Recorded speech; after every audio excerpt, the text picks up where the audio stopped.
Is there something about females that you wanted to know but could never figure out? Are you struggling with relationships? Do you feel like you're being taken advantage of by the women in your life? Do you want to know how to leverage the playing field to your favor? Well, did you know that the female mind and the female psyche are mysterious and unexplored regions like the dark web of the internet? For this reason, men need a method of decrypting or hacking the manipulative psyche or dark web of the female mind. Once a man has a deep understanding of true female nature, he will then be able to hack her programming. Access granted. The purpose of this book is to help grown males evolve into men so that they can treat the women in their lives accordingly. You win.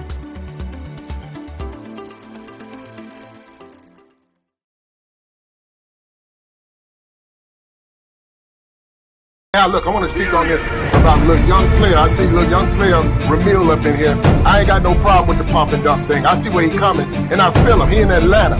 Them hoes is going. You niggas be leaving that shit out. Them hoes is going out there. Them hoes is fucking all over the place. And niggas is getting at them. And niggas is getting at them. And you niggas start fucking me up with that weak shit, telling niggas not to fuck on the bitch. Nigga, I'm gonna fuck this bitch. That's what I'm gonna do, nigga. I'm getting tired of you trying to check my motherfucking game, nigga. I'm in this shit. I'm gonna knock on this bitch, nigga. Fuck you. And I'm getting tired of you, nigga. You can't take it. I'm in this shit to win this shit. And I'm sick of you weak ass, over the hill, dusty ass niggas. You wanna go smoke cigars with some old white boy in the exclusive Moose Club, nigga? Fuck you. I'm out here with these bitches, nigga. I'ma hold it on. I'ma get it in. I'ma get it in. And you niggas gotta be out there. It's about having your motherfucking game. It's about being a motherfucking player out here. It's about being a real nigga. You niggas don't understand what it is to be a real motherfucking nigga. You don't know how to talk it up. You don't know how to get it in. You niggas weak in this shit. I'm sick of you niggas. Them hoes over there fucking with Kevin. Them bitches looking to get married. Them some married-minded bitches. I ain't trying to fuck on no hoe like that.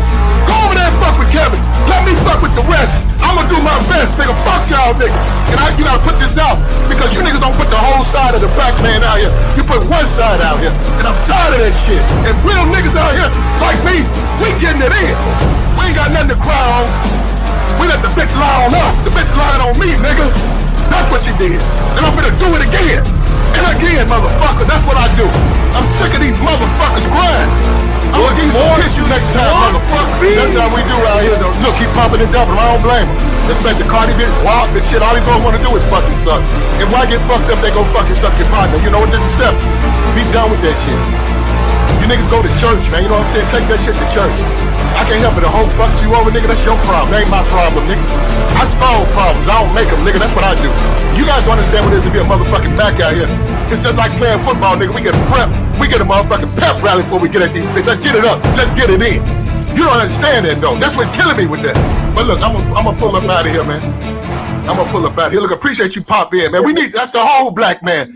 Show the whole thing. You know what I'm saying?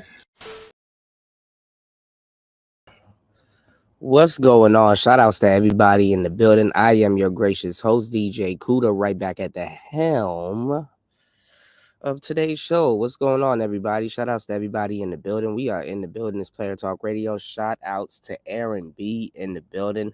Shout outs to my bro Raj in the building. What's going on, player? Shout outs to Young Jay in the building. What's going on, player, man? What's going on? Shout outs to everybody in the building, man. Y'all make sure y'all hit the like button on the way in. We got a show goal for today. It's Friday, so make sure you guys also hit the like button and support the show. You know, on top of that, man, we got some good game ready to chop up on today's show. Just got a lot of stuff, you know, and it's an open show. If you guys got some questions or topics you guys may want to, you know, if it's cool, yeah, you know, we'll cover it.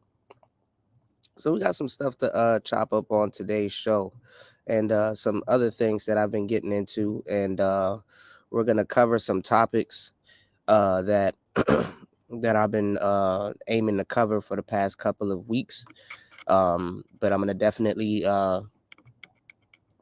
get on top of these topics in pre-records, okay? So these topics, we're going to get on top of these topics in more detail in pre-records. But the good thing about you guys catching the live streams is, You guys can, ask questions in the chat, or, we can do a panel. We can do a whole bunch of different things covering some of these topics now in real time. Good thing about the pre-records is that, you know what I'm saying, I can come to a complete full stop on some of these topics. But some of these topics, like I said, they're better off chopping it up on on live stream. So shout outs to everybody over at Rumble. Let me finish setting up today's show. Hold on, let me do this. Okay, we Gucci on this side. Okay. I'm still a bit under the weather. Y'all hit the like button. All right. So one of the topics that I've been going into and covering on the pre-records is about the quote unquote nice guy. Okay. So we have the quote unquote nice guy, in the manosphere. These are supposed to be the good brothers. You know what I'm saying? The well-to-do brothers. These are supposed to be, young brothers that need a little bit of guidance. These are supposed to be the brothers that, probably have a lot of things good going for them. A lot of great things set up. And, they're just missing, just little pieces to the puzzle. And then again, with these topics that we cover on these shows, the quote unquote nice guy, not that y'all niggas read anyway. I done shared a plethora of books that people have narrated and read, here on YouTube. Shared them on my my timeline. I've shared them, you know what I'm saying? I've shared them in the Discord. I've shared them everywhere. All right. Speaking of Discord, let me finish setting up today's show. But let's get into it while I attempt to multitask and set up the shows. Okay. So the nice guy, and this is just not in the black community, but it's definitely in the black community because where does the ratchetness and the ratchet behavior come from? But anyway, the nice guy. The nice guy, or quote unquote nice guy, I guess you guys know the cat's out of the bag, might not be the nice guy. Might be confused as to who you want to help and where certain people need, the help when it comes to this information. All right. And I shared a book that came out a long time ago on this topic, and it's called Nice Guys Finish Last. Now, are these truly nice guys? Are these truly good guys? Now, we got a lot of stuff going on in the industry, in these spaces, and when it pertains to modern man, I'm not going to lie to y'all and say modern man is absolutely a nice guy, or by default, a nice guy, that deserves the best of the best. People are going to get in where they fit in. Now, the last couple of shows have been a little bit black pilled. I don't know. Today's show might be a little bit black pilled also with certain concepts, because I'm going to kind of be going in on the quote unquote nice guys. You know what I'm saying? And the quote unquote good brothers. Quote unquote. We have a problem with modern man, because for some reason, we have a whole bunch of brothers in these spaces And we have a whole bunch of ideologies for whatever reason running around these spaces. You know, whether people learn or not, you know, whether the dust has settled and everything's cleared, and you know, whether it changes how people look at certain things, whether it changes if people take the time to look at certain things. Some people, they're just watching people, they don't even know their own ideology. Why do we only got 2 likes, 2 to 3 likes, and we got 10 people here? Let's get these likes up, y'all. Come on now, let's get these likes up. Let's get these likes up, y'all. We about to go in on today's show. Let's get these likes up. All right, there should be no reason the likes should be this low. It only takes 2 seconds to click the like button. Hit the like button, y'all. I'll give y'all a minute to hit the like button. Y'all can hit the like button. I'll give y'all a minute.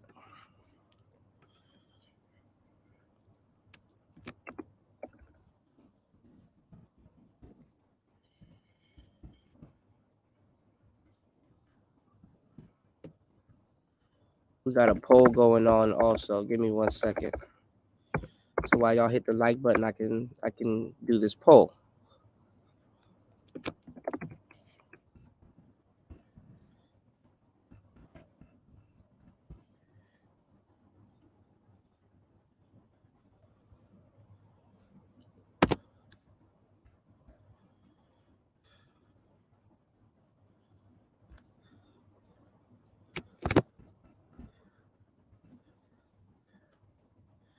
All right, y'all hit the like button.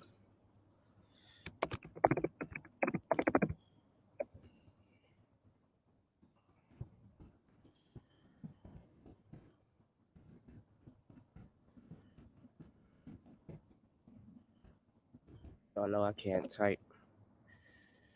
Hold on.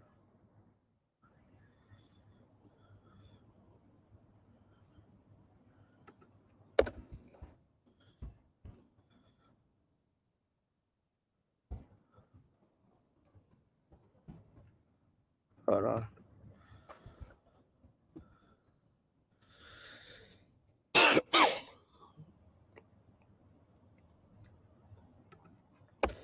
gotta shorten this. Okay. 1 second, y'all. Okay, good. At least we got 7 likes. All right, good. We're doing a little bit better. All right. So yeah, with the nice guys, man. Our nice guys. The poll reads, our nice guys. Hold on.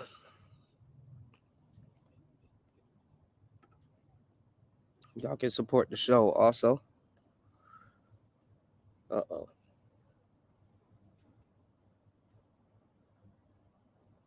Hold on. Let me see if it's gonna rain. I pray it doesn't rain. Hold on, y'all. We got hit with some hail earlier today. Oh shit, it's gonna rain. I can feel it. Hold on, y'all.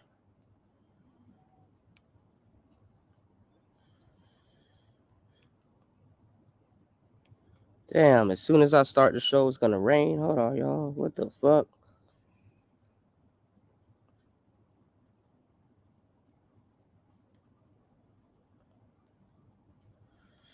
All right, hopefully the rain doesn't get bad. My equipment doesn't get wet. All right. So yeah, man, with the nice guys, quote unquote,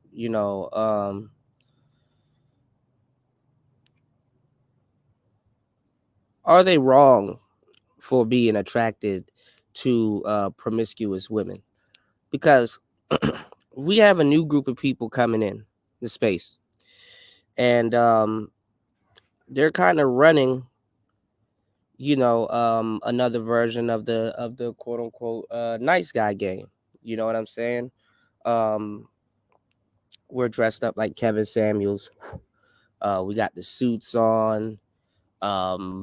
we don't like ratchet behavior, all the bells and whistles, they coming in tooting the horn of yesteryear. What's going on, Shannon? And us that been here and us that have put in the work, whether thanked or unthanked, shout outs to Bronze Flat Power God in the building. We know what's going on. We know that that's not the truth. Even the guys of yesteryear, because to a certain degree, some of my content may come off as if I only, or that I blame Gen Z for a lot of things, when I really don't blame Gen Z. Actually, my heart goes out to Gen Z because I feel sorry for a lot of Gen Z cats. You understand what I'm saying? Because they've never really lived in a world without the internet. And sadly, to a certain degree, the internet imitates life for them and it stifles them. You know what I'm saying? It put a lot of millennials and Gen Zers, in a weird conundrum.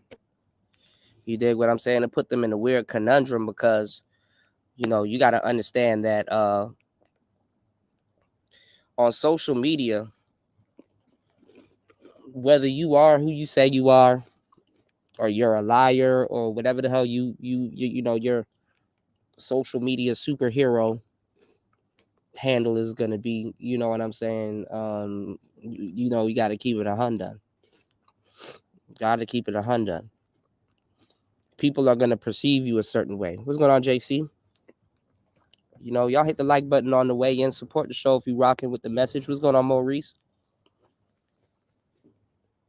So one of the worst things that you can do or have happen to you, what's going on, Toya?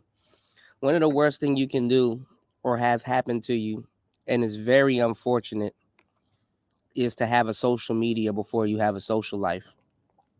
It's like being given a life before, that you're going to grow up in before you even understand it. You know what I'm saying? Before you even understand it fully. It's like creating a character, before you even fully understand or know what's going on. All right. I'm gonna have to move soon because my equipment is getting wet. I go through a lot to be giving y'all these shows, man. And these shows are unscripted, by the way. Just pure talent. Okay. Yeah, social media before social life is a death note. I didn't really understand when it was going on when we were younger, but I'm glad I did. That the internet is supposed to enhance real life, but the internet and life are different things. You know what I'm saying? The internet can greatly impact your real life, but it's all about your understanding, And if you had social media and you be trolling and, what's going on, David, and you be doing all kinds of things on social media, I'm telling you right now, it's really a bad idea to have, to have a social media before you understand certain things about real life. You know what I'm saying? Certain things about real life. Give me 1 second, y'all. Let me move real quick. Before my equipment gets destroyed. Give me 1 second. I'm just let me see. Give me 1 second.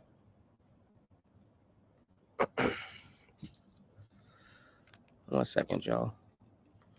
Go on mute. 1 second. Y'all hit the like button. We got enough time.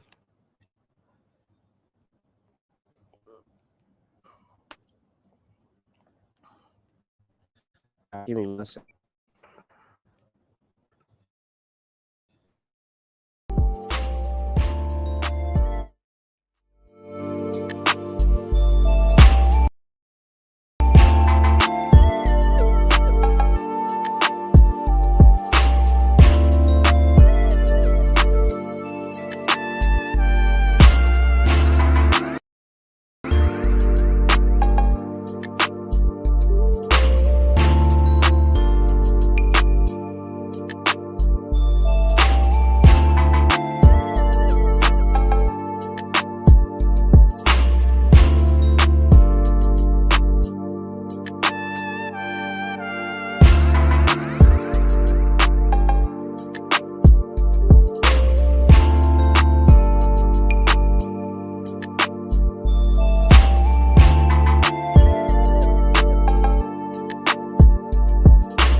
don't know what's going on. Hold on.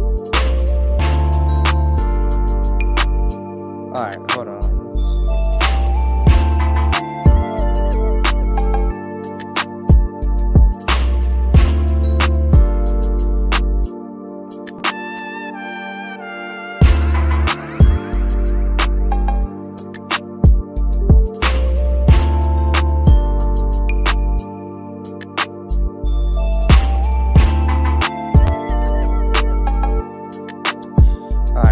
I'm gonna give it like 5 more minutes to see if it's gonna rain.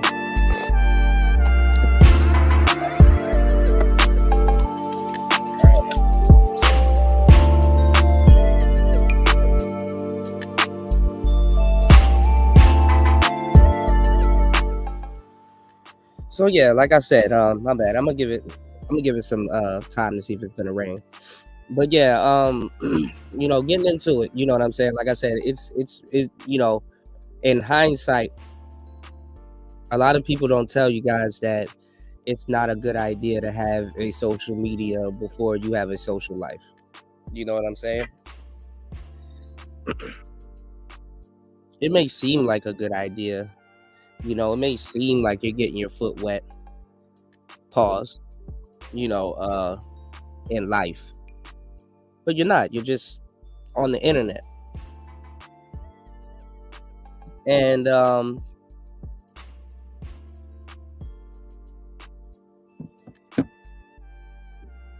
this isn't good for your dating life. You know what I'm saying? Not understanding the difference between a social life and social media. And the crazy part is, you know, behind all of this stuff, you know, we do things in our regular lives, like, you know, with our boys, with our friends.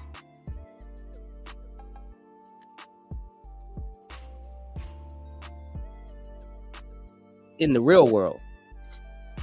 But for some reason, when it comes to dating, mating, and placating in relationships and stuff like that, it's hard for a lot of dudes, you know what I'm saying, to to really grasp, you know, certain concepts. And for some reason too, I'm gonna tell you this: women, when it comes to, you know what I'm saying, when it comes to, like, you know, these relationships and you know, internet and dating and stuff like that, to a certain degree, women actually have a I wouldn't say a healthy balance, but they have a decent balance. What's going on, Stoic? Shout out to Unfriendly Stoic in the building. What's going on, man? Always good to see you. Hard-working brother right there. But for some reason, women have a healthy balance to a certain degree. I mean, obviously they're delusional. Obviously, certain things get, you know, thrown out the window with them. They can't really practice hypergamy. Most of them don't even care about it.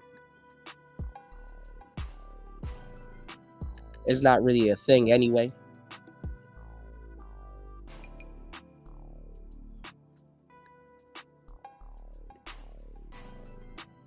But when they need it to kick in,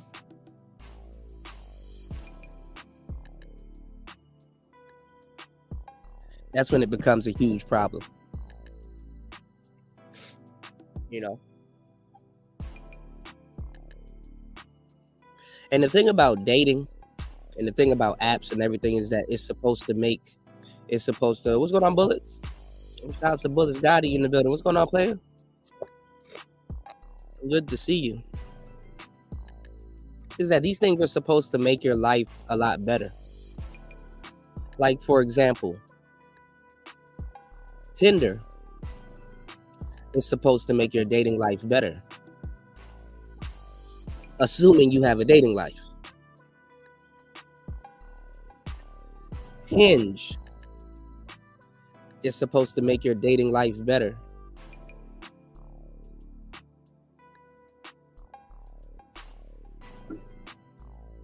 Assuming you have a good dating life, or at least an interesting one. And the problem is that when you grow up on the internet, you have all of these websites, that you can go to. Trust me, I know. I have a heavy, footprint on the internet, just like anybody else here. Whether it's a troll account, whether it's business, there's a bunch of different things that we utilize the internet for. The internet, though, was not supposed to be something that you pour your real life into to a certain degree. Especially not no dating app, especially not social media apps. Like, all of these apps are designed to keep you on them doom scrolling. If you don't know what the term doom scrolling is, chances are you're doom scrolling.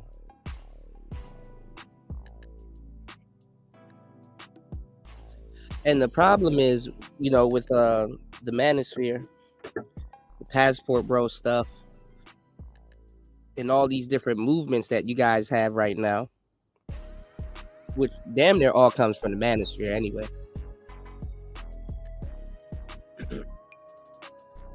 is that you have what's called information overload. You listen to this person, you listen to that person, and then next minute you look up, you're not even listening to yourself.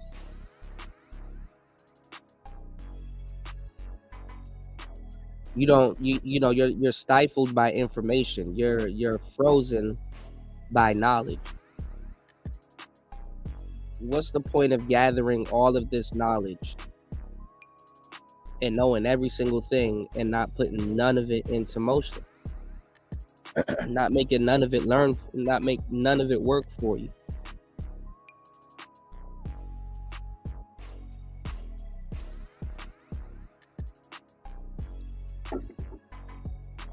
Now, are women on social media? Absolutely.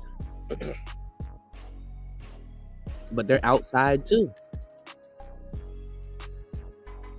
And a lot of them are inside also, getting similar results as they would have if they had went outside. Now, why am I bringing this up? Well,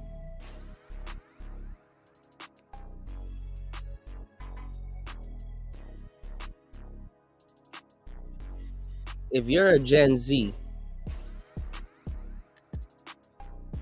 and from a young man, your folks been putting nothing but screens in front of your faces.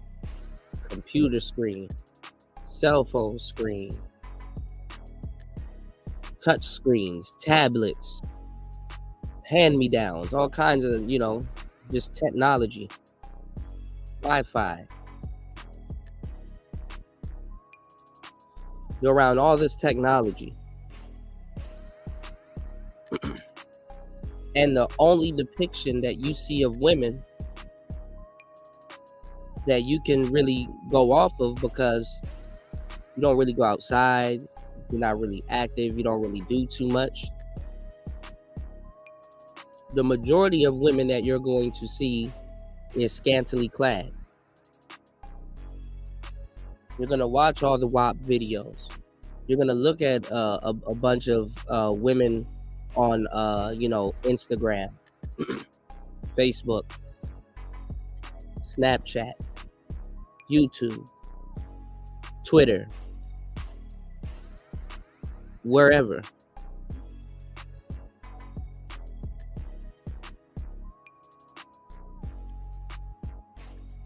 And it's not really going to occur to you that you've seen a woman with her clothes on. You're not even going to think about it. Sometimes y'all haven't even seen a woman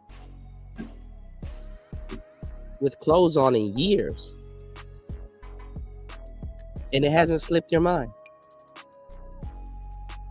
It used to be When you had TV, you only had a couple of stations. But for the most part, the majority of those stations, they had news outlets, right? So you'll see a professional woman wearing suits. You'll see a professional woman, reporting on something. You'll see certain women with their clothes on. There used to be TV sitcoms where women don't dress scantily clad. But if you grew up on the internet, yeah, you heard about certain things, but y'all don't go look at the news. Y'all don't watch the news on the internet. Y'all barely watch the news. No, your source of news these days come from social media influencers who may have watched the news or not. Most people don't watch the news. And hell, the news, they're trying to get on Instagram. They're trying to get on Facebook. They're trying to get on YouTube.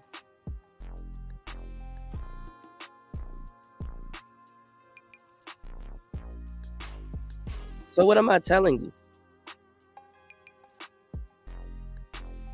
Even on YouTube, if you're not active, even on social media, you're in your own world, your own cocoon. And it's to the point too, I'm gonna tell you the truth. If you run into a real person that knows how to talk, a real linguist, and just people that know about certain shit, you talk and communicate just like the majority of the apps that you use. I'm being dead serious. There's a certain way somebody's going to conduct themselves online or in person if their main app is Instagram. You damn straight. Some of these apps that you guys use will determine if you're outside in your real world, well, in the real world, taking selfies of food, taking selfies of yourself, putting filters on. Are you vlogging? A lot of people don't even realize that their day-to-day lives and some of the things that they do are governed, or even the way they think comes from them interacting with their phone and the series of algorithms that they encounter while interacting with said phone. It's actually pretty interesting, the times that we're living in, because this is some first world shit.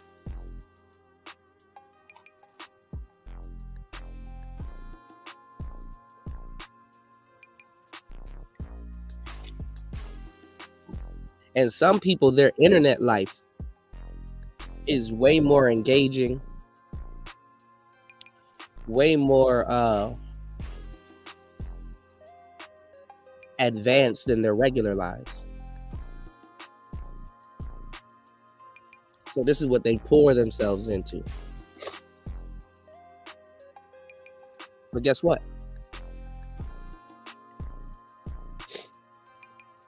To have that life that you want, you're going to have to spend a significant amount of time off the internet. To nurture that relationship that you want and even go get it, you're going to have to do that off the internet. Even if you met that person on the internet.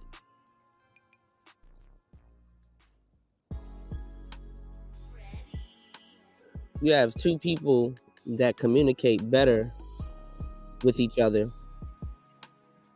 on phones than they actually do in their real lives.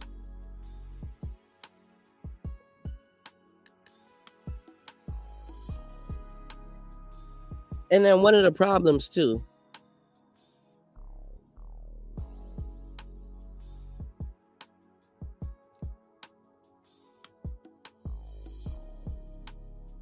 Hold on.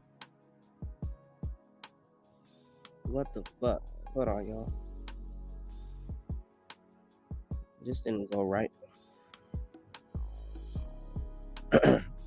One of the problems too, like I said, with the quote unquote nice guys, a lot of them, they're not even nice. A lot of these quote unquote nice guys, they're straight up lazy, man. And the whole nice guy element, like I said, a lot of women pick up. A lot of women pick up. That a lot of these guys are not nice. You know what I'm saying? A lot of women pick up that, a lot of these guys, they do tit for tat. You know what I'm saying? Oh, I took her out to eat, so she needs to be doing this for me, or, oh, hey, I did this, and she needs to reciprocate.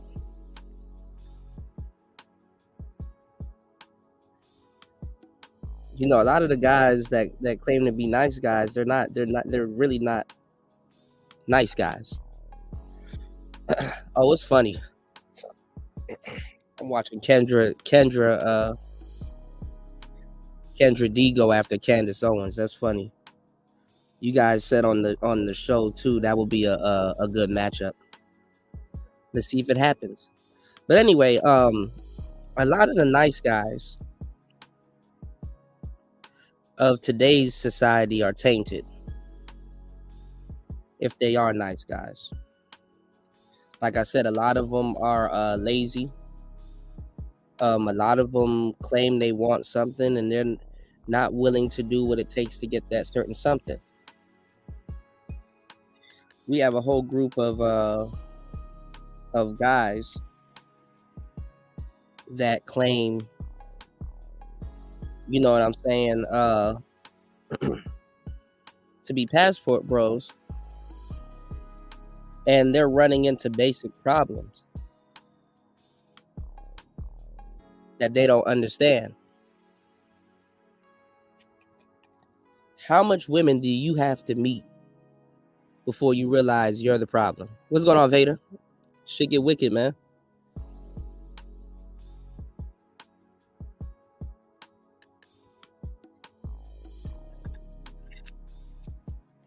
Because for some reason, it's the same problem in the West.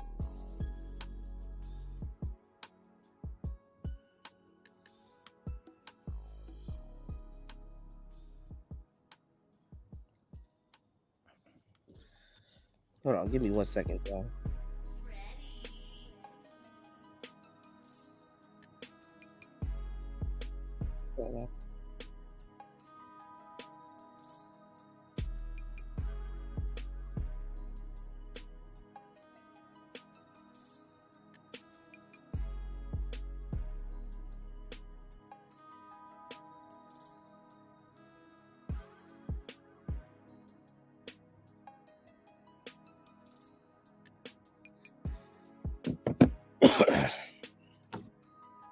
Most guys in the West don't have the patience to pull this unicorn of a woman that they claim they want. Most guys in the West they don't have this, you know what I'm saying? They don't have this,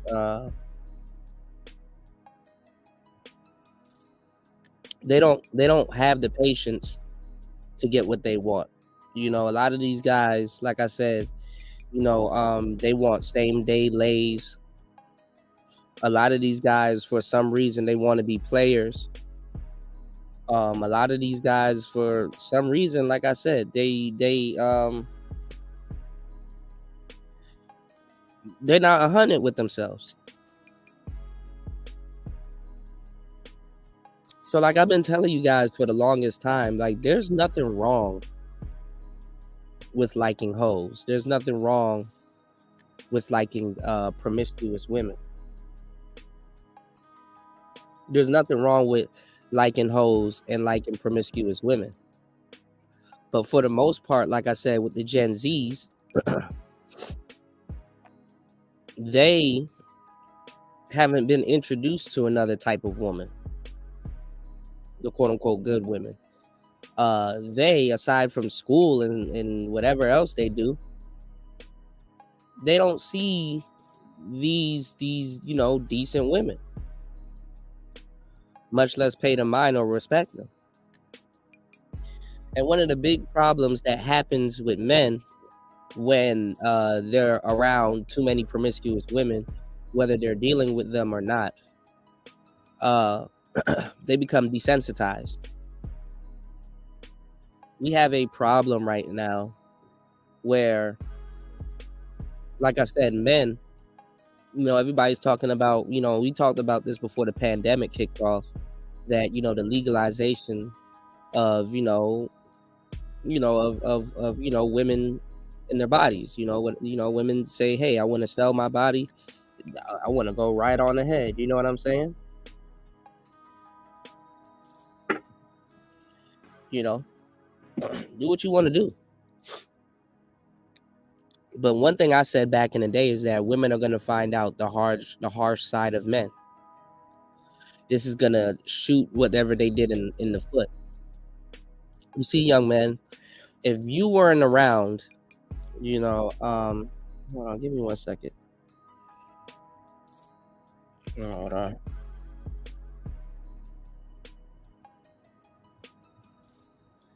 Hold on.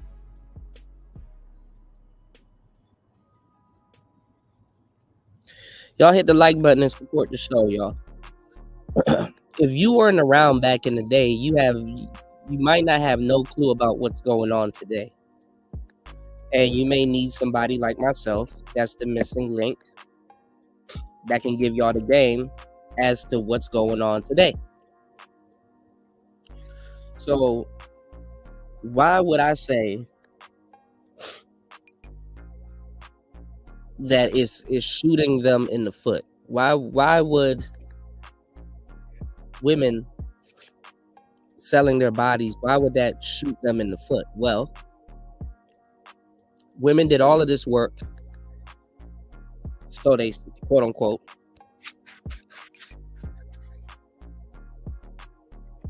to legalize, let's say, not even the internet.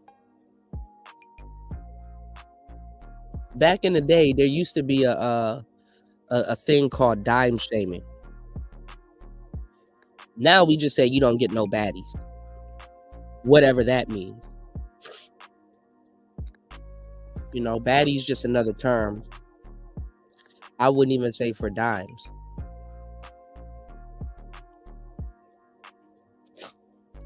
So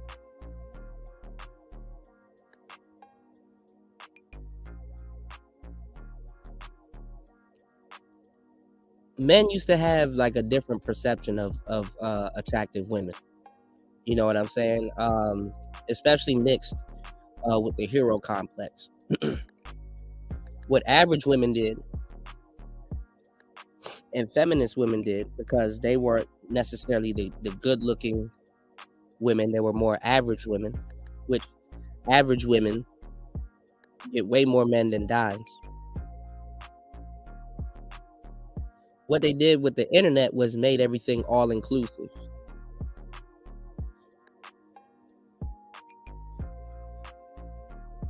They made everything all inclusive. Share with your sisters. And with the internet being all inclusive, like I said, it messed a lot of people up, because imagine growing up on steroids and you naturally just didn't know where you could take it. The funny part is with the Gen Zs, I'm gonna tell y'all some real shit. And this is all by design, by the way. Because a lot of y'all think y'all bugging, but y'all not. You just needed somebody on the internet to give you this game. All right. Now make sure y'all support the guy on the internet that's giving y'all this game.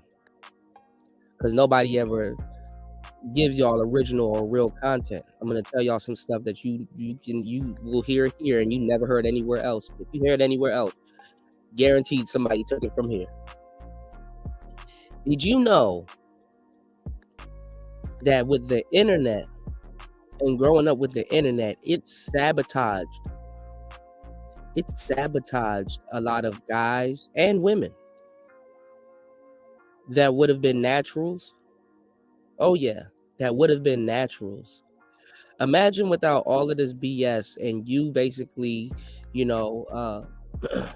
more engaged with your real life, not having screens in front of you,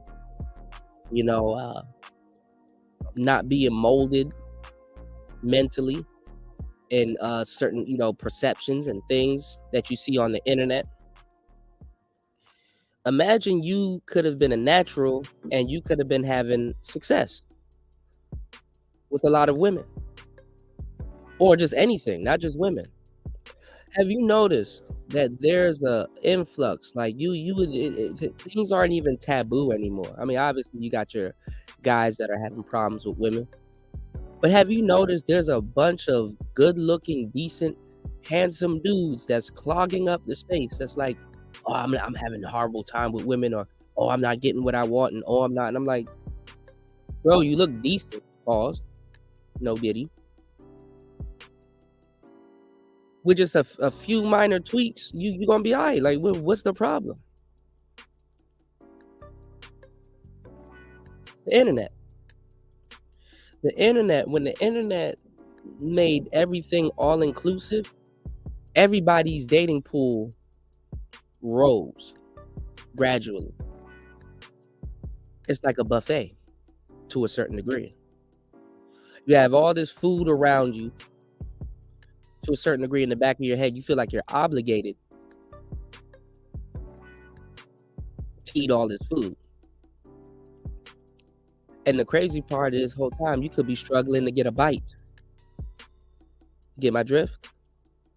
So what I'm saying is that, imagine that being your reality before you even realize what you want to do with dating, where you want to take it, if you want to pace it, how you're going to do it. You've been inundated. You've been you've been hit with, with the steroids, man. Like, so now you got to figure it out. You go to your mom and pops, they going through the same shit too. They've been inundated by technology. And if you're blessed to have grandparents that's not affected by a majority of this shit, they're gonna tell you that you're blessed, to have, with technology. You know what I'm saying? No, I didn't see Wheat Waffles face reveal. You can throw that in the chat though. What's going on, Spawn? Shout outs to you.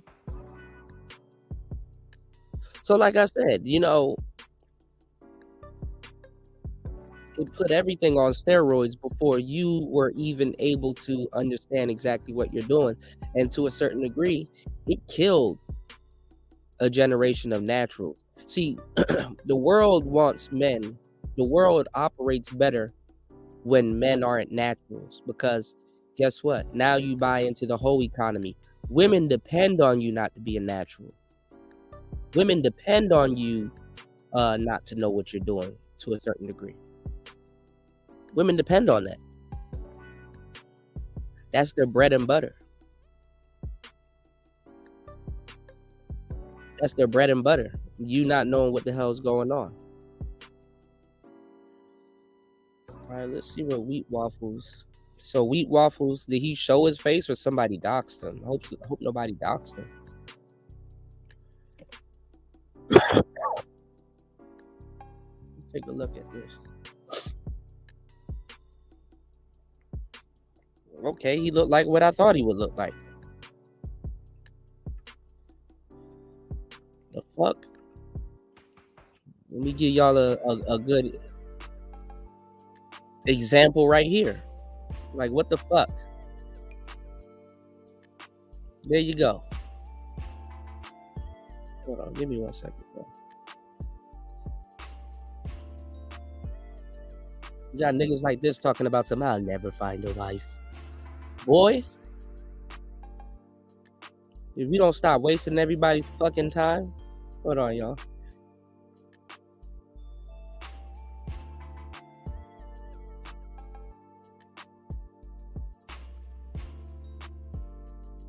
1 second, y'all. These niggas, all they do is waste people's fucking time.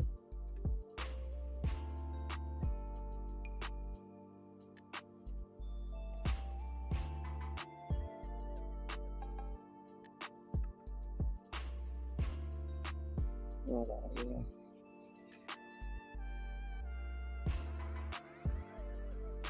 It's not letting me switch to my other. Hold on.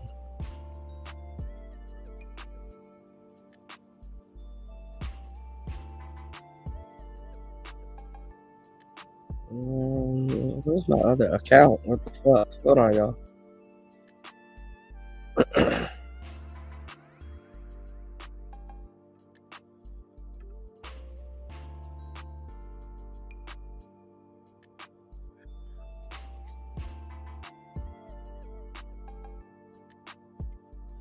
Whatever. Let me do this. What's going on, Link? Shout outs to you, man. Y'all hit the like button on the way in. Support the show. Hold on. Let me go to this wheat waffles thing real quick. I wanted to go on my producer page, but it's cool. Everybody knows my Instagram anyway.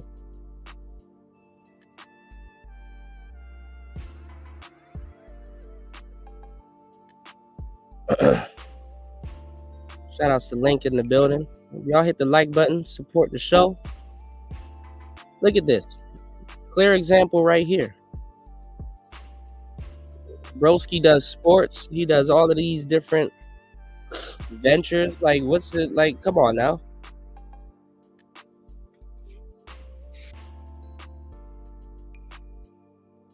Niggas be out here. I'm not saying that niggas are fucking genetic specimens and shit like that, but like, come on now.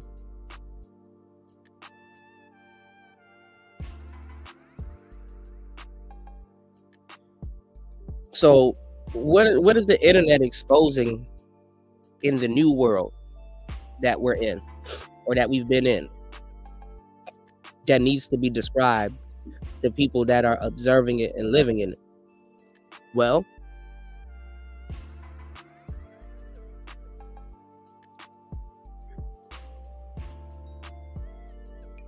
y'all don't know a thing about genetics. That's number one. Number two, y'all don't understand hypergamy.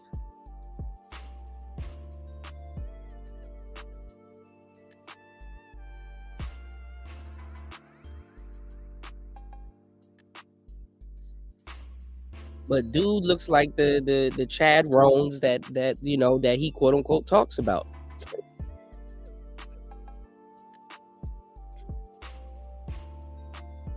What's the issue? Well, let me tell you the issue. I'm gonna give you 100% because I was supposed to do a video on it, and I'm gonna fit it in this series that I'm doing. Granted that y'all support the show and get good feedback on this series, because good guys want hoes.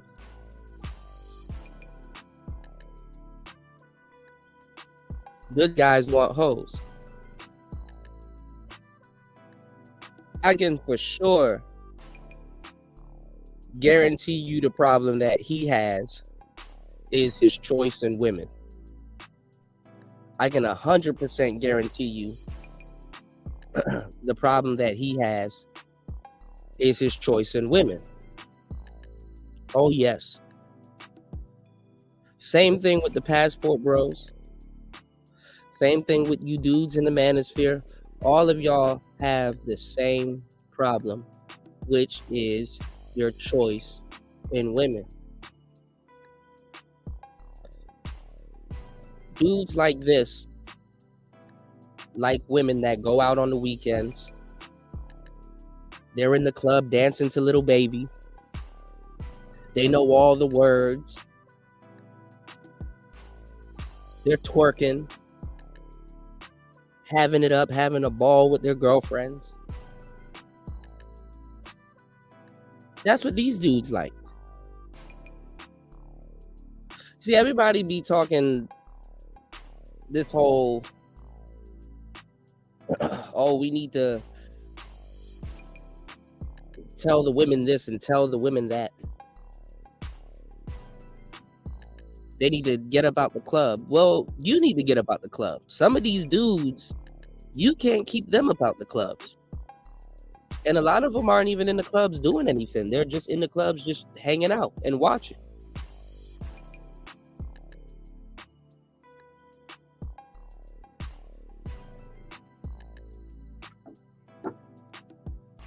So like I said, if you're a young guy and you're a Gen Z or younger millennial and you had a social media before you had a social life,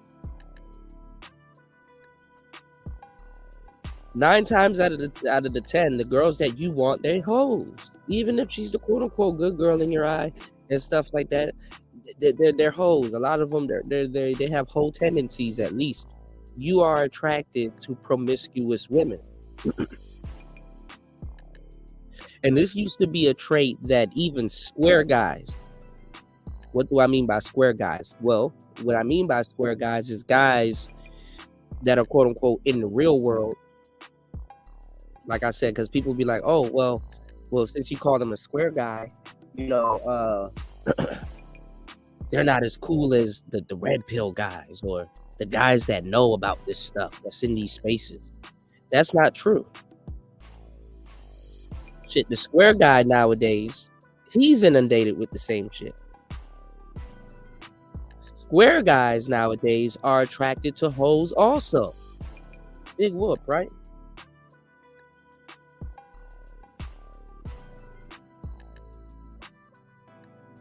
Square guys, they have a cell phone also. Square guys can access this information also, probably faster than you. Square dudes pay bills also. Square dudes deal with women also. Dudes be in this space thinking that somebody like myself or other men and other gentlemen gotta go out of their way to get them to you know what I'm saying, to square dudes be thinking that, dudes in this space be thinking that, oh man, well, Kuda, I don't think the game is real. Good for you, bro. Good for you, bro. At this point, it's not up to me to live your life, bro. If you don't think the game is real and you don't think you need it, yet you keep finding yourself in these spaces looking for game and try to soak it up, that's up to you, bro. Because truth be told, y'all don't support the game anyway. I have one of the most unthankful jobs in the space. And in order for dudes to win, somebody's gonna have to lose. In order for dudes to understand something, somebody's gonna have to misunderstand something or misread something. So it don't matter. It don't matter. If you want to be in proximity, your downfall is going to be your brother's come up at that point. You know what I'm saying? Because now it's just pure laziness and ignorance. Because all the game is out here for free. Honestly, not even for free, honestly. This is my goofy ass be giving this shit away for free. Y'all still don't get it. He said, I don't think most women would consider him a sub 5. I don't give a fuck what most women will consider him. He's wasting everybody's fucking time. He's a decent looking guy. Go get you some broads, bro. Even if you're a ginger, gingers are in right now. Like, you know what I'm saying? I don't give a fuck. Y'all hit the like button. Support the show. You can support the show that needs to be supported at $PTV888. We have a goal that we're trying to reach, and the show needs support. An hour into the madness, you can support the show at $PTV 888. Y'all hit the Cash App. Support the show at $PTV 888. Square Dudes do have Pornhub also. Oh, yes. So what I'm saying is that, what's going on, Sin? You said there's a lot of square dudes who don't have an issue bagging women, especially when they become older. Absolutely. But what I'm saying is that, you know, the quote-unquote nice guy, y'all taste in women, especially if you're black, but not even if you're black. Damn near a lot of guys are going through it. You know, your default is to try to get a hoes. Wheat waffles. I'm pretty sure the type of women that he's trying to land and get on his program, if he got one, are hoes. These dudes can't even help not tell on themselves. You have another guy that's wasting y'all fucking time named Homath. His name is Homath. You're supposed to be a good dude that's into cool shit. What's going on, G? Homath? Why would you need to do math on hoes?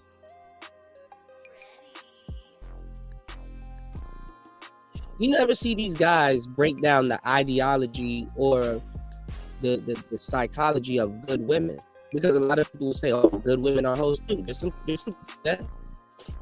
Good women are into the whole shit also. There's some truth to that.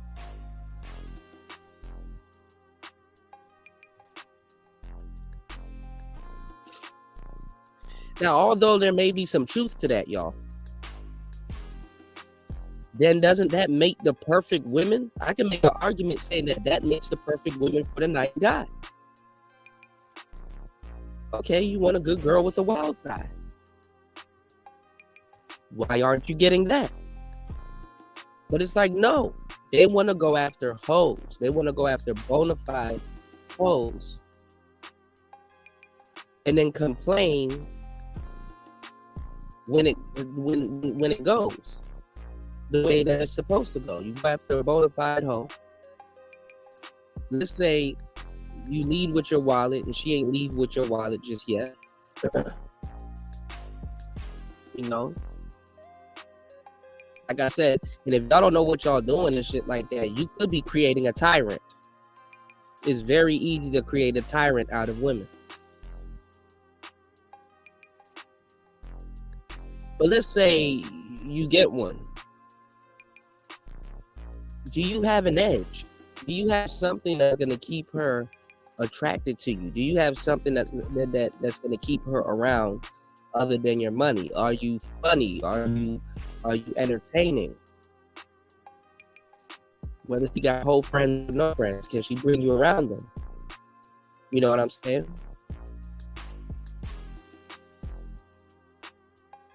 And these are dudes that claim that they want to leave the country and go date people abroad. Well, guess what? You're going to have patience. You want a wife, but you mad because she didn't sleep with you on the first night. You want a fit, friendly woman, but you mad because for some reason you coming off your paper, going on dates, and she taking it slow with you.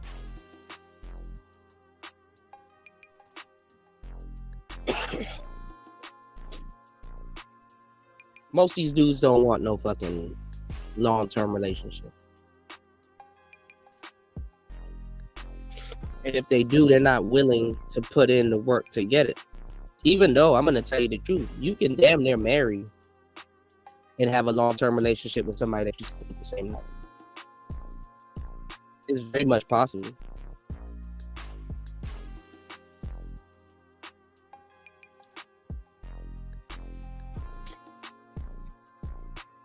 But you give a good guy a little bit of environment and a little bit of game, he wants to be a player. And he's going to take that. He's going to take what you give him, and he's going to try to pull promiscuous women with it. Give me 1 second.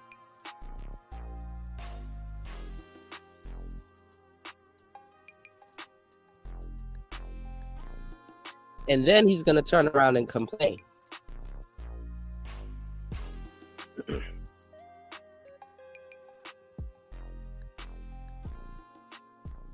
Now, let me show y'all something real quick.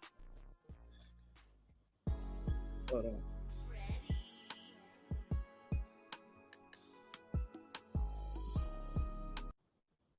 Let me show y'all something real quick.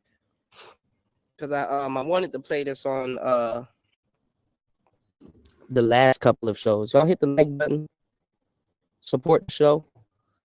You can support the show at $PTV888. Let's open up this panel. If we can get at least 2 to 3 supporters, we'll open up this panel. Because I want to hear from you guys. Check this out.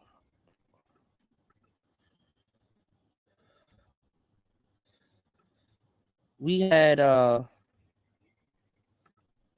me see if I can find this.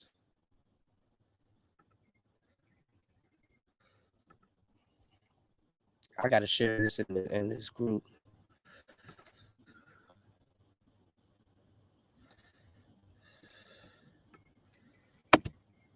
If y'all wanna see what some of these women are on here learning, because they're actually soaking up the game and going out and trying half this shit on, and they're using y'all as target practice. Give me 1 second.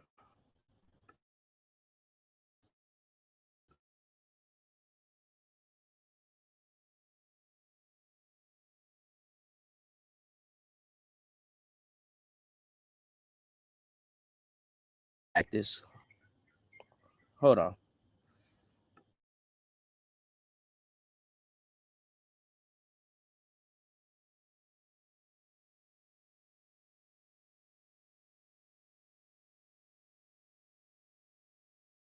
What you need, what you want, if that.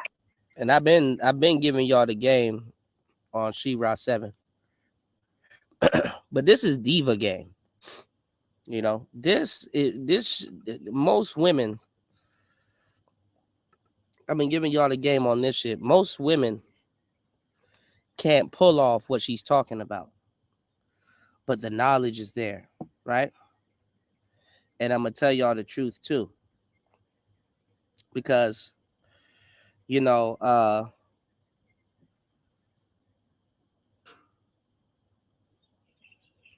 on. Like I said, you know, to pull off half this stuff that she's talking about, at bare minimum, you have to be a woman. And you have to be able to go outside. And you have to be, you can't be socially awkward.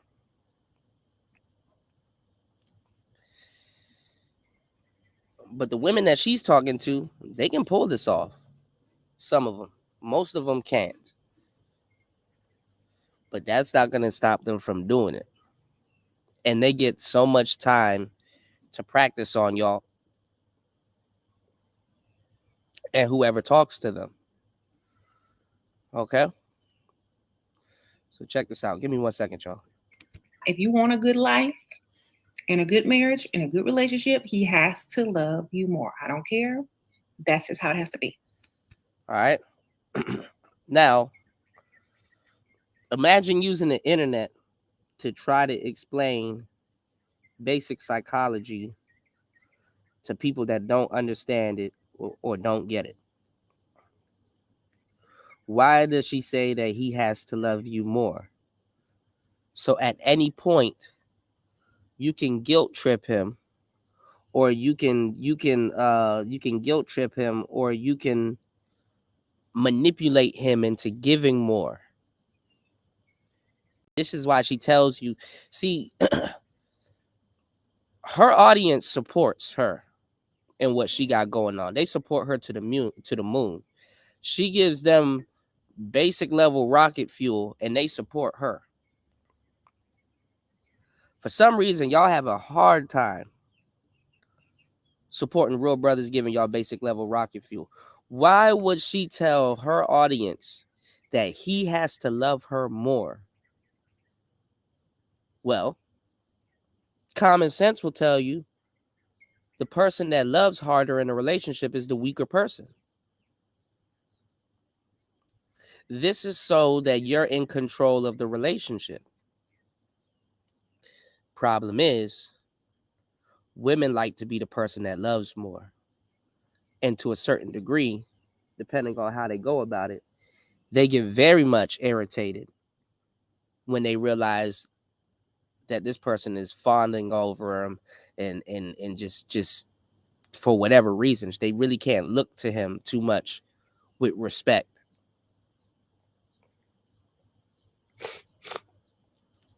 So mentally, to a certain degree, she's getting you all into a dead-end relationship. But the guy was there to be used anyway. So let's get into what they're being told. And this is on TikTok. So these ADHD broads are really soaking this stuff up. Okay? Y'all support the show. It's Player Talk. If you're on a date and they're looking at another woman, look at cars. Because a man can be cute and broke, and he knows you ain't going nowhere. But looking at cars is totally different. Oh my God, look, there's a Bentley. I wonder who's driving that. You know, that way he sees. You're not looking at looks, you're looking at money. I mean, yeah. Don't look at other men, look at cars. That'll get them. Girl, let them big hoop earrings go. Throw them in the trash or sell them or something, girl. Don't. You're not J-Lo, and they're not coming back. They're not classy. Like, they're like, I've worn them, and I used to love hoop earrings in the 90s. They're so 90s. But I can't, like, when you see people with hoop earrings, especially in America, I don't know if it's like this in other cultures and countries. It's just, it screams ratchet. That's it. I lied and cheated in school and my jobs, and that's how I got ahead. Exactly. You know how they try to trick you. They say, oh, cheaters never win, and losers never prosper. I mean, and cheaters never prosper, and don't lie, and karma. Everyone who is anyone that has something is a liar, a manipulator, a cheater, or whatever you want to call them. Okay? All the timid people who don't have much, they're the ones that are so honest. And so and this is to get you to feel good about what you're doing. This is to get you to feel good about what you're doing. Not even good. This is so if you feel any type of guilt, doing some of the stuff that you would be doing, this is to get you to not feel bad about doing certain things to certain guys. Quote unquote, good guys. Follow where I'm going with this, y'all. So humble, and so this and so that. So that's why they are in the position that they're in, because they can't make it in this real world, okay, by telling the truth all the time. I'm not bringing nothing to the table, baby. Sprinkle, sprinkle. If you want a woman to bring something to the table, go to IHOP, go to the restaurant where you can tip her, baby. Sprinkle, sprinkle. Because if I bring something to the table, you're going to be mad because it's going to be another man who's going to not ask me to bring something to the table. He's going to take care of the bill, them kids, and everybody else, and you if you look broke. And this is why I'm telling you, girls, stop. He don't love you unless he marries you, okay? He don't love you, and you are single until you are married. That's all I'm going to say. He don't love you, and you are single until you are married, okay? But most Black women are overweight or obese. Well, you know why? Because you can't afford a gym membership for them. And they would rather eat than be with a broke man. They would rather sit down and prepare a meal.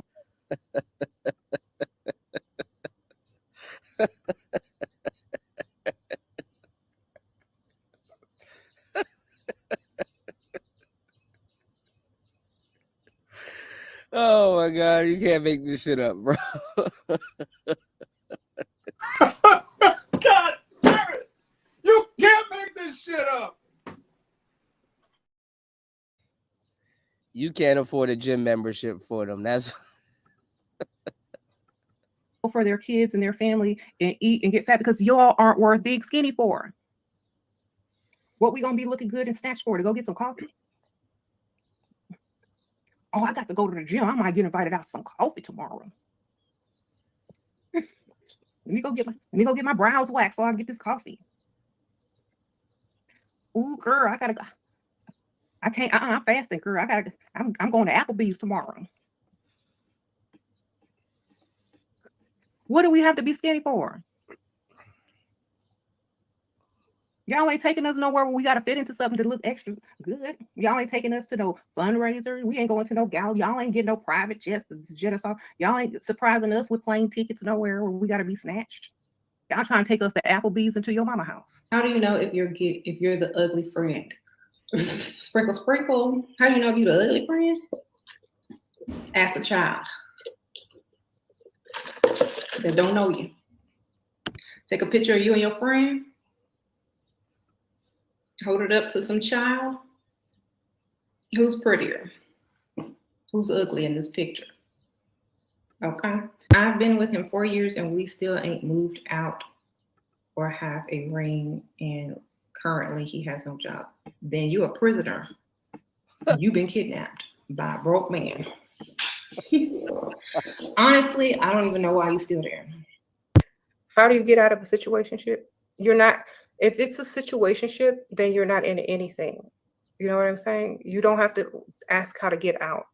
It's not even a relationship. So you don't have anything. You can just ghost. 4s and 5s want to be treated like dimes. And broke men want to be treated like kings. Guess we at a standstill. Bye. And broke men want to be treated like kings. Okay. But see, a 4 and a 5 can still be spoiled and get treated like a queen and get their money right here in America. We ain't got to go nowhere. We still gonna get it. Okay. Okay. You said you will knock me out? You must be super dusty with nothing to lose. This is how them dusties talk. They don't mind spending the weekend and the summer in jail. Free food, right? Free food and shelter until tax season. You can get out for finding a pygmisha, right? The glasses make me look dusty, Ike. Okay. Well, I know you are the expert on dusty.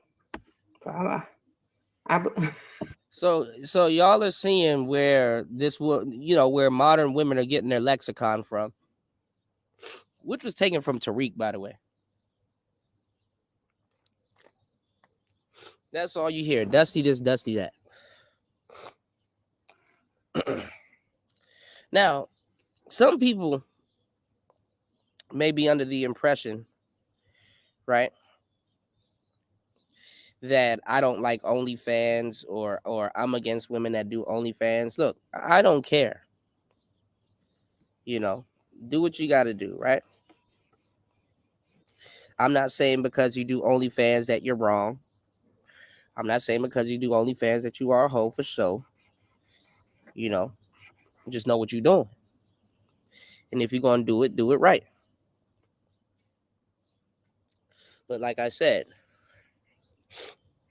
today's modern men that claim to be nice guys, they want and they are attracted to hoes. They are actively seeking out hoes. And your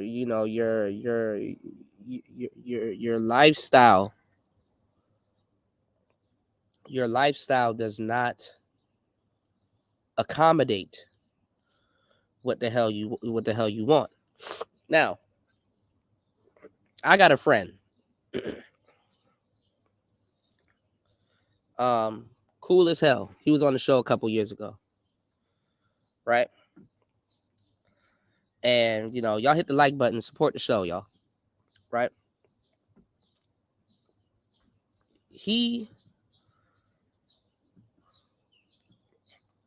I guess he does like IT work. I'm not gonna put him out there like that, but I guess he does. You can say he does IT work, and he does like blue collar work, right?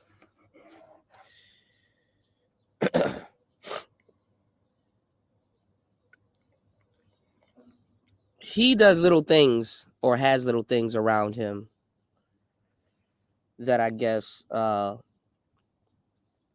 makes sense, but it makes no sense. For example, he has a Subaru. He has a WRX STI, a nice little souped up Subaru. So, safe to say, he works hard for his money, like we all do. And he took his money and he dumped it into his car.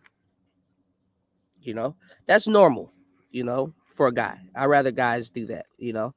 Plus, I'm a car guy myself. He has an impressive Subaru sitting on, you know, this the blue with the gold BBs, you know, the whole shebang. He also is dating this wild Latina chick that likes to drink tequila, get drunk, and just start destroying shit.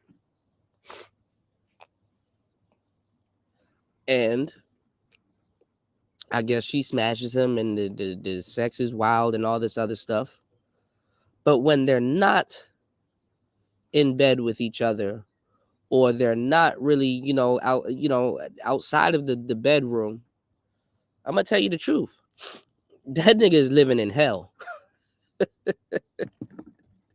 When they're not intimate, isn't this the black man's story? When they're not intimate, right? When they're not intimate, you can literally find this man living in hell that he financed. Living in hell. Aside from sex, you can just tell he's living in hell. You're going to spend more time not fucking than fucking. I'm going to just keep it 100 with you. You got to take motherfuckers to eat. You know, you living with, you know, all kinds of just different little things.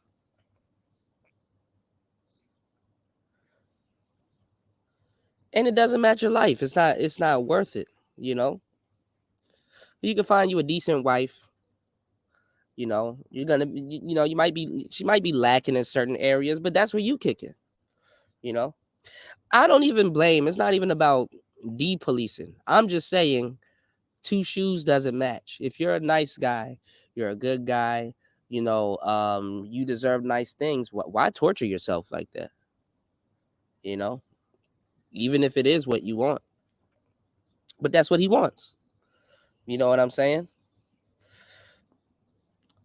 He got a girl that that will get him into trouble. Imagine being Kevin in sales or you know, going from, you know, just a tech guy during the day, just talking amongst your comrades, doing your thing, to now fighting at gas stations and shit. Like the two shoes doesn't match. Furthermore,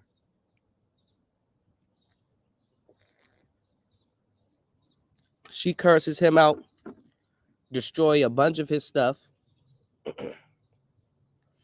but she know not to let him go. That's one thing I noticed that she does. She knows not to let him go. You want to know why? Because he's her ticket. He's her ticket. Obviously, when she's drunk, she pushes the envelope with him, but she knows how far to go because she's pacing him. Like I said, you could be funding a tyrant. She has no incentive to change.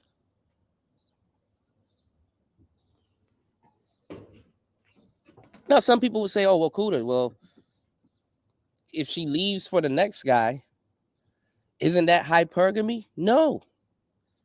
Nah. That's not even necessarily practicing hypergamy. Because she gonna go after, if she gets rid of him, 9 times out of 10, she going for an asshole. And then the irony of it, which so many women fall into this trap, is that the irony of it is that if she does get rid of him, or he gets rid of her, or she goes for an asshole, what is she going to be spending the rest of her life trying to turn that asshole into him? Tone him down a little bit. Get them a little bit docile, a little bit. You know what I'm saying? And what a lot of those women don't understand is that the asshole sees this. The asshole, if he's worth a damn, which most ain't, but they are aware, they see that. Why the fuck would I turn into him when I saw how you treated him? Rodeo all over again. You said that broad would have to pay me to gaze upon me.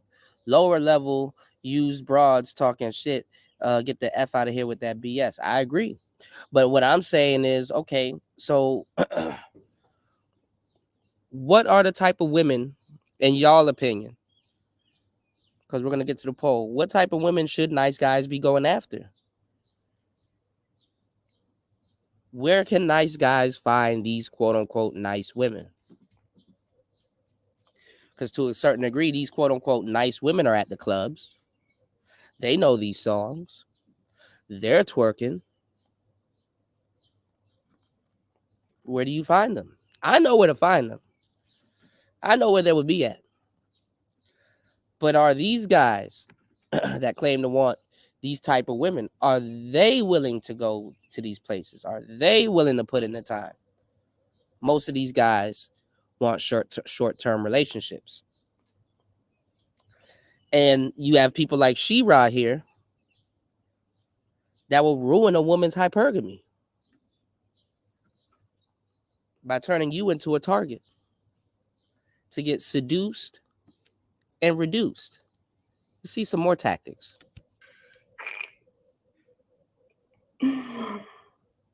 Yeah, I would say expert in the house. Lazy gold diggers. Thank you. That is a compliment. Like, who wants to be a hard worker that doesn't get any money from their man? Like, who want to be that? Call me a lazy gold digger any day. And you ain't gonna call me broke. Whenever they say they don't want commitment, say, good, I don't either. Reverse psychology. Okay. See? A man always wants what he can't have. Don't ever eat. Your form of commitment means sex. Sex is a commitment. So when he says, oh, I don't want to commit, I'm so glad you said that, because I totally agree. I don't think we need any type of commitment, not even a physical commitment. There you go. Commitment to you means something totally different than it means to him. So y'all need to figure out what commitment means to each other. I would recommend pretending like commitment means sex to you. And I bet you he gonna commit real quick. All right, so now that's some of you guys also not soaking up this game. So imagine going on a date or linking up with a chick and you, okay, let me say what Lucario told me to say or Alpha Male Strategies told me to say. Which is, if you know anything, you guys X yourself out. So if you're like, okay, let me use this false disqualifier. Let me say to her first so that she don't think I'm looking for sex like that, even though I am. I'm not looking for no type of commitment.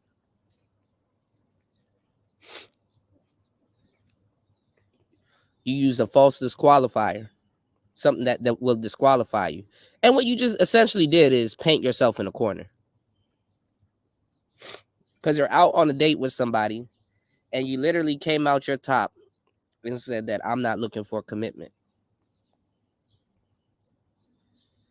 And she like, oh shit, good. Took the pressure off my back. So now you can sit here and spend money on me. You just X yourself out. Stupid. Thinking that you smart. Good. Now I don't have to fuck you. That's how she going at it.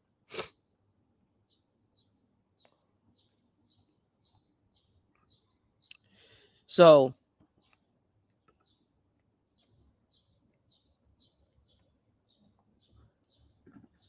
look how that works.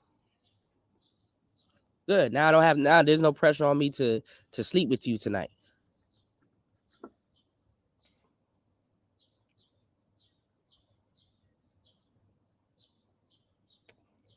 In the back of your head, you should be like, damn.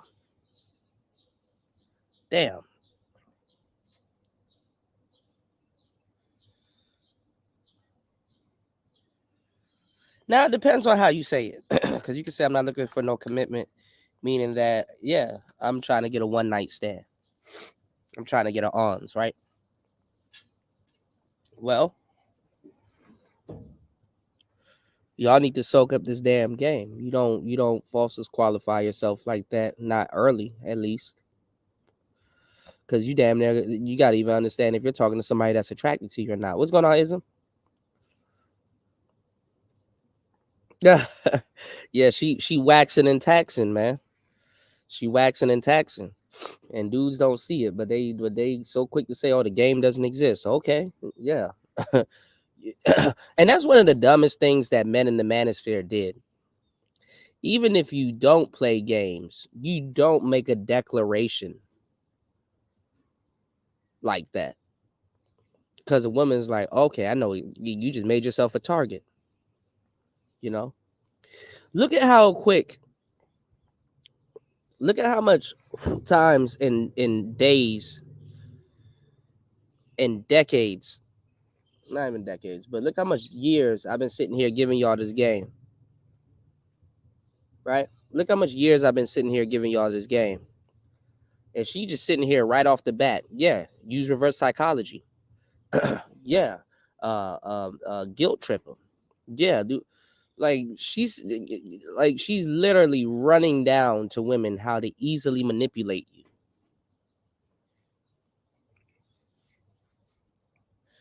And you dudes still don't get it. Let's keep going. But the funny part is that not all women can pull this off. Again, some women don't have the looks. Most don't have the personality. Most women aren't ladies. They grew up with the same internet you did. Let's go. Because y'all have two totally separate definitions of it. How do you ask men for money without feeling bad? Like this. Do you want to make me happy right now? Yeah, of course I do. I want to make you happy too. But later on. All right. Let's see who's listening. What is she doing right now? What do you see she just did? Because she's covering a lot of ground with less. What did she just do? Let's see who knows what the hell they talking about in the chat. What did she just do?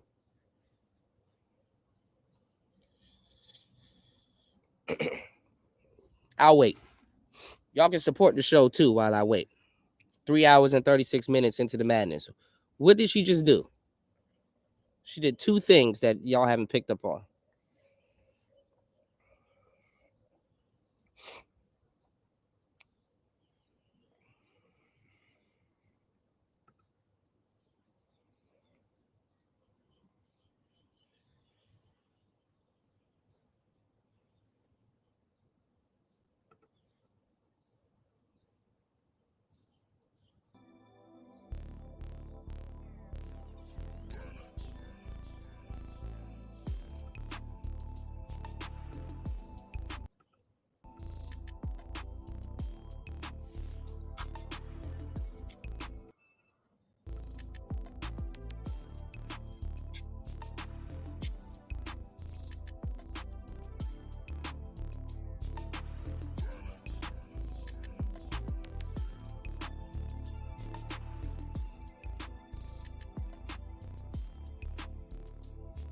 What's going on, Mr. Foster? Sam Floor, right back at you.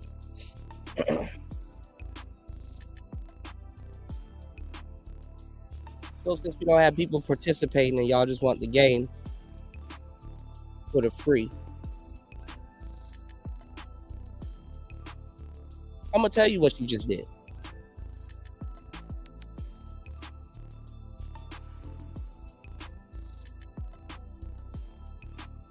She did a whole compliance test. She did a state break. She stopped for a minute. She looked at you, blinked, said, do you want to make me happy? Obviously you do. So you're in compliance. She got you to agree with something. Then she made you a false promise. I want to make you happy also, but later.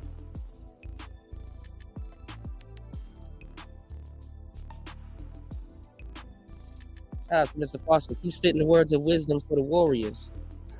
I appreciate that, Mr. Foster.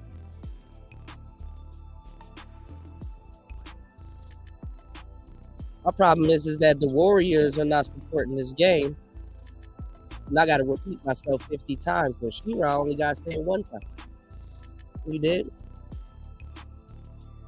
How much do the warriors actually value this information?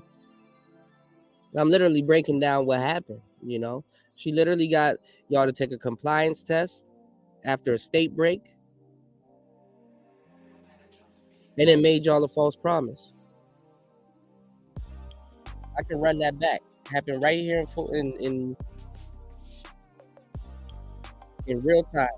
How do you ask men for money without feeling bad like this? Do you want to make me happy right now? Yeah, of course I do. I want to make you happy too. But later on. Well, what do you want? No, I don't know. I don't know if I should tell you yet. Come on, what is it? Then whisper in his ear like this. I want you to take me to the ATM and give me as much money as you choose. Now she up here joking with you, but she's being dead serious. Basically, I want you to do something for me. Insert favor here. That's going to cost some money. Because she already locked you in with the compliance test. And you said that she wants to make you happy. And she made you some bullshit promise for later, which will never come. This is called dangling the yarn. What's going on, Gems?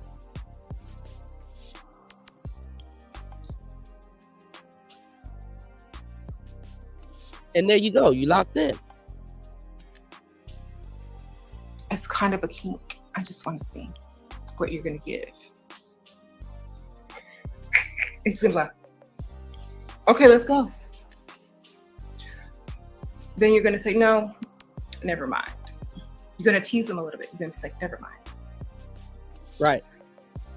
How about the next time we see each other, you just bring it to me?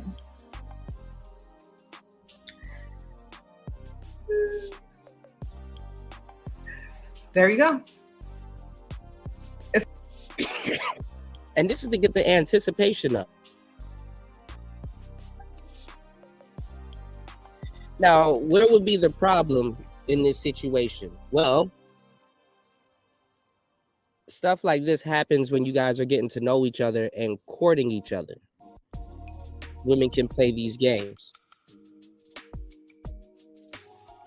See, the reason why women have to gain real estate and move as quick as possible when they're scamming you these days is because these things aren't there anymore. She doesn't get a chance to get a breather with courtship unless you're a guy with really nothing to do. She doesn't get a chance to manipulate you during the qualification phase because she got other dudes to talk to and she's distracted. So a lot of women are just going to be straight up sloppy. Now that doesn't equal bad in their book, because the thing is that if you're already interested in her, you will overlook her sloppiness and try to bring order. okay, yeah, she kind of really don't know how to hold a conversation, but cool. I'm just gonna see if I could just kind of talk to her more and do some more small. This is how you get manipulated, y'all. I'm literally giving y'all the gems and tools to deal with the creature that you want to deal with and going to deal with anyway.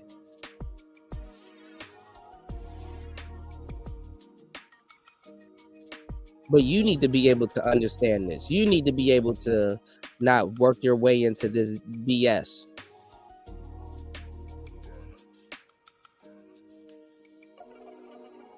Shit, some of that starts with supporting people that's giving y'all the game anyway. So. It's a challenge. Don't be mad when the game got his foot in your ass. Yes, I didn't do nothing for y'all or tell y'all or gave y'all the game. So He already know he gonna seduce you because you just whispered in his ear. And you know what that do. So you got to break out of shyness. You got to break out of shyness. And that's another thing that we have brainwashed. We think it's us when a guy does not choose us. But men that are attractive don't think that about women who don't choose them.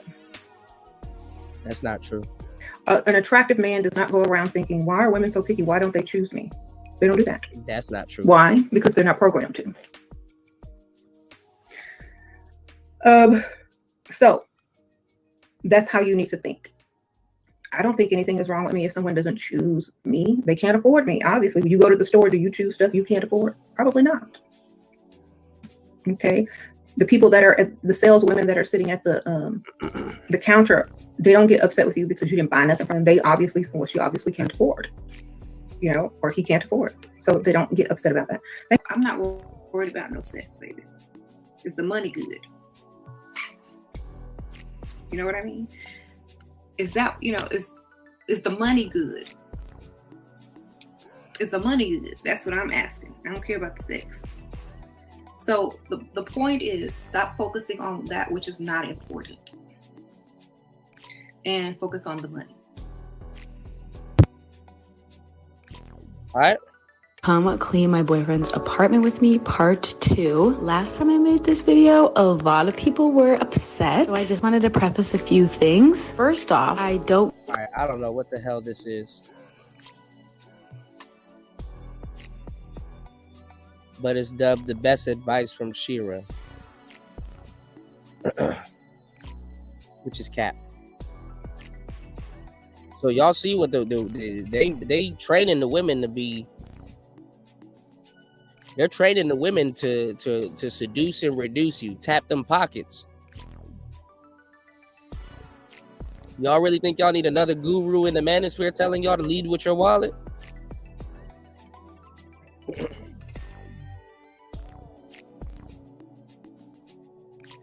I'll be so quick to listen to niggas to tell y'all to lead with y'all wallet when it comes to these hoes. But for some reason, when it comes to the people that's giving y'all this game, y'all don't know what it means. So look at what dudes are. One thing we talked about. Look at what dudes are talking about. How men have been boxed out of the sexual marketplace. Really? Have men been boxed out of the sexual marketplace, y'all? You got muskets and samurai swords and cool guitars and skateboards behind you.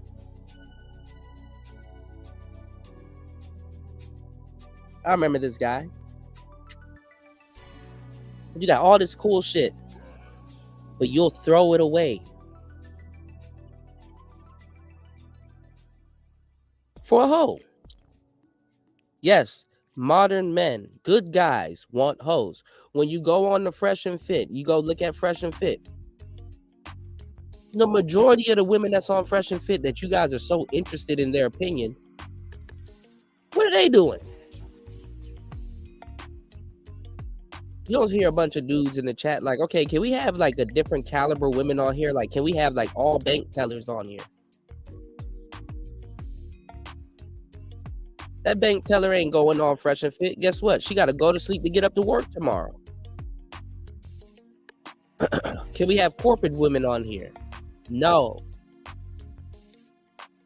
You get OnlyFans girls. Let's get it. about quite a bit is how dating apps have altered the market and resulted in incels and to a certain degree femcels, but less so. A lot of data showing that young men are more likely to be virgins. I remember we had, And you don't know what you're talking about because incels aren't on dating apps.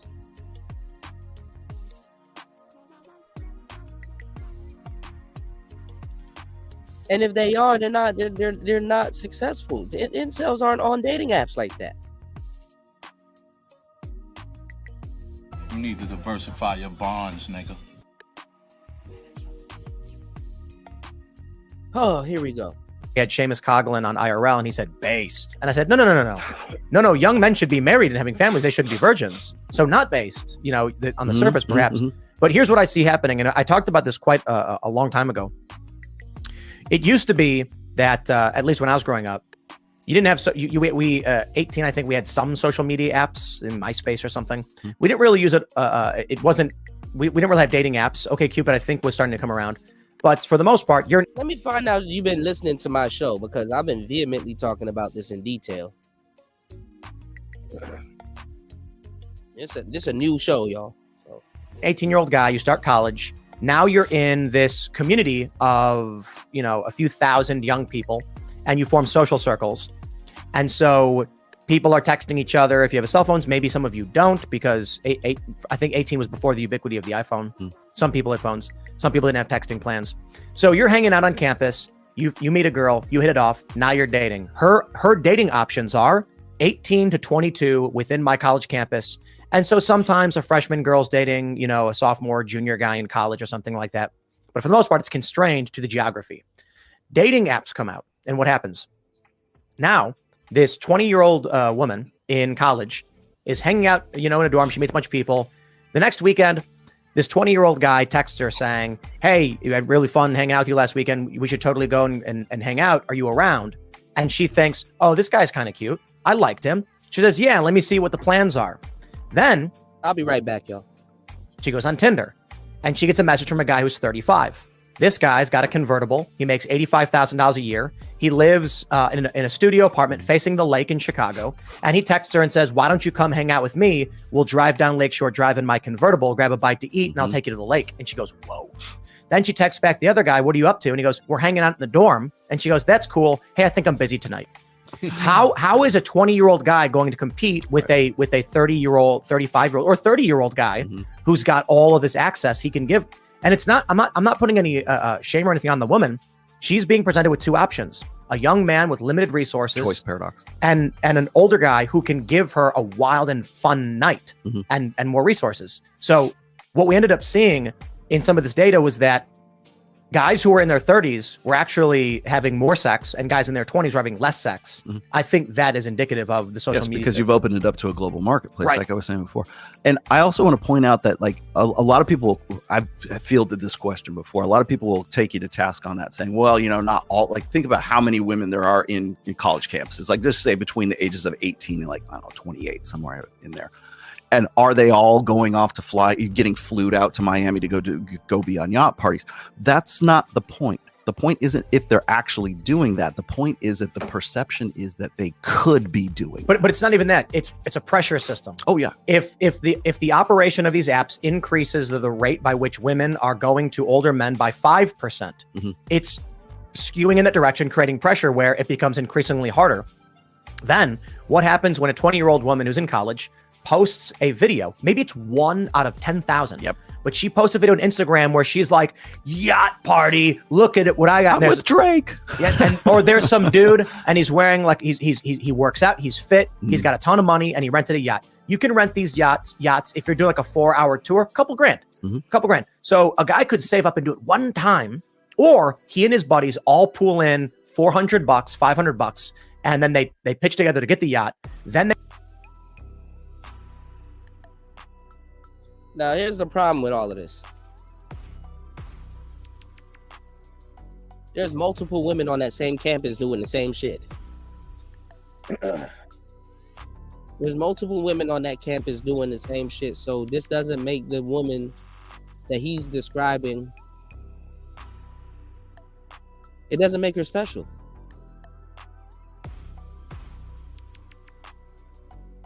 Niggas are not throwing a yacht party just to invite one broad. Now, one broad may show up. There's a difference. Well, come on now. They tell these young women, hey, I'll fly you out here. For them, it's a quick hookup. That young woman then posts on social media, look what I'm getting to do. Other women are like, why aren't I getting to live this glamorous life? I'm hotter than that bitch. I could do that. But then so here's the darker side of that. All of that 100% agree. Then you get the Tinder swindler. Oh, right. So like, but because essentially what he's doing is he's like, it's never been easier to fabricate the cues of higher value today. You can go rent a Lamborghini, go take an Instagram shot of it, or like you have all these guys or these women who are like, they literally have these these dummy private jet interiors where you can go sit down and pretend like you're like on your Lear jet going somewhere. It's bullshit, but like people will, you can go pay a fee, go get your Instagram shots, and then hey, real jets. Yeah, they rent out real jets for photo shoots. Someone pointed this out in a viral video on TikTok and Instagram that the jet covers were on, and the woman was walking. Let me tell y'all something. They don't even tell you how the guys are also looking at the dudes like, man, it would be crazy to throw a yacht party. I was so glad when I was in the industry and was making music and stuff, because the thing is that when I was in the industry and we were making music videos and stuff like that, I'm so glad we didn't need a yacht. Because Lord have mercy, we have sat around a couple of times smoking in the studio like, damn, where the hell we gonna get a yacht, bro? Thinking we have to shoot a big pimpin' music video and shit. Like, where the hell we gonna get Rolexes and a yacht?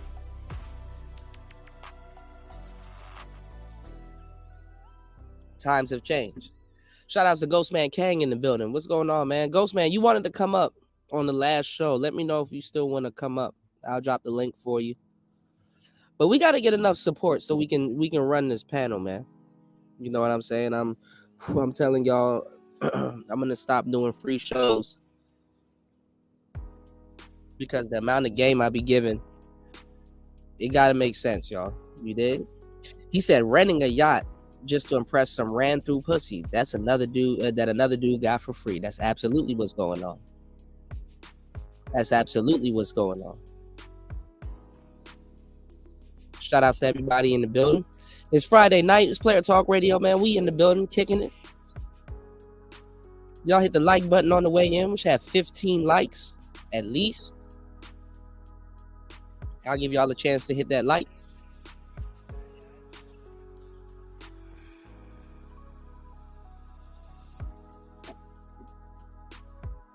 And definitely support the show at $PTV 888. That's $PTV 888.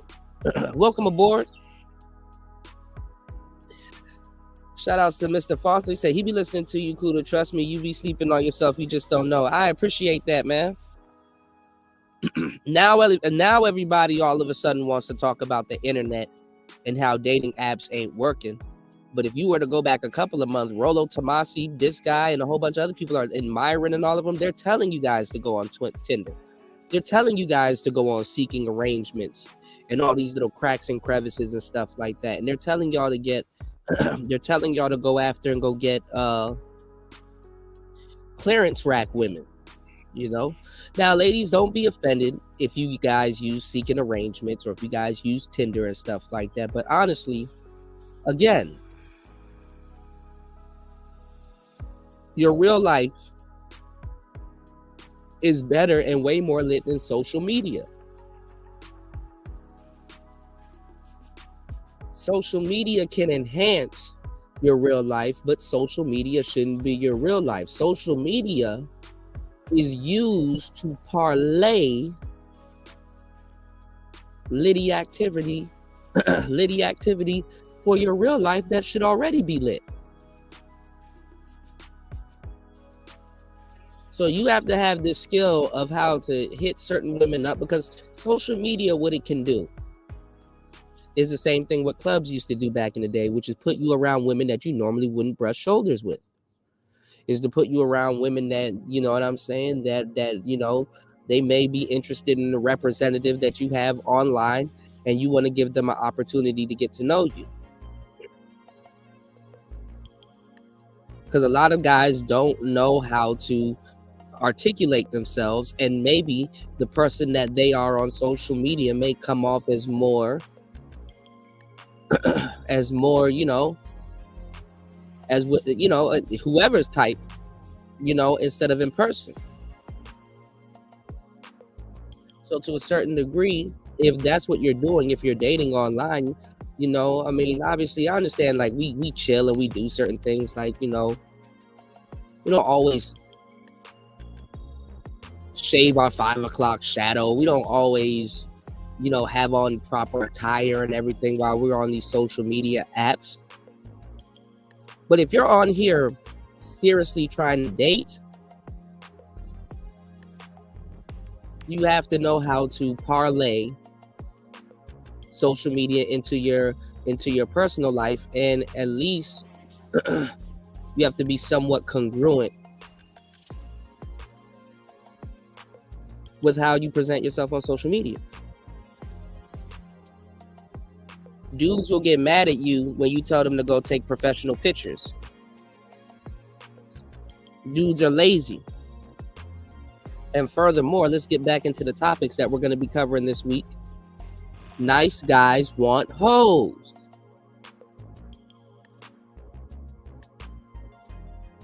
And if you are a Gen Z and you are quote unquote a nice guy, you don't know anything else. That's all you saw coming up. Hoes. And some of y'all haven't even looked in the mirror and actually really assessed what I'm talking about. Some of y'all hate that you want hoes. Some of y'all hate that you are attracted to promiscuous women as much as you are. Some of y'all don't even have a barometer to measure your attraction and how much attracted to these promiscuous women you actually are. Kuda, how can you say good men want hoes? What are y'all chasing after?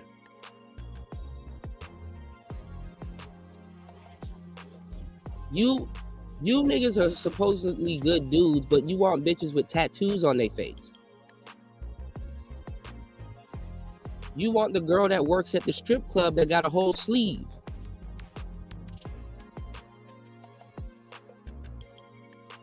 And don't get me wrong, good dudes can have tattoos, good women can have tattoos and all kinds of stuff and things like that. Who's to say you're judging a book by its cover, Kuda? Well, certain things are a hoe's uniform. Sad to say. And if you're a good guy and you want a hoe, well, I don't want to hear you complaining about the game. Because you should know by default that you're choosing to play the game.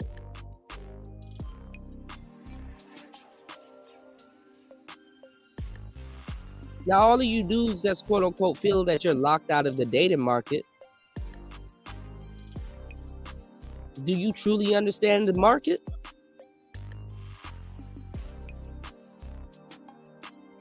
Because how are you locked out?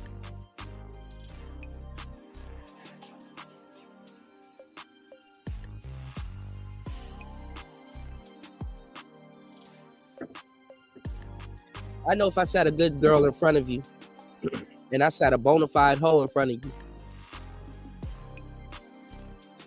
you're going to go after the hoe.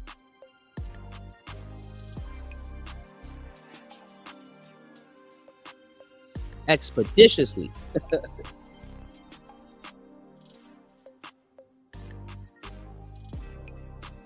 Let's get it. Walking up and smiling as she got into the jet, and they were like, no one boards a jet with the jet cover already on. She's faking it. There's a really funny 4chan green text post where a guy he's like 5'6", manlet, overweight. I don't know if you saw this one. And he's like, decide to stop sitting around doing nothing. hire friends to make fake music video, rent a boat and wear fake gold chains dancing on it. Start sending messages to women.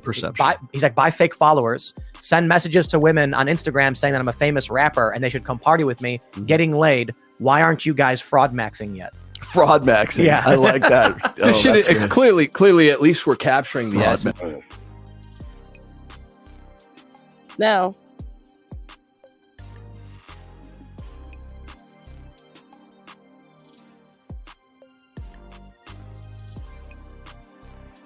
there's a couple of things that could be going on with this picture. It's funny, the term fraud maxing. That's hilarious.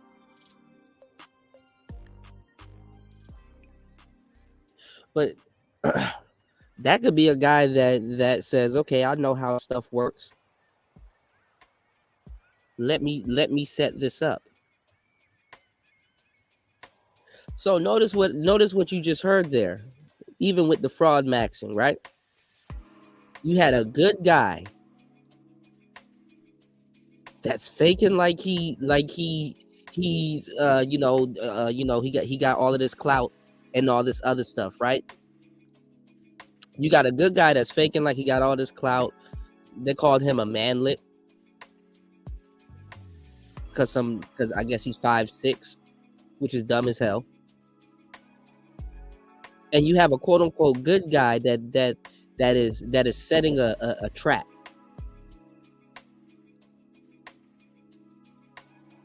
Why would he have to fake like he's a rapper?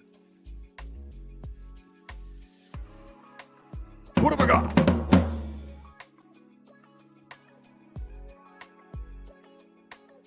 Why does he have to fake like he's a rapper? Okay. So he faked like he was a rapper to pull what type of woman?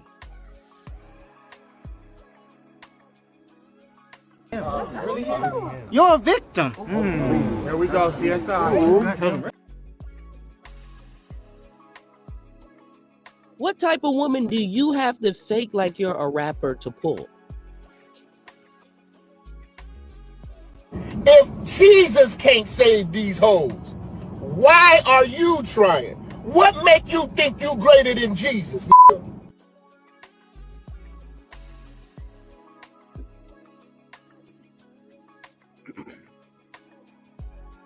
You're quote unquote a good guy that wants to get women. Why do you have to fake like you're a rapper? Because guess what?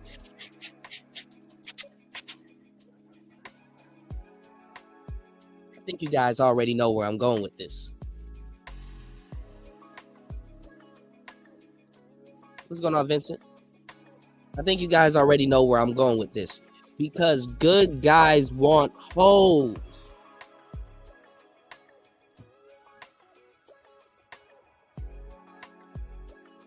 Quote unquote good guys, well-to-do dudes have to pretend like they're a rapper to get a whole bunch of bitches on his boat because guess what?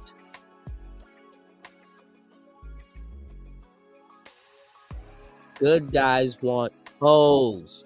If Jesus can't save these hoes, why are you trying? What make you think you greater than Jesus? Oh shit, what's going on, John? Shout out to John Jones. What's going on, player?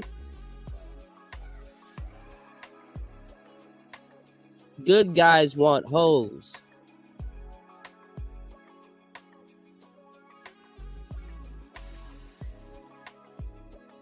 Of it.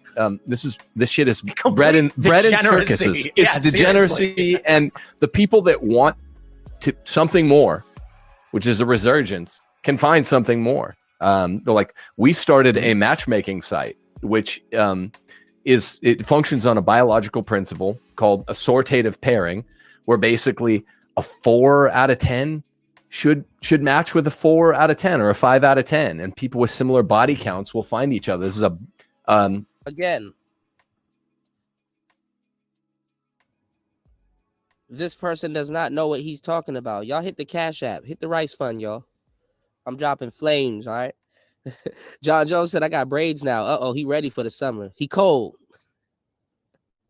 He cold. All right, shout outs to John Jones. John Jones said he ready for the summer. He cold. You identify my bitches with APs. She ain't got an AP, she is not mine. You cold. Anything? He cold. She belongs to the streets.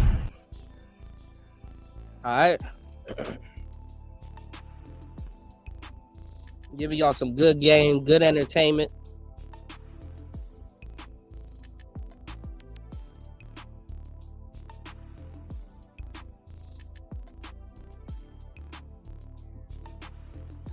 Good guys want hoes, y'all. Shout out to Chris G in the building. What's going on, player? Welcome to the show. There's some more of it. All right, good guys want hoes. They'll get on here and pretend like they don't, but that's what they want. I've been doing this for a long time. I know what I speak of.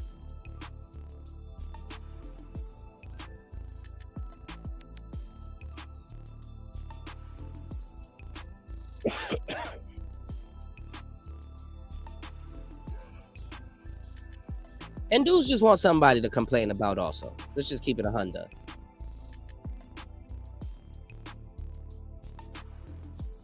Hoes claim they want good guys, Mr. Foster. But they play good guys. They want good guys. They need good guys to come up off of. They usually play good guys. Because a lot of good guys usually ain't good guys. And a hoes dynamic can turn what would be a good guy into something completely different. He cold. You know what I'm saying?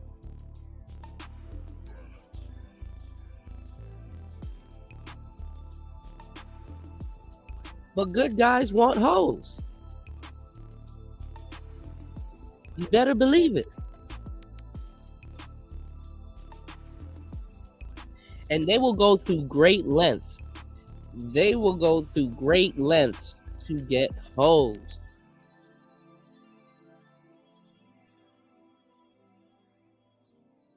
Whereas back in the day, you wouldn't dare catch a good guy attracted to that. He would be shamed, or he would feel some type of shame. See, they keep the shame for the guys, but there's no shame for the women.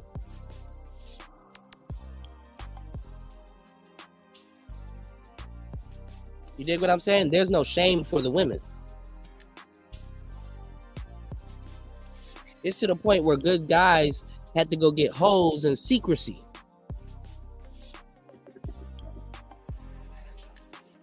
So we live in a day and age where women can say they want toxic niggas all day and nobody says nothing about it. But the good guy gets shamed. You see how that works? It's to the point where they still gotta lie to y'all today. Oh, I want to go be a passport bro and go get traditional women. That's cap. You want to go get some hoes. And let me tell y'all something too with y'all good guys. Eventually you'll grow up. Because honestly, you really want to get these hoes out of your system. A lot of these quote unquote good guys cannot shake these hoes out of their system. Shout outs to my bro, John Jones, dropping the huge $5 on the Cash App. He cold. You identify my bitches with APs. She ain't got an AP, she is not mine. You cold. Anything? He cold. She belongs to the streets.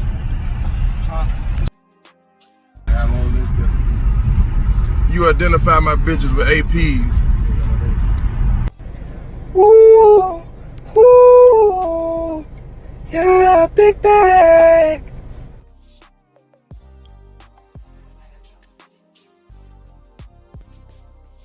All right.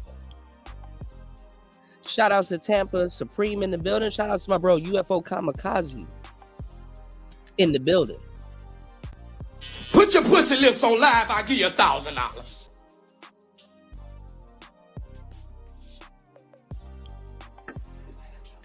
Shout outs to the bros in the building. UFO said, I'm a God guy. I feel you. Hoes are definitely overrated, but this is what good guys, quote unquote, want. They want hoes. They want them. Now listen to what this guy is talking about, because he has no idea what he's talking about. And these guys, this is why the white manosphere has to bite off the black manosphere, because our shit cold. Way colder than what he's talking about. This is why I tell you guys not to use the scale of 1 to 10. Because if you're using a scale of 1 to 10, other than to describe something, or whatever you're using a scale of 1 to 10 for, there's a good chance you don't know what the hell you're talking about. Because then now you're just starting to match numbers and not be realistic. He said that 4s are supposed to talk to 4s and 5s are supposed to talk to 5s. What world do you live in, my nigga? What's going on, Brownie Ellie? She cold. What world are you living in? Listen to the common sense, y'all. Use your common sense. If you're using a scale of 1 to 10, do you think 5s talk to 5s and 4s talk to 4s? You're just matching numbers. Again, you don't understand the dating game. Because in the real world, 5s talk to 7s.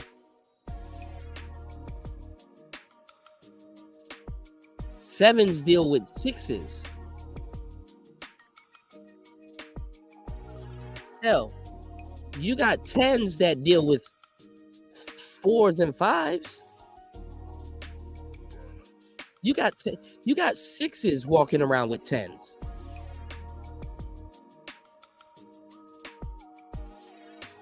So let me find out you're using a scale of 1 to 10 and don't know what you're talking about. Get it? Evo psych and biological perspective that people are, with social media, not doing their best to steward their own options, to collocate their own options. Young men are wanting, they have a higher threshold for a lower threshold for hooking up with chicks. No, the problem with it, Brownie Yelly, because it doesn't have nothing to do with you being incelly. The problem is, most people, when they appraise themselves, if they do, most people want a number that's either a half or higher than theirs, or what they believe they are. But here's the thing. You may be accurate with your number, but you've never seen yourself without a mirror. Like, you've never laid naked eyes on yourself. You've seen reflections of yourself in like car mirrors, car doors. You've seen reflections of yourself. But you know what I'm saying? And then this is the thing about the number thing. People give people that they're attracted to more credit. You understand what I'm saying? So the thing is that you're like, oh, okay, well, I'm a 7. Let me kind of just be modest and carry myself around as a 7. But somebody's that's attracted to you, they think you're a bona fide 8, 8.5.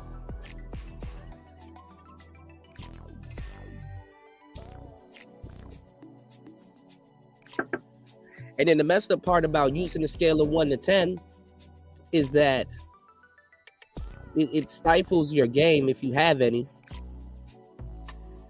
Because now you put monetary, you put value, you put value onto someone. So if you believe that you're talking to a dime, it doesn't necessarily have to be a dime, but you're attracted to that person, so you believe that you're talking to a dime.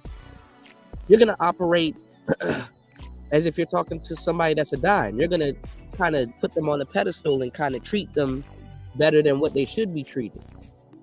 And I hate to say it like that, but if we get into the game,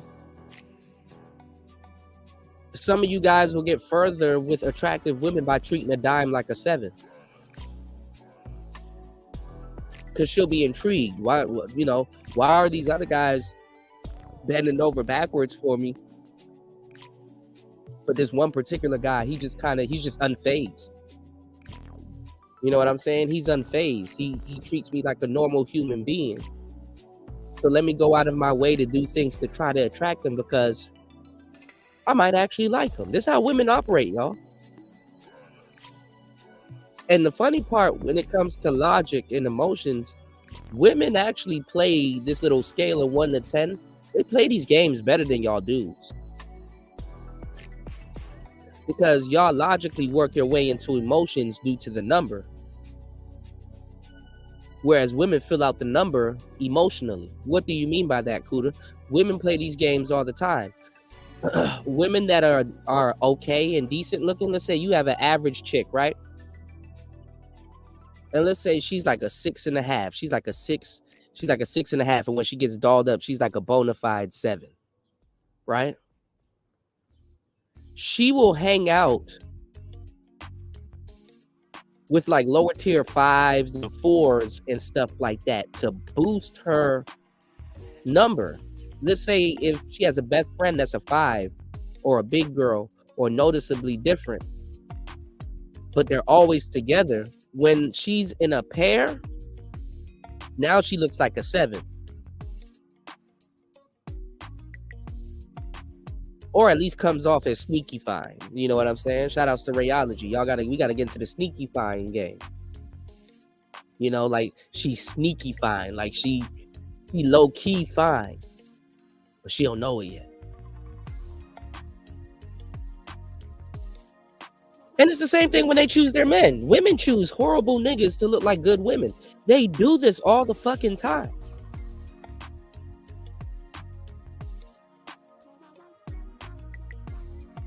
Lord, I need to put this shit behind the paywall. Y'all don't hear me? Shout outs to everybody that supports the show. This is how they operate. They're playing a numbers game better than y'all niggas, and y'all niggas swear by this shit. Because the numbers game is also a manosphere talking point. We'll talk about it later, though. They do love big girls. Sir Ism. UFO Kamikaze said got a rating of 8 in a few private female Facebook groups that rate dudes but never took it seriously. That's what's up. And the number don't mean shit, by the way. It could be potentially a compass, though. We'll talk about it later. Shout out to Chris G. He said, I've seen that boo stuff. I've seen pictures of this. Yeah. Chris G said that small sexy chick be real nice next to that big chick. Yeah. We used to go and pull girls, we used to call the big girl a ton of fun. You know what's going on, Andre? We used to call the big girls a ton of fun. And to your surprise, before your eyes, the big girl sometimes is a better woman than that small girl. Sometimes to pull that smaller chick, you got to pull a big friend, because back in the day, you know what I'm saying? Back in the day, dimes never used to be alone. See, let me tell you why now is the best time to actually really go get yourself a dime, because y'all niggas be fighting bitches' brothers and shit like that. Y'all niggas got to fight to fuck fat bitches now. Y'all have to...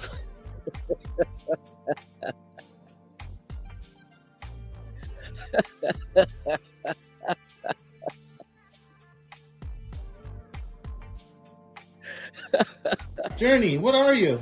A bitch. Oh yeah? What are you? Oh my god, y'all niggas gotta fight the fuck back you fat bitches now. Y'all niggas be fighting for your lives, man.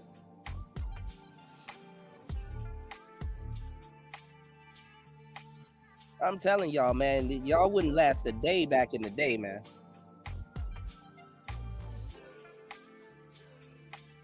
Y'all wouldn't last a day back in the day. Yesteryear was not built for Gen Z, y'all. So anyway, you would rarely see beautiful women by themselves. You know what I'm saying? And beautiful women rarely traveled by themselves, and they rarely think for themselves.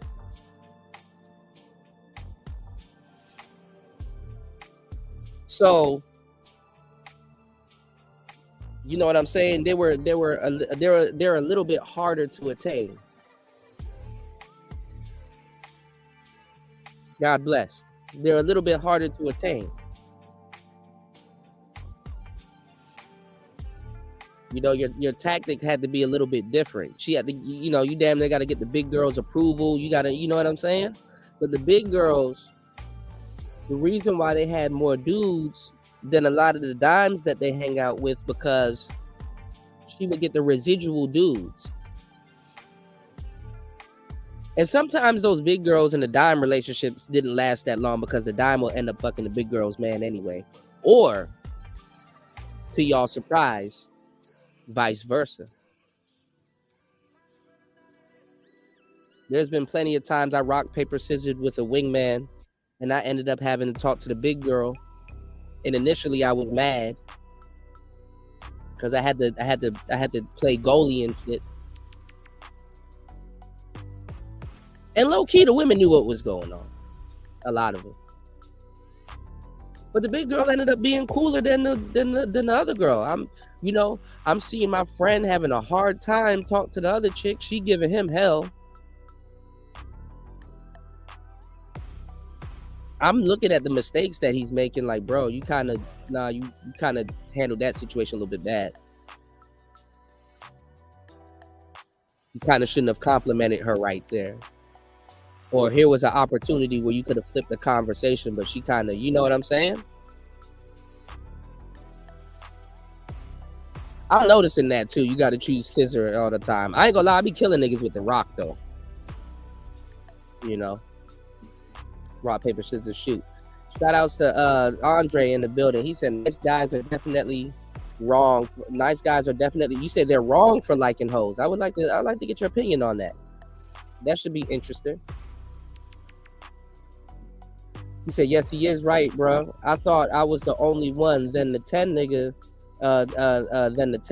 to her, she want to be your sneaky link. Yeah, like a lot of things changed right now with the internet. You know, you can't dime shame nobody nowadays. That's why they just call them baddies now.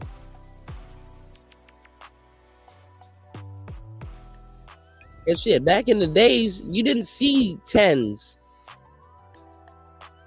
You know, everybody would assume like beautiful girls had money and they were taken care of and stuff like that. Now you just like beauty is common nowadays. Beauty is common.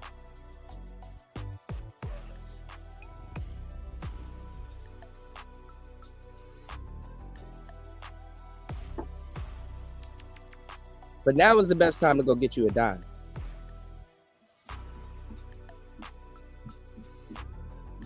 You said a big woman and ugly girl is 1,000,000 times better than your hand. Yeah.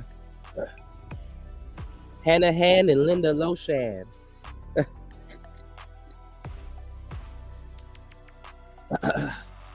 He said, my biggest obstacle is, to getting a woman has always been dirty macking from other dudes. Yeah, that happens. You know, never really been much of an obstacle, though. Yeah, I mean, let me tell y'all how y'all can combat dirty macking. Because there's only two ways you can combat it. You can also talk to the woman that's being, you know what I'm saying? You know, you can also talk to the women that you're with.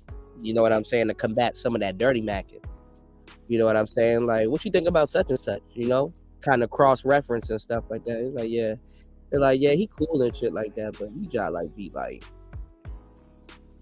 He just be just saying whatever. He be kind of trying to throw salt in the game and stuff like that. But you know what I'm saying? Heads up with that nigga. Watch out for him. And if she chooses not to listen and stuff like that, well, then you got your answer. Because a nigga can dirty mac as much as he wants. He can dirty mac to his heart's desire.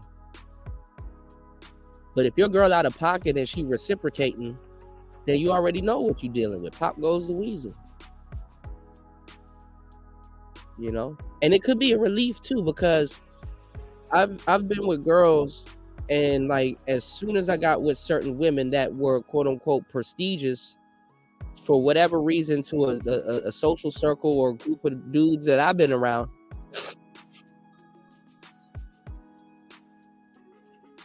it opened up a level, it opened up a lane for me to get different type of women. because other women knew this woman. You know what I'm saying? And they knew who she was, and she was more like a networker. But me and her was getting it in and kicking it real tough. So that when dudes start dirty macking and stuff like that, that's good. If she reciprocates, you know, some dude dirty macking on her, then it's like good. Now I'm not obligated to you know, fuck with you long term.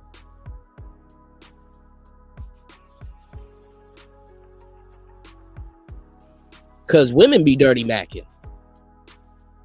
Ooh, I saw you with such and such. And oh, for real? Yeah, where was we at? Where you saw us? Oh, I saw you up at you know what I'm saying, down Adams Morgan. Or I saw you here and stuff like that. Y'all really, you know what I'm saying? Bitches be dirty macking like women be dirty macking. And that should be subtle. Toya, where you at? Subtle or sub? God damn it, subtle, subtly, or however you pronounce it. So, you know. All right, let me catch up on the chat. You said if they claim to be nice guys, why are they checking for hoes in the first place? That's what I'm saying. You know. About obvious hoes in the street ones, yeah. But see, what they're doing is they're lying to y'all and saying that they want traditional women when that's not the case. You always find them with hoes, and it ain't a case where it's like you know, it ain't no how you keep them hoes off you, man. They killing me, nah. It ain't one of those. It's like they pursue the hoes. They're pursuing the hoes. They have a mouth also. They can tell a promiscuous woman no. Okay. But hoes need good guys because they're tender.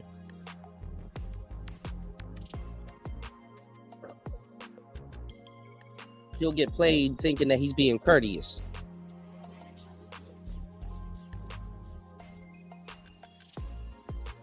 He said, Kuda, why do you always think dudes just don't love big women? Nah, I said they love big women.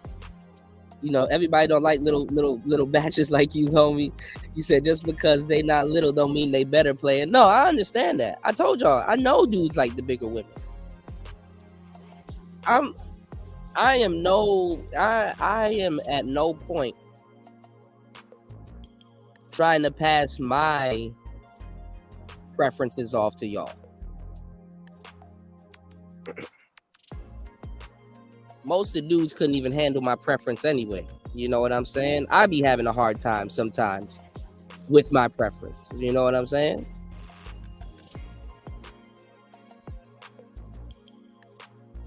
My thing is that when you give these guys some game, and if they do actually go after something and you see what they go after, it's like, bro, what the fuck? You was better off. Shout outs to my real players. You know, you was better off showing me what you going after first. Then I could have got your mind right.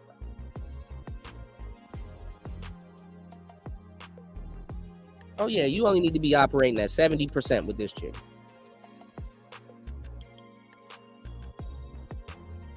But when you see what they go after hoes. Like, first of all, I'm not gonna lie. Like, come on now. I don't give a damn what your preference is. If you have to fight a broad's brother and be beefing all summer and risk getting shot and shit like this, and this bitch is as big as a house, giving you all of these problems. Let's just keep it 100. Listen to what y'all are saying. Like, the fat girls never used to give niggas these type of problems back in the day.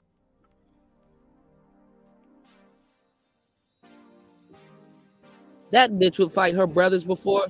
The brother, man, fat girls back in the day, brothers don't even believe. Brothers are like, look, take her. Come on.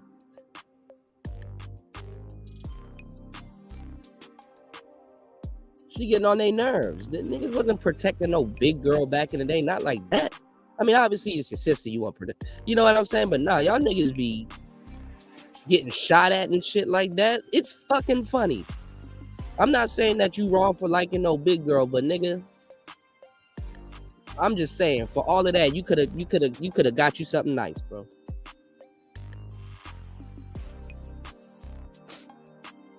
Getting into a gang war over a 1992 Honda is crazy. Well, you can get you a nice 2024 or a 2023.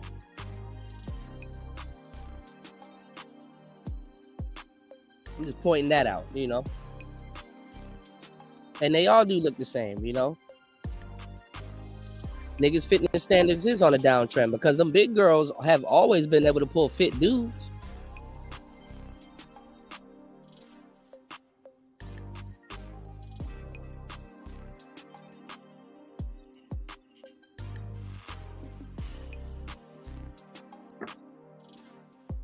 He said, if a nigga can dirty Mac a chick into not fucking with me, she wasn't the one anyway. That's what I'm saying. Thank you, Brownie.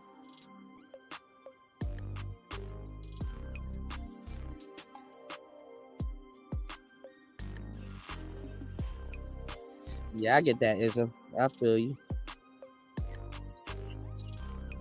You said it's bad when it's your own friend that's dirty macking. Oh, I've been there. And let me tell y'all where you're gonna run into your own friend dirty macking. When you start talking to women in your social circle. Depending on the woman in your social circle, if y'all start talking to certain women in your social circle, look out for some of your friends, even if it's your right-hand man, to dirty Mac. Don't take them little comments lightly.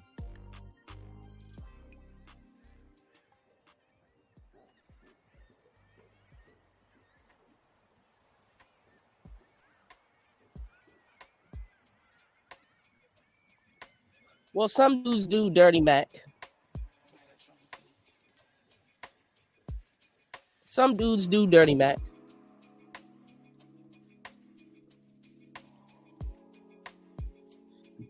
And to a certain degree, dirty macking is a part of the game. You know, if somebody trying to knock your girl from you, you know, like I told you guys, you know, I hate to say it, some of you guys, if y'all want to get a decent, pretty girl, if y'all claim like, hey, cool, there's no decent, good girls in you know, in my vicinity and stuff like that. I say some of y'all niggas, if y'all gonna be lazy or don't want to do a little bit of traveling, like go to the next state or the next couple cities over and stuff like that, or in the burbs and go meet some shorty, if you're thoroughly convinced, you might have to pull her off another man's arm. But then again, then you're going to have to look at it. Is she still a good girl? And then you got to look at it also at the same time. It's like, is she still a good girl? Or you know, do I have to look over my shoulder? Because how you get them, in a lot of cases, is going to be how you lose them.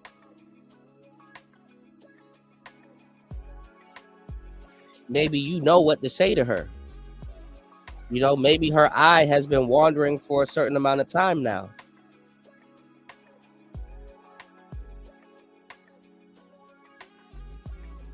So you have to pay attention. Shout outs to Mr. Foster. Ism said, why can't a big girl be a 2024? Again, you putting little batches at the top. I'm not telling y'all to go after little broads. I never said anything about no little broads. You assume that. But yeah, you can get you a big 2024 big girl. You can go get you a full-size sedan or a little SUV. I'm just saying, if you're going through goofiness with that chick, there's a problem with you. You will laugh. Also, Ism, if you see a guy out here in the streets fighting to get with a Precious, you will laugh also. You would laugh. En las profundidades del Congo, un envejecido guerrero lucha por el futuro de su familia. Macumba, un gorila occidental de tierras bajas de 200 kilos de peso. Macumba es el protector del grupo y puede resultar extremadamente agresivo. Cuando extiende los brazos parece que va a cogerte.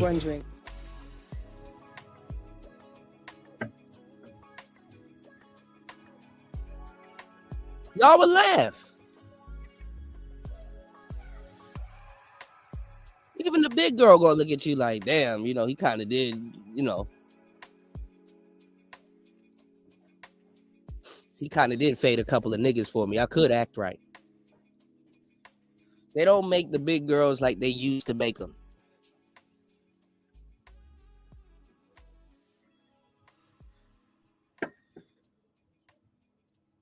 It's foolish that a lot of them are pretending to be Beyonce, but that's today's internet. That's what you guys have grown up with. Big girls are Beyonce now. Big girls are Beyonce now. Whereas back in the day, it gave that lady a you know what I'm saying, a room for character growth, you know? She'll know how to cook. She'll know how to do certain things. You know, you got some freaky big girls. They get into writing. Look at Zayn. Look at Sister Soldier. You know, they be having porn collections, all kinds of stuff. Big girls used to be lit back in the days. I don't want no big girl pretending to be Beyonce. Used to be you had to put a wig on a pig and put her on fig. She putting a wig on a pig by her damn self.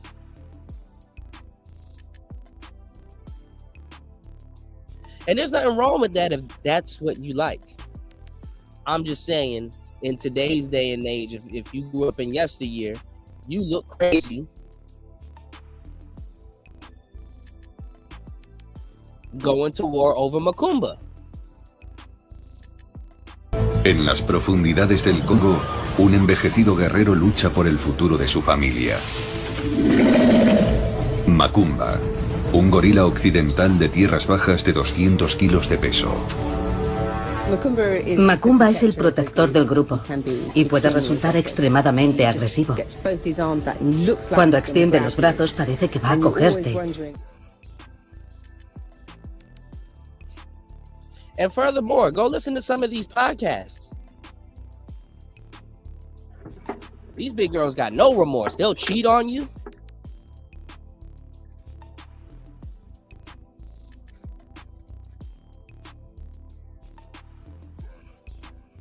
These big girls cheating on y'all.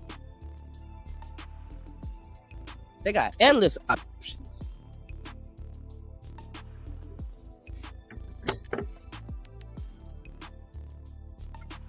You got to have a certain mindset dealing with them because that keeps them also in check. But they know this. All right, let's get into it. Chicks and women have a lower threshold for getting married, and this is making people miss. Well, if we go back to matchmaking, we've already had 2 engagements on this site we opened less than a year ago. Folks that are serious about finding marriage, that are serious about being inspired, young, probably apostatized Christian white dudes, mostly, but Christian American dudes, they realize the recreationalization of sex that you're describing here is it's the gay cruiser lifestyle for straights. Like premarital sex is contraception is fucking what they want. If they want a pretty, thin, fit, lovely, wifely young wife, can still be gotten. You got to look in the right place. And you know what that right place is? Church. Inward. Barnes and Noble. Church is part of it. But church has been infiltrated partly. I agree, but I do believe that there is a if we're looking at the solutions that are available, one of the strongest and most obvious is go to church. I'm not Christian, believe in God, definitely not an atheist, but I think it's plainly obvious that people of strong moral structures, so I'm not saying that churches are a guarantee you find a good person. Certainly there are bad churches. But I'm saying the likelihood that if you want to have a marriage and a family, going to church is 100 times you. All right, let me tell y'all where to go find good women. Not like y'all gonna do this anyway because y'all too lazy.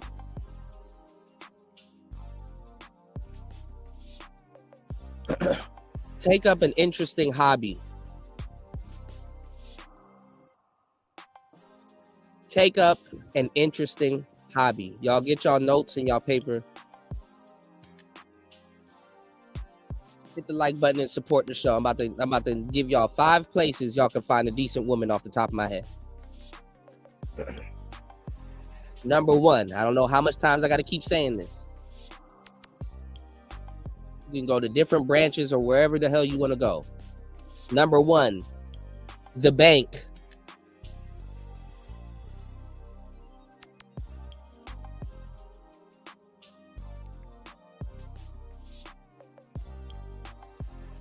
The bank.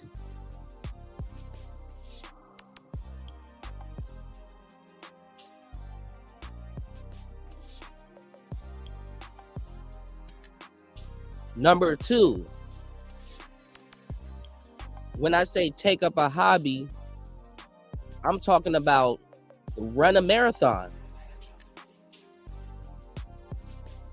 Go find out where they're running, where these people go out and they run, or they go to these little forests and they play in the mud, and or they move logs and shit like that. Go run a marathon, or a place where you got to get dirty and you get the number put on your chest and stuff like that. A marathon. Or getting to biking. Go buy yourself one of them damn Lance Armstrong bikes.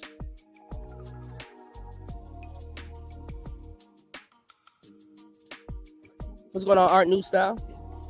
Go get one of them goddamn Lance Armstrong bikes. Go get into biking, get into cycling, get into get into like a different type of hobby and go deal with a woman that does that particular hobby. Like she goes biking. She does something different, get into Zumba classes or hip hop dancing or something like that. There's plenty of places you can find uncanny good women. Shout outs to War Master, skydiving. Hey, you're not off with that one. You can find a good woman going skydiving.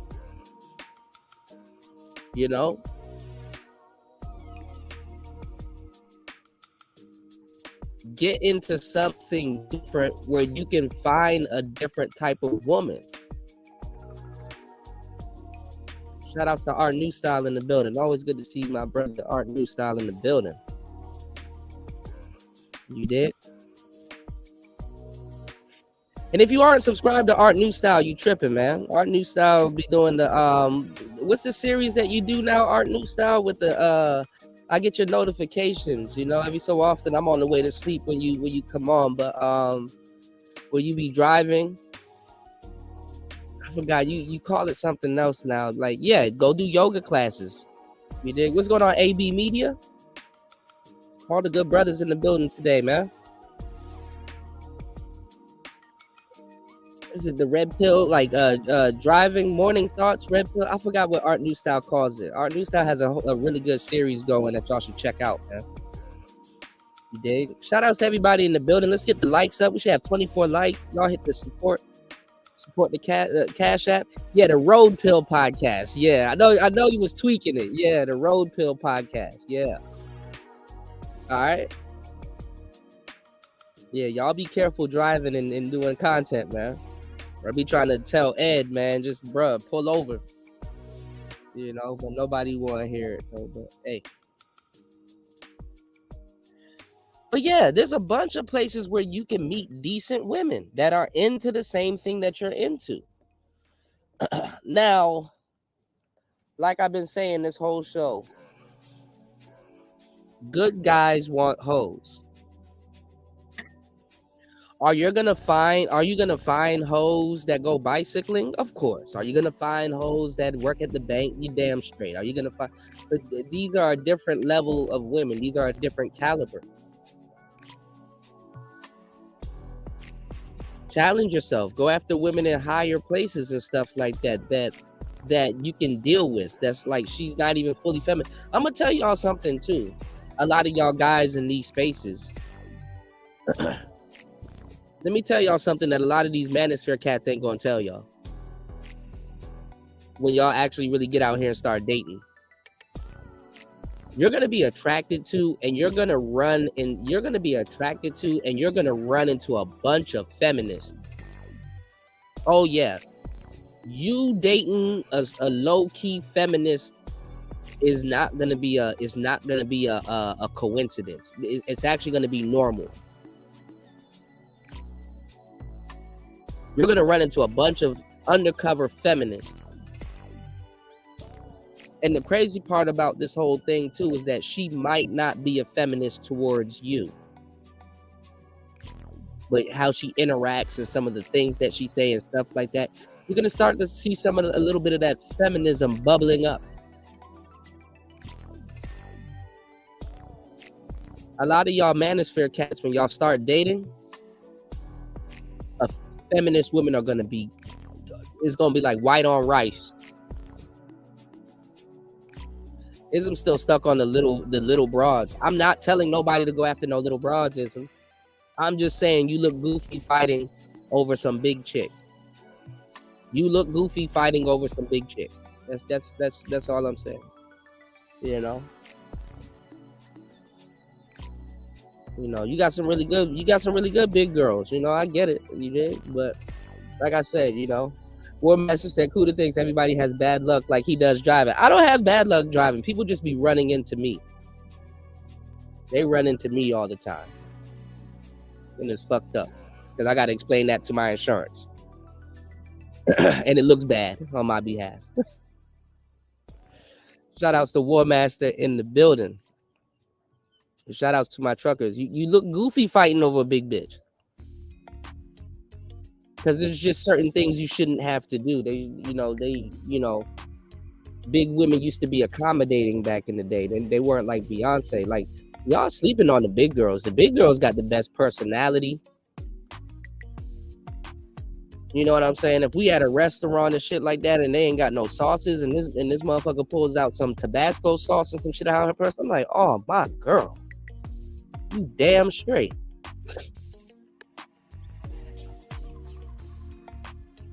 Y'all need you a good big girl, though. Go get you a good big girl. You can't just be sleeping with any just random big girl and shit like that. That's the problem with niggas. Y'all just like to sleep with any big broad and shit. No, you gotta have you a big girl that's fucking worth it. If she on the bigger side, she gotta have personality. You gotta like the things she says. She gotta be cool. She gotta make you laugh. Hell yeah. What's wrong with that? If you tolerate her and she cool and you don't mind her and shit like that, I'm gonna tell you some real shit. Don't let you be one of these weed smoking niggas. Don't let you be one of these weed smoking niggas that be going on food binges and shit when you have the munchies and shit. Like, oh, you need you a big girl. Y'all niggas are fucking up though, because they don't make big girls today like they used to. Big girls aren't coming off the factory, the production line like they were back in the day. Big girls back in the day, they knew their music. They'll put you onto some music. The bitches will put you onto some good corn. They'll put you onto some all kinds of shit, man. Y'all, they don't make them big girls the way they use. Big girls nowadays, for the most part, the majority of them are trash.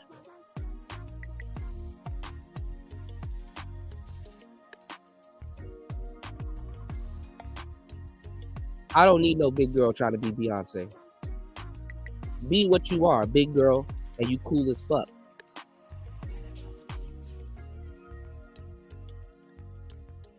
Y'all niggas be tripping nowadays over these big bitches. They don't even know how to cook. I mean, that's probably why they big, but they don't even know how to cook and shit. How you a big girl, you don't know how to cook? At least a big girl back in the day, you like, God damn, you know what? I'm gonna have to sit down with Shorty for a little bit this winter. Shorty be cooking meals and shit. They don't make big girls like they used to. And you know, when you in a good loving relationship, you gonna get that love weight. I don't give a damn who the fuck you are. You gonna get a little bit fat.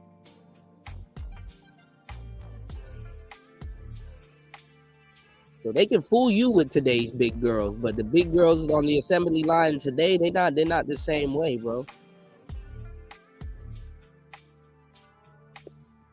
Y'all niggas be buying electric cars and shit like that with one big ass tablet.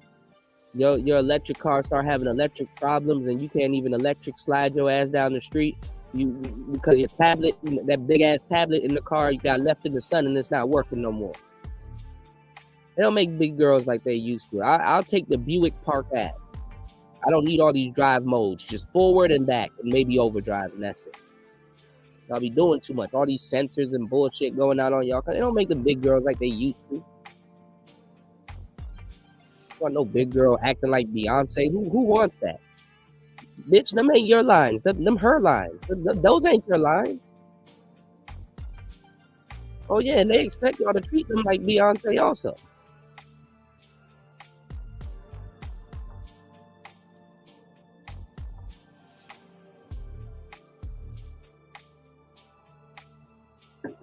Now I'll take me a real cool, wholesome big chick.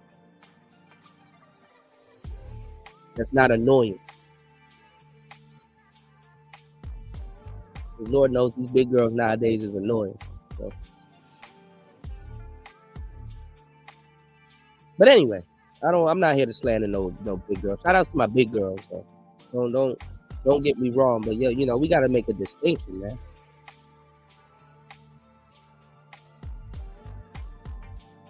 We gotta make a distinction when we talking about big bitches. Cause y'all niggas be lumping them in the crowd and shit like that. If you seriously try to sit up there and build a business or a bond with some 400-pound bitch that thinks she Beyonce.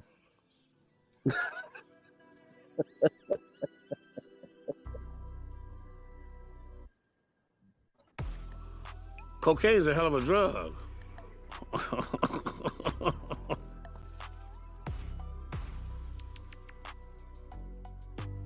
All right, let's get it. Are more likely to find a life partner, male or female, who is going to have similar values, agree. We don't get divorced. That is amoral. That is evil. That is wrong. We are in this together through better or for worse, till death do us part. You go to a bar and meet a woman. Oh, my bad. Y'all hit the like button and support the show. I told y'all I was going to give y'all 5 places y'all can get you a baddie or a good girl. The bank, those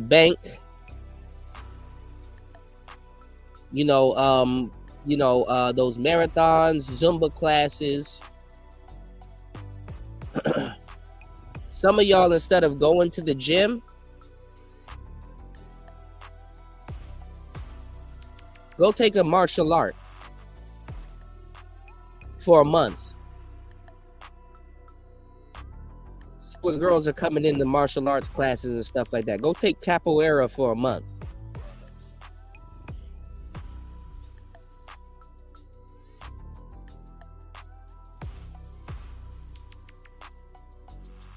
Go take Muay Thai for like 2 months. See what girls are in and out.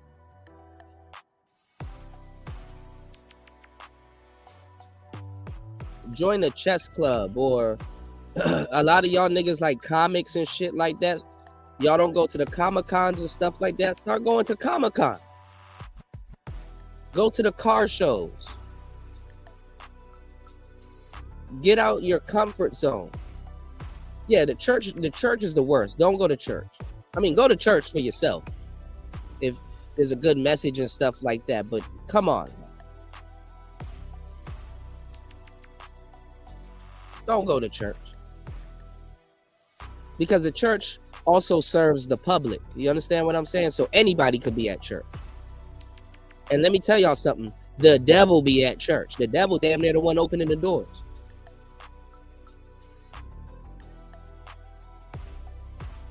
All right, let's get into it.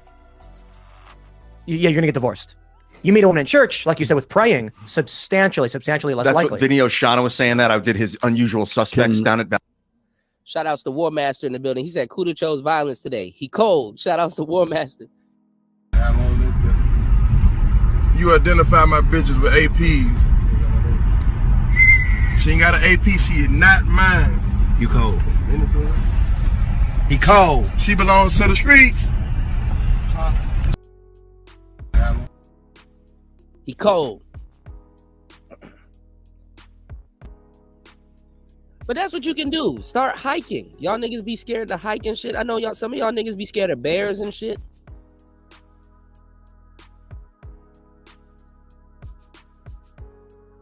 But you can get you a nice little baddie and be like, I ain't gonna lie, shorty. I don't know why my black ass is here. She gonna laugh. Y'all hanging around the fire and shit like that and be like, listen, if a bear comes out,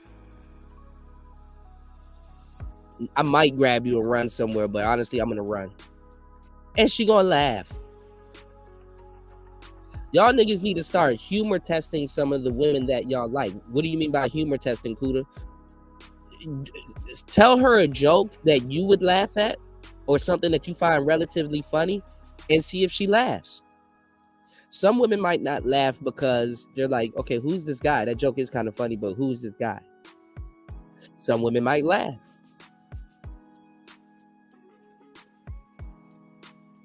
When y'all going on a hike, be like, okay, you look cool. You want to be my partner? Yeah, come on, man. We walking up this mountain and shit. My legs hurt. Now you got an excuse to... Oh, it gets better when you get older and shit. Because, you know, when you get older and shit start getting swollen. Legs be hurting and shit. Now you got an excuse to massage her or get a massage.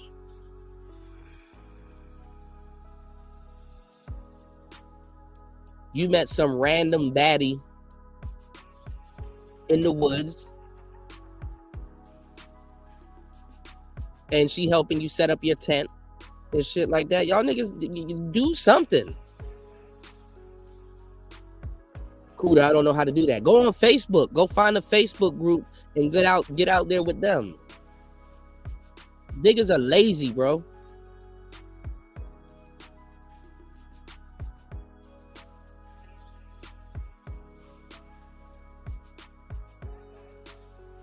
Yeah, I don't know if I could have a goddamn coyote or bear chase me. That's some West Coast shit. I don't want no parts. I don't want no coyote or no wolf chasing me. Woo child, the ghetto. Imagine me running from a wolf. Yeah, you got the Meetup app. But I wouldn't use no app. But hey, I mean, you know, it is what it is. I mean, dudes are going to not listen to me anyway. But there's alternative, guys. You don't have to be lazy. Shout out to everybody in the building. Let's get the likes up. All right, let's get back into this. Men are locked out of the dating market. Really? Are men really locked out of the dating market or niggas just lazy? Valuetainment. And he was like, but what do you do? Do you like... You believe in God? Like, how long you believing in God over there? Like, how do you hit on someone at church? But I understand what you mean. By the way, Sunday morning you said return with a V. That's the name of the site. We just founded it. It's return with a V. RETVRN. I don't like .us. This is where people can go and meet other serious young people. This is all we taught. I interviewed 170 young women, all between last summer and fall. And again, none of these are perfect people. But they're all, for the most part, thin, Christian. A lot of them are recent reverts. They're not like they've been living their lives in church. And all they say the same thing. They reflect the same desiderata for male. You want, if possible, 6 feet and 6 figures. The dating apps. 6'6", baby. 6-pack abs, 6 foot tall. But here's the thing. Here's the thing. They want men who are they're slightly more giving on this. They want men who are virgins or low body count, just as the other way around. And we pair them on RETVRN.us. We pair them with someone that nature should do before social media fucked it all up. A sortative pairing. I have two anecdotal stories for you. First one is I agree with you, first of all, but I also disagree. I'm on both sides of this. My daughter met her husband at church. Okay. So she just got married. Okay, look. So these are older cats trying to explain social media to y'all. I grew up in the crux of this, so I know exactly what I'm talking about. Hear what I'm telling you. The internet was to enhance dating. But let me tell you how fragile it is. It's to the point that if you do not know how to use these dating apps, or you misuse these dating apps, or you don't have a department or compartment, like if you don't have a usefulness for a certain feature on that dating app, if you're not utilizing it correctly, it is easy for you to fuck up. Very easy.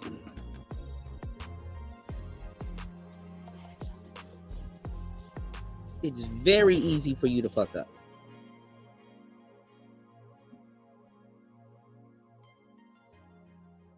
If you don't vet somebody right, it's very easy for you to walk into a setup.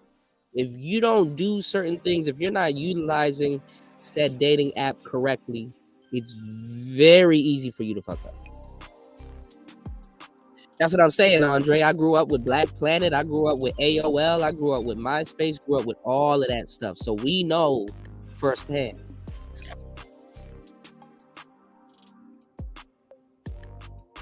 UFO Kamikaze said clowns act like chicks don't know when they dirty macking on another dude. That shit is like telling a chick you're intimidated by another man who isn't even thinking about you. Tragic. Well, the thing is, I be very wary when chicks are dirty macking. Me, I'm paranoid. So initially, when a woman is dirty macking, and I'm with her friend, there's certain precautions I gotta take to make sure that she's genuinely dirty macking and I'm not being set up. Because initially, I think the friend sent the girl to set me up. I'm thinking I'm getting a shit test by proxy.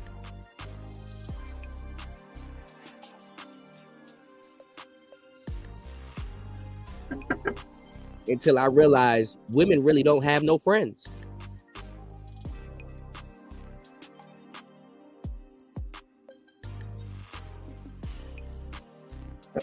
Why would a woman dirty mac on another guy that her friend is talking to? Well, a couple of things, yo.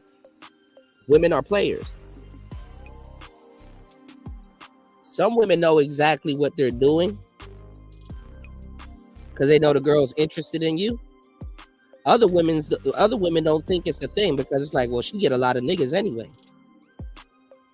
So let me kind of go after this one because she might push him to the side. She don't know how, and even if she does,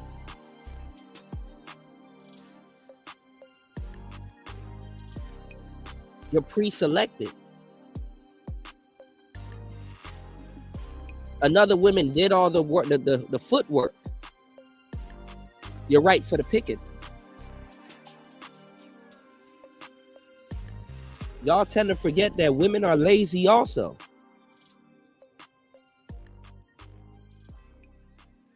And it's their failed attempt of going through their social circle. You know that your girl is interested in me. And you know I'm worth something. And then unbeknownst to y'all, a lot of these women are fucking their girlfriends anyway. Oh, y'all ain't ready for that type of game.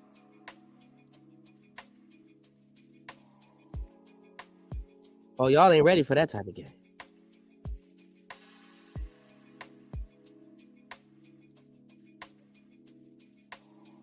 So that's what's called pre-selection. I told you guys, if y'all want to get women, go to the middle of the mall, spend $60 and go get you a fake wedding band.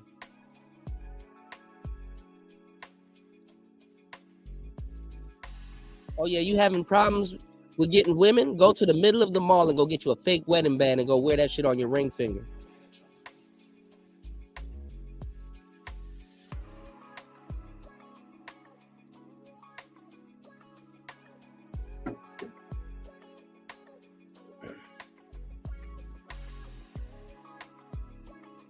There's too many niggas in the manosphere that want all of these women and they don't know how to direct traffic, i.e. handle a stable. Most dudes here ain't able to handle a stable.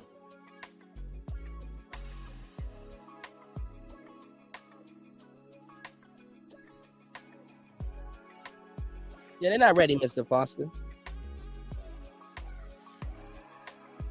He said, I was referring to dudes who dirty mac on other men and believe chicks don't peep their insecurity. Yeah, I know what you meant, UFO Kamikaze. That shit is that's some low ball shit. But it's to be expected. You know what really throws it off, UFO Kamikaze? is when it comes from people you didn't think it will come from.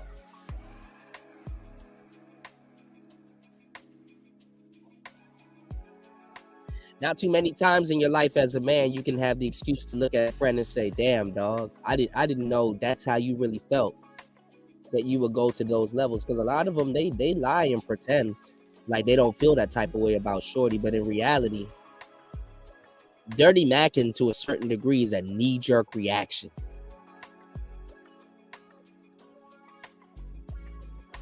I've been the guy in my social circle and in my group that always had bitches. I always be bringing bitches around. Always had bitches. They be like, Kuda, where's that girl you had? I'd be like, bruh, which one? Oh, shorty. Oh, yeah, I remember her. I used to always bring bitches around. So when I knock something or have something else, a lot of dudes will look at you and like, bro, you always get bitches. Why do you need this one? And it's like, first of all, she giving me action. Second of all, I didn't know you felt that way. Third of all, you over here being weird. You're not even talking to her. And let me tell you the kid, because UFO Kamikaze, this some player shit. I'm not gonna talk to you about this shit. It's like, then you don't even know half the comes with this bitch. Like, I would have to coach you to deal with her the way I'm dealing with her. She would step all over you. So you're willing to throw away a little friendship or whatever we got going on. You're willing to throw all of that shit away for some bitch that will seduce and reduce you anyway. And you know a nigga like me is just gonna spend the weekend with her. But you thinking about spending a lifetime. Again, good niggas want hoes. And then let's say it's a friend that you gave some game to. Oh, them be the worst ones. Bro, I gave you the game to get something like this, if not better. Then I'm your homeboy.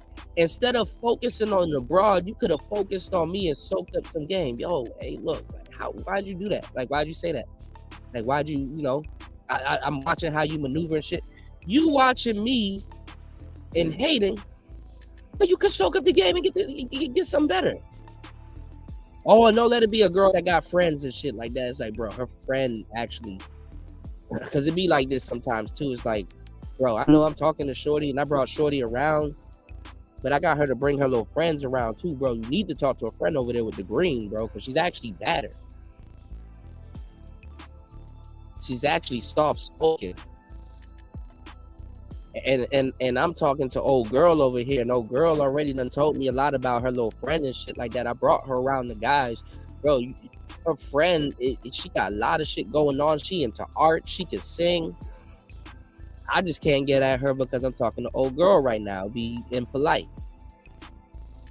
Instead of worrying about me and this alpha chick that I've done, she's not even an alpha, but you know, compared to a friend, you could get you a more little soft-spoken, docile, good girl.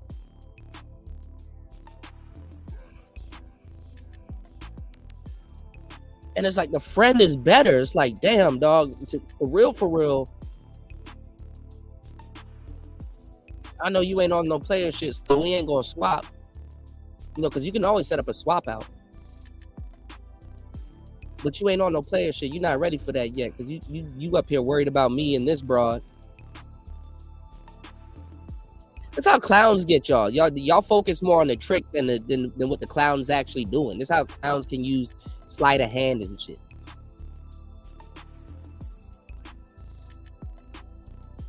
Sitting up there talking about some, man, a clown should be entertaining me. Actually, you should be learning the game.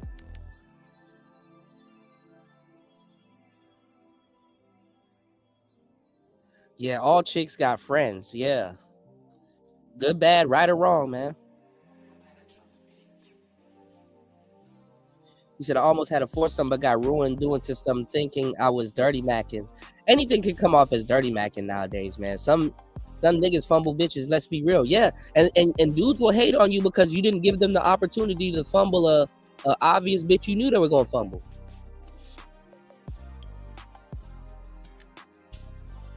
And that's another thing. There's nothing wrong with good guys liking hoes. But let's just use a different metric to soak up what Kuda is talking about. Let's just use a different metric to soak it up. As a good guy, if you like hoes, are you dating your speed? Are you dating your speed?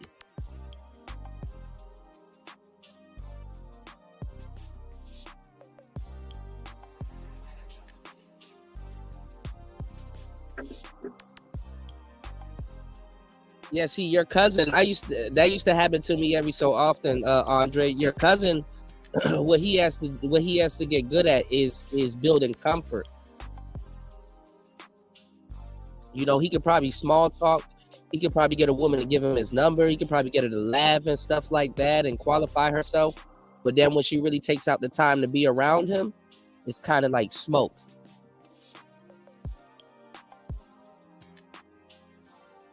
You know what I'm saying? Because if a broad smells smoke and shit like that, and then she on your line, and then she gonna go look for the damn fire, and then she come fuck with you, and there ain't no goddamn fire there, she up out of there.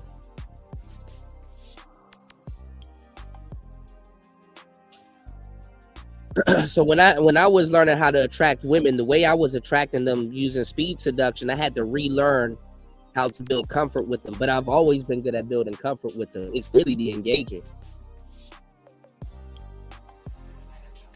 It's really about getting someone to open up to you initially, because once they open up to you initially, man, that shit a wrap.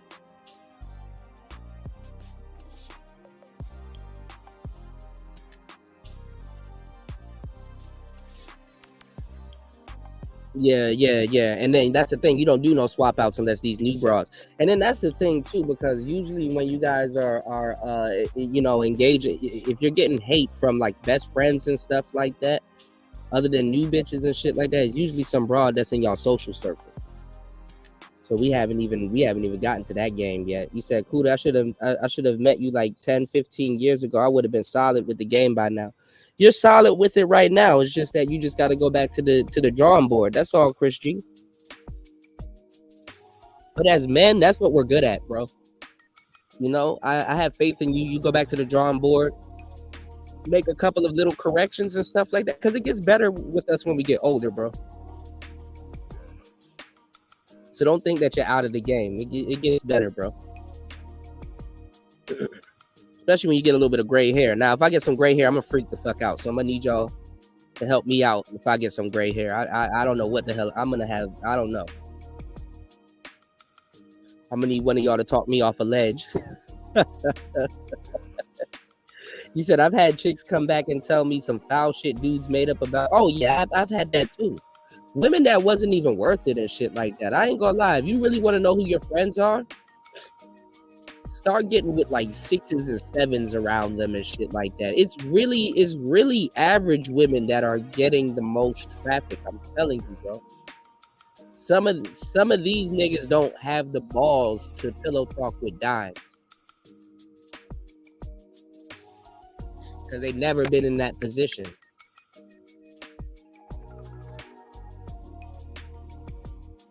All right, we're going to have to cancel War Master. He said, I'm going to say... She's 25, and she just got married in August. And exactly the way you guys are describing, great. I met my wife at a gig that I was playing. It was at a bar, and it was the place that you're not supposed to meet high quality women, and you're not supposed to, you're gonna get divorced. Well, here I am 27 and a half years later. My daughter is now married, and looks like we're doing pretty well for ourselves. So again, it's possible. I'm not saying it helps that my wife and I are on the same wavelength, spiritually and life wise and everything else. So, I mean, can it happen? Yes, I'm sure it has happened. Will it happen again for other people? I don't know going forward, but I do know this is that.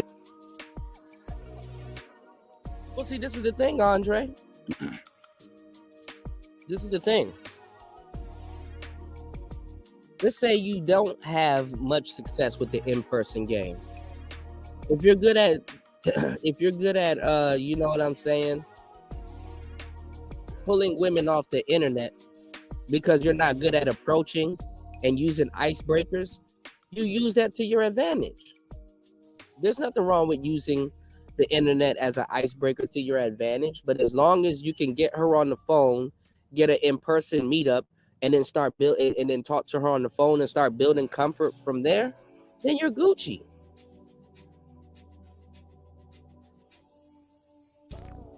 You know, you don't have to make the process harder than it needs to be, but a lot of guys in this space does. He said, first grade hair, Kuda's out of here. Yeah, man, rest in peace, third shift. It's over.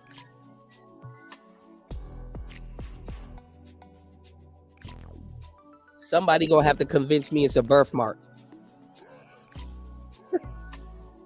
Shout out to everybody in the building. Y'all hit the like button, support the show. It's Player Talk Radio. Let's get it. Let's go. It can happen in both situations. A lot of Christianity has been infiltrated by feminism, particularly the Roman Catholic Church, which is ironic because we have no divorce. And a lot of these Christians don't pray the 7 minutes together per day. Tell them to do so if you want to guarantee with 11:51, 11:50 seconds. Now, if you're in America, I'm going to tell you the truth. Christianity in the West is the most fakest religion ever.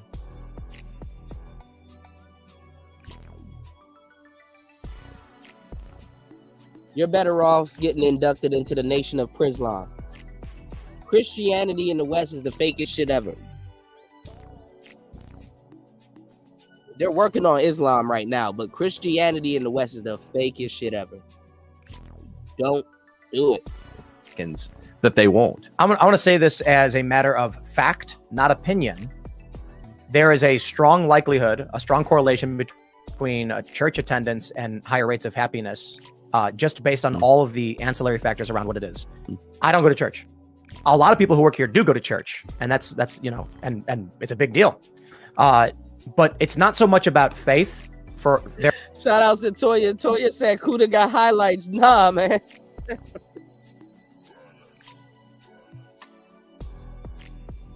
This ain't no hot topic. This ain't Avril Lavigne. No highlights for me. Yeah, Christianity and Islam, depending on where you are, is the most fakest shit in the West ever. Don't say I didn't warn y'all. If your church periodically is not going to Egypt or Africa or all these other places, man, you tripping.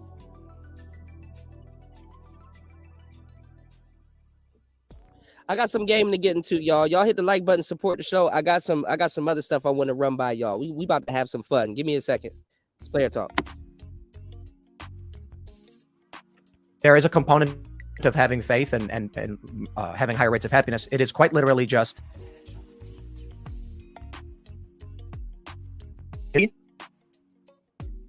praying.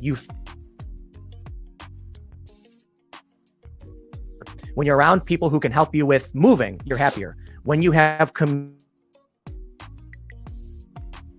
right, you meet like-minded people. As it's a traditional thing in this country that people used to do and we lost. It could literally be anything where people come together on a regular basis to share ideas and be together and have community. Then when someone's like, so if you're really sad, if you're depressed, maybe you lost your job, maybe you lost a family member, but you have something you consistently do, like going to church, and you show up, people are like, Ian's looking pretty sad. Ian, are you all right? And you'd be like, my cousin, man. And you're gonna have people around you. They're gonna hug you. They're gonna take care of you. That is increasing your rate of support and happiness. We right now don't have it because people just lock themselves in their houses. It's also the prayer. There's something about like really focusing on a similar concept together that is very bonding. And I think you said you met your wife at a bar playing music. That's a kind of prayer. I find playing music is damn right. That vibration. Like it is certainly like an electromagnetic resonance in your brain that probably stimulates something similar to thinking. And so that's the problem. You're not gonna find wifey on the dance floor like this. Like, who's the nigga from Dirty Dancing? What are you, David Hasselhoff? Who's the nigga? Hold on, let me go look this shit up. Who's the nigga from Dirty Dancing? Some of y'all ain't old enough to remember that movie. Y'all remember the movie Dirty Dancing? I ain't gonna lie. I'm getting old now. I need to start watching all these movies again. Who was the dude from Dirty Dancing?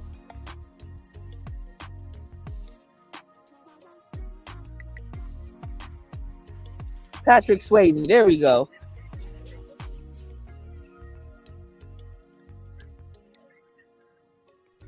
Shut up. Y'all be knowing, bro. There we go. Shout out to the woman. Yeah, shout out to Chris G. Patrick Swayze.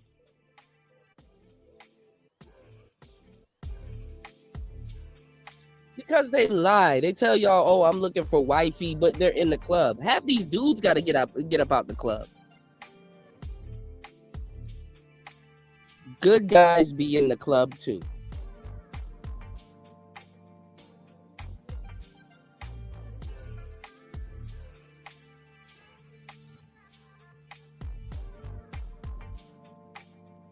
There's a deficit in relationships, and it goes back to this conversation that I'm telling you guys about the internet, because let me tell y'all something else that happened with this internet thing, right?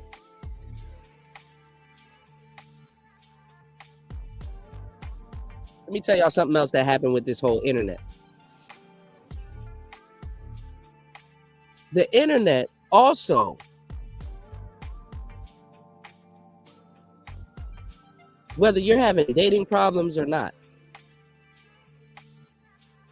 the internet made a lot of you guys believe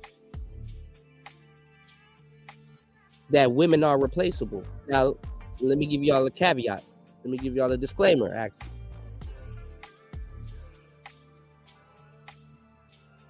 Women and people are definitely replaceable. But what I'm saying is that the internet made you guys feel that it's not worth it to work on relationships anymore. All because you get into a fight with a woman that you're probably attracted to, or let's just say she is doing some bonehead shit. Of course she's replaceable. But it doesn't mean that you throw away every single relationship. Some of y'all, just the way y'all operate. I'm not telling you to put your trust. I'm not telling you to put your all in somebody. But the way y'all operate, some of y'all niggas can't afford to throw no bitch away. Vice versa with women. Some of y'all can't afford to throw some nigga away. And what I mean by what I'm saying is that, of course, people are replaceable, but it gets misconstrued.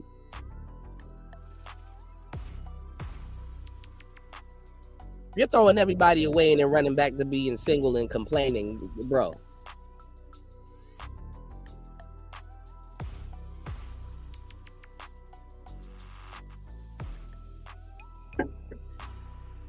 Isn't it crazy that we have all of these routes and avenues open for conversation, but nobody takes advantage of it?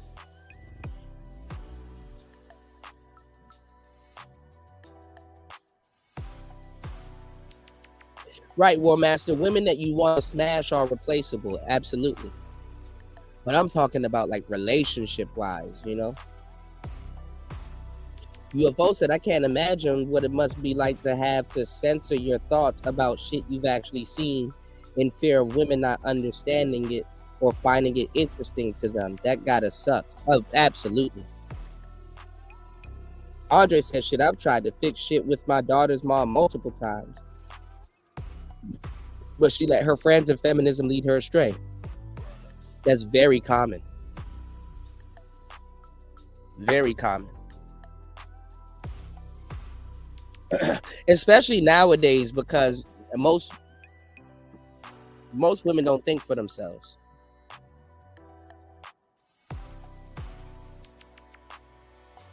But the name of today's show is that now that you're aware, what's next? What's next?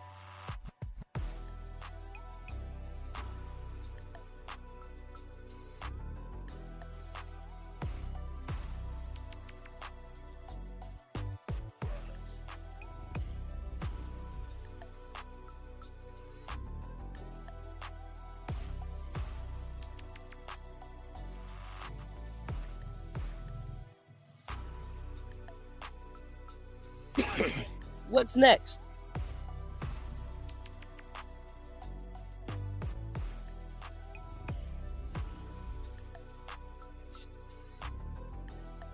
Are you going to use some of this awareness?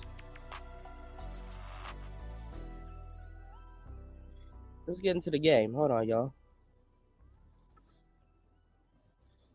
What else we got? Since men are boxed out of the sexual marketplace. Ooh. We need to do something about that, y'all. Men are boxed out of the sexual marketplace.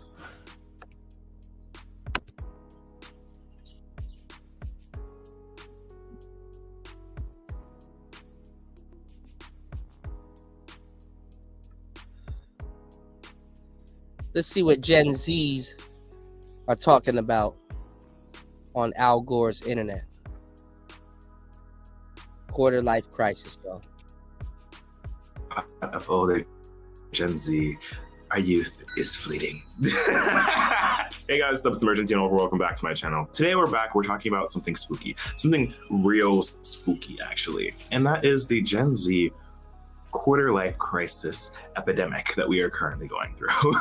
That's right, you heard me correctly, a quarter life crisis. Now, what's the quarter life crisis?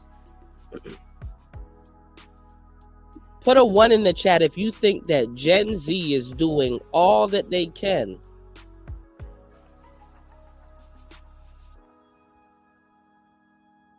to ensure that they're having the best dating life. War Master said, I've said this once, I'll say it 1,000 times. There's more good, hard-working, marriageable men in the Dallas area than women of the same caliber in the rest of America. Yeah, but it's like those men are attracted to hoes too, and I can't blame them. Lord have mercy, Dallas. War Master said 14. Are Gen Z dudes trying their hardest, or are a lot of them lazy?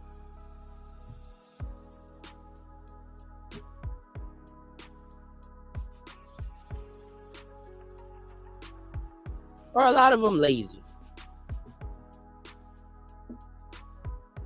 So you're like, where they at though? So you're like, I'll take that drive to Dallas. Dallas. Andre said, Gen Z women are my main targets. I feel bad for Gen Z men. I've had their women do some net. Man, listen, Gen Z women are disgusting. Call me. Oh, you a little trifling little bitch. Call my fucking phone, man. Let me stop. War Master said he know where the good guys at. But you got to keep them. You got to keep them good guys off the girl. You got to keep them off the girls that's on the pole, man. You know, you got to keep them off the girl. You know, you got to keep them. You got to keep them out the clubs too, War Master. Seems like the square guys, they're hip also. He said, some could argue that niggas are living lies by censoring their true thoughts just to impress women. Thank God I never needed to you. Hey, you can always say that, UFO. Come on, that's a given. Men have to have filters when it comes with women. That's one of the reasons for this space to exist. For you to not have the women that are around that have tough skin to listen to this shit. Because sometimes this shit can get unbearable, even for the niggas here. But I'm going to tell y'all the truth, though. When y'all be hearing these specials and these people talk about the guys in the manosphere, a lot of women know that these people are straight up lying. Like, women hear dudes say some of the most debaucherous shit in this space. But to a certain degree, a lot of them know where dudes are coming from. Dudes ain't trying to take y'all rights. What rights are we trying to take away? Show me a panel where dudes got up here and be like, man, we need to take these women's rights away, man. Show me a panel where dudes are like actively like, you know,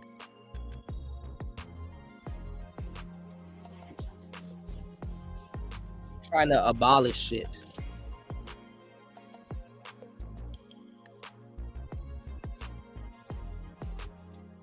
Anyway, let's get into it. Let's hear a Gen Z say,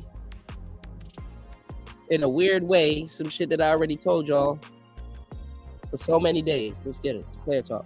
It's not a midlife crisis. You may be asking yourself, for me, what is a quarter life crisis? Because that sounds like something you just made up on the spot. To that, I say, no, you give me a lot of credit here. But the quarter life crisis is like a real thing. And I fear that anyone over the age of 20 may either be going through it, have experienced it, or thankfully have gotten to the other side of the quarter life crisis. And I'm definitely deep in the loins of my quarter life crisis.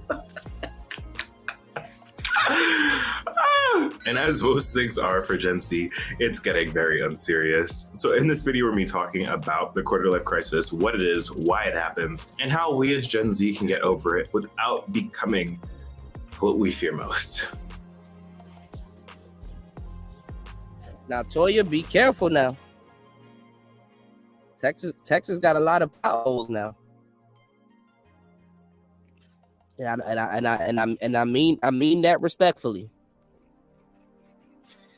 There's a lot of retired Q dogs out there in Texas. Be careful now, y'all. Player talk. Let's get it. Outdated. Without us going out sad.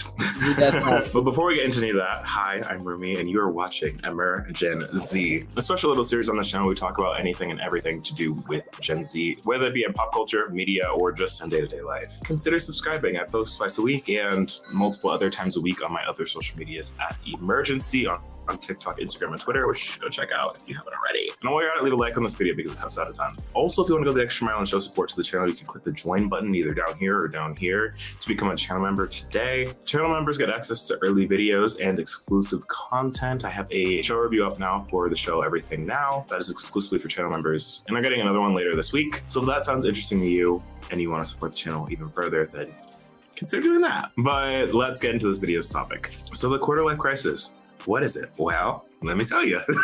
The quarter life crisis, not to be confused with the mid. Now, this is weird because I actually had a quarter life crisis.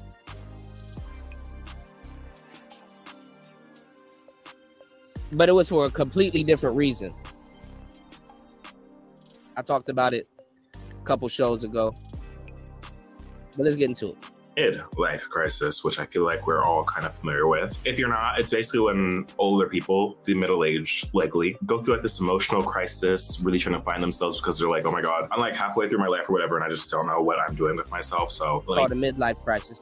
Go out and buy this expensive car, change my whole life around, really trying to wrap myself in the glory days of it all, you know. I'm kind of making a joke of it right now, but the midlife crisis really do be hitting the middle age pretty hard, because I fear when you hit your midlife crisis, you're at a point in your life where you're kind of too far gone to really change a lot of the fundamentals of yourself, because you're middle-aged and you're kind of able to look back on your life with this hindsight of being like, oh wow, things could have been so different, but I can't really change those things now, so I'm gonna try and change what I can as drastically as I can, which is why you see like a bunch of 40, 50-year-old men buying these expensive cars out of nowhere. And then for a lot of the girlies and gays, the reason why you got a Studebaker. See a lot of older men on these dating sites and on the street that try and hit on younger people. Yeah, girl, that's a midlife crisis. They're trying to get some fresh meat to feel young too. That midlife crisis, yeah, that's what they got going on over there, girl. That is not what I'm talking about when I'm referencing a quarter life crisis, which is mostly different, but some of the fundamentals are the same. Now, I'm going to be real liberal and dramatic with the age ranges that I'm including in the quarter life crisis, because I think that the quarter life crisis means different things to different people. I'm specifically talking about Gen Z going through the quarter life crisis, but this is 100% something that millennials have and are currently going through as well. And I think that the youngest millennial right now is around 26 or 27. But for the sake of this video and for the sake of the quarter life crisis, what the fuck?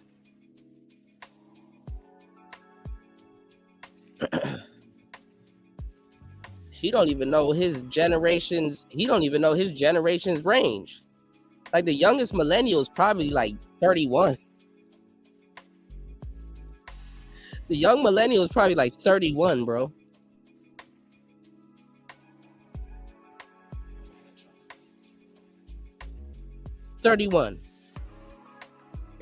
I'm just going to be lumping in pretty much everyone in their 20s because I feel like we all go through similar experiences that make us really question what we're doing with our lives. But let's just say for anyone in their 20s, do you ever feel that you're wasting your youth, like wasting your 20s? Like feel like you haven't accomplished enough or kind of like stuck in life or like just generally aren't where you thought that you would be at this point in life when you were like a kid or like a teenager? If you recently graduated from college or have been out of college for a minute, are you working on the dream job that you were aiming for your junior year? And if you are, is it what you thought it would be? Are you happy? Girl, let me stop. These general fears, worries, y'all been late too. Y'all could have known that college wasn't gonna go the way y'all thought it was. Millennials showed y'all that. Oh, millennials are fucked up with college debt.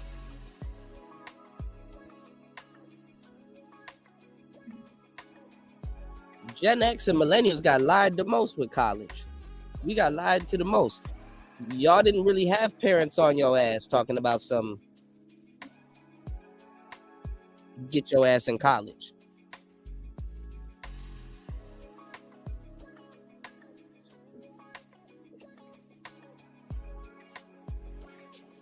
I don't see Z's with boomer parents.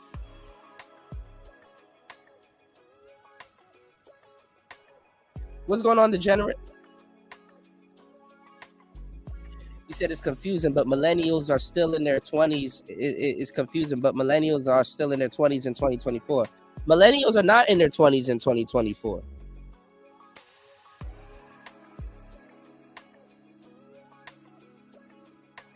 I think like the youngest millennials are like 30, 31. And those are really Z's with millennial influence. Let's keep it 100. Those are Z's with millennial influence.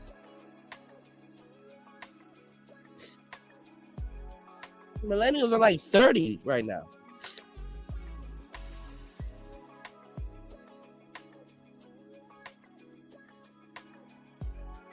Nah, I don't consider those millennials, bro. You 26, you 27, you are definitely a Z. Mentality-wise.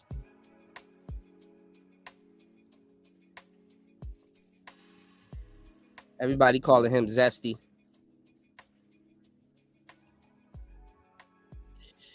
All right, y'all. 3 hours and 40 minutes into the game. Y'all hit the like button. Support the show. You can support the show at $PTV888. That's $PTV888. That's $PTV888. Shout outs to everybody that's supporting the show, hitting the like button, sharing the show. I appreciate everybody that supports Player Talk Radio. We are in the building. We got some other topics we're going to get into. Charge me up, y'all. Charge me up, y'all. Let's get it. It's Player Talk Radio. 3 hours and 41 minutes into the madness. Let's get it. Contentments and just confusion are all part of the quarter life crisis. That's absolutely true, War Master. That is absolutely true. As one article puts, and that's another thing too. Your time is a lot different. Your time is a lot different too. Because niggas be taking nigga naps and shit during the day. I know when I'm taking nigga naps.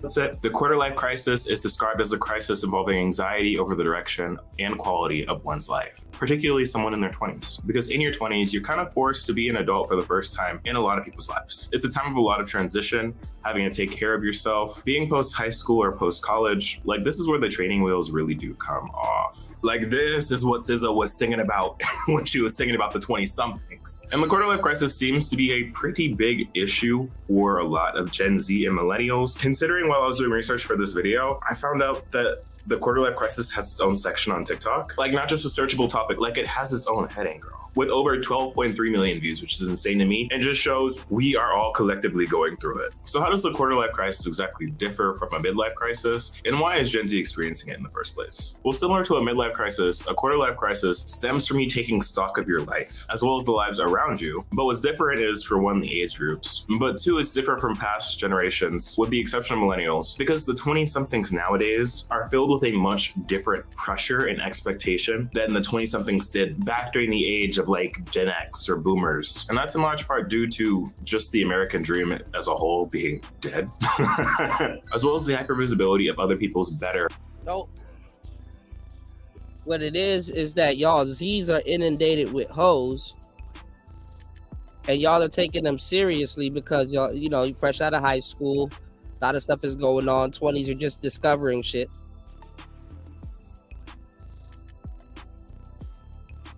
And a lot of y'all are into exhibition type trick sex. Young dudes back in the day never took young hoes seriously because they were smashing them. Young dudes back in the day, they're saying, I would rather buy a pair of Jordans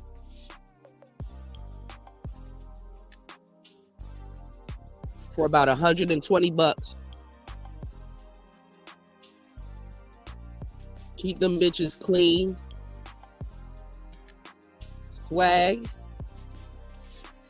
and go pull a whole bunch of women with the $120 that I spent on these Jordans,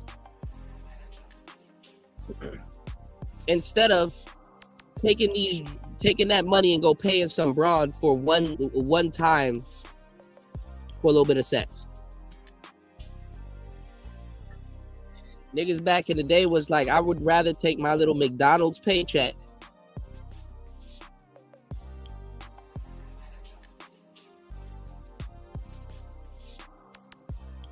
and fix up a Chevy Caprice Classic that I can drive around the mall.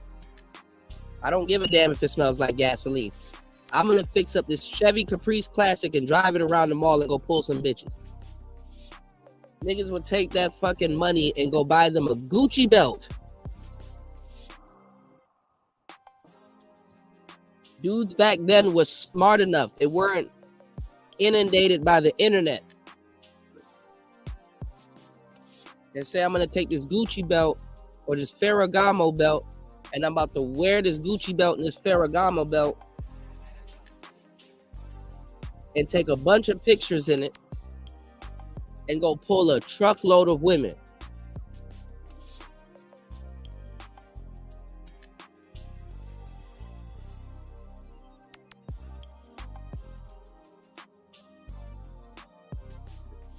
I am not sitting up here paying no broad that I went to math class with.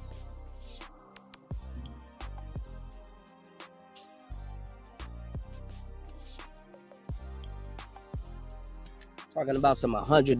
Bitch, I went to math class with you. You can't even count $100.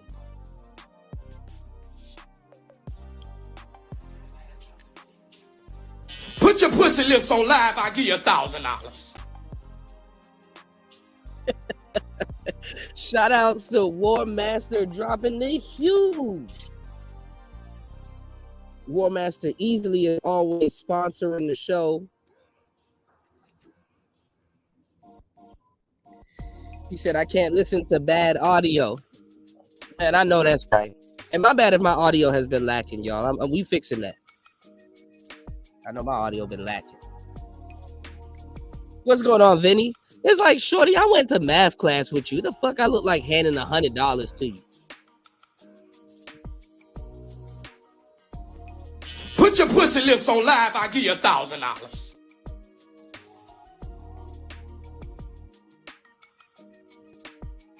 You gonna pay some broad at 25 that you known for 10 years?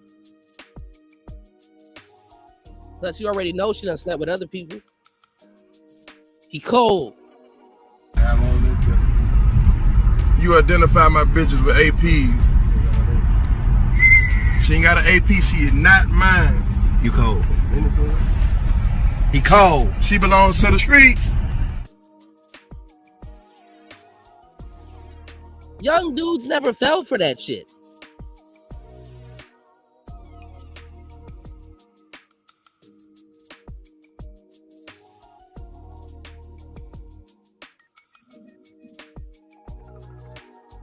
Oh, War Master, hit me up.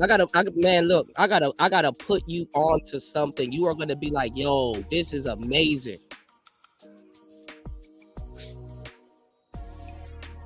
Especially if you don't like room reverb. I got a party trick to show you.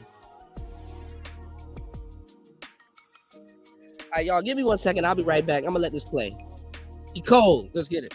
Or seemingly better lifestyles on social media. And I do think it's interesting to know because I feel like whenever I talk about things involving like the quality of life of Gen Z, I get a lot of comments under these videos from non-American Gen Zers, and a lot of them saying that they don't necessarily relate to a lot of the pressures because of cultural lifestyle differences. And to that, I want to ask you, if you are not American in your 20-somethings, have you gone through are you going through a quarter-life crisis right now? And if so, what does that look like for you? Because I don't want to say that this is an American-only experience, because I don't feel like it is. But I feel like being a young adult in America adds a different twist to the crisis of it all.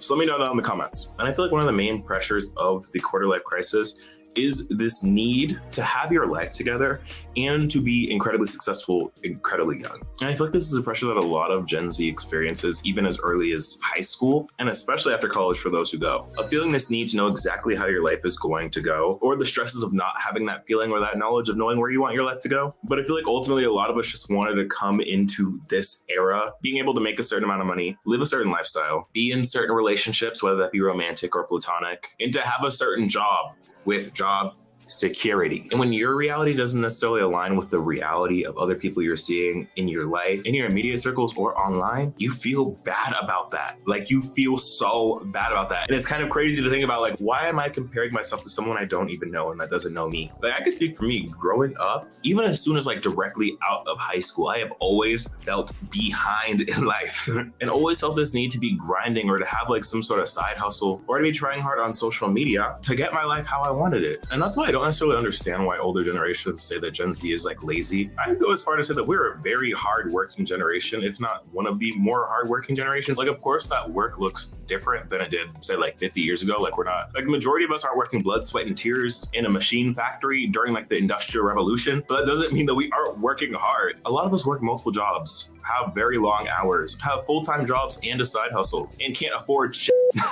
Definitely not the kind of stuff that our parents and grandparents were able to afford at this age. Like, I just remember trying so hard in college to try and make my post-grad life as possible. Like, I took so many internships during the school year and tried to apply to some of the most prestigious jobs that were paying the most.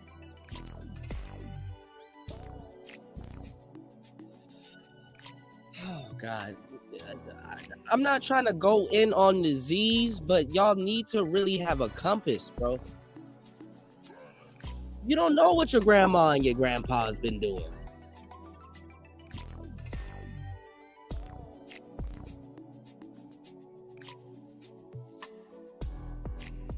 Y'all are using social media trying to rebuild the world of yesteryear you never lived in.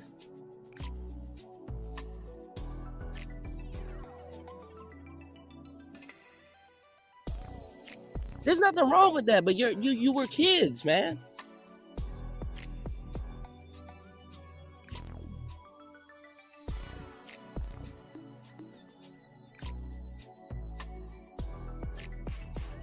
You were kids.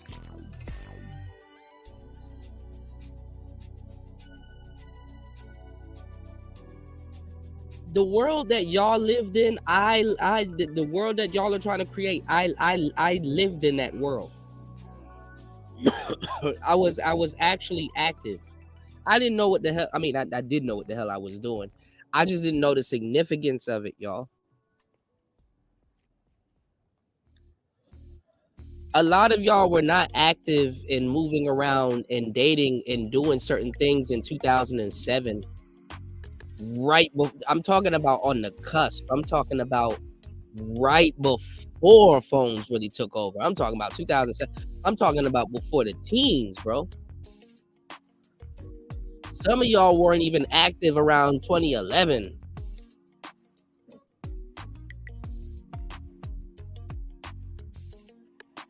No, Spawn, this ain't old head babble.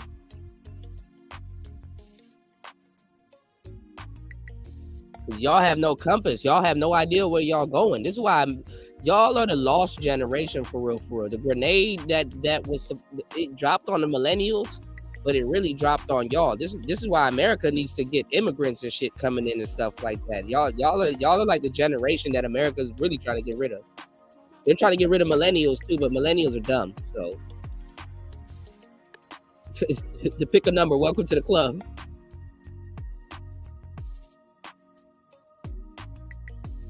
No, I walked away and came back. He's not making a point. He's not making a point.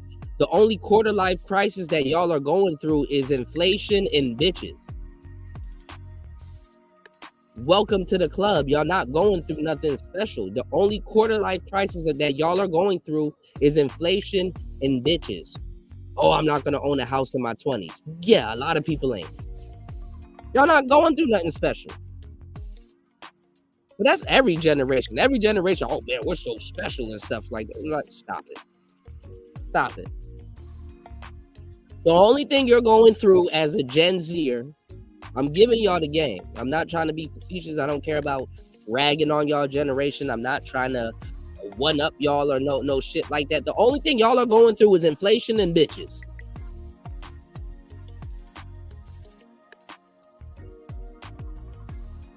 That's it.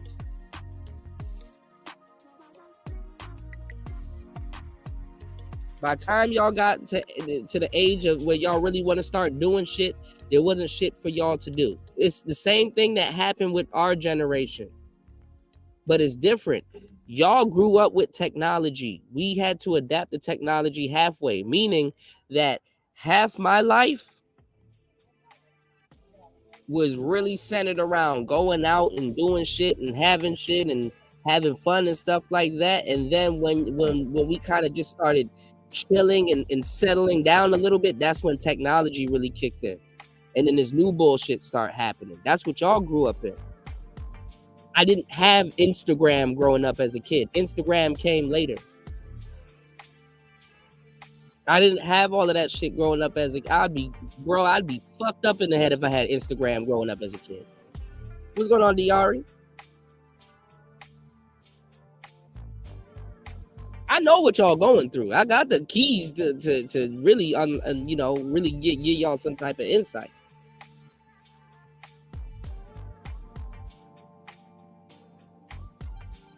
Y'all are trying to recreate the world that a lot of millennials I seen.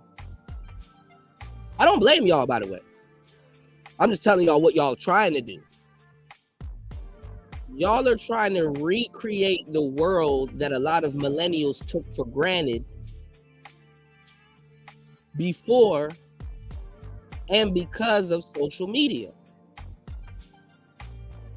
And the same thing with Gen Xers and boomers.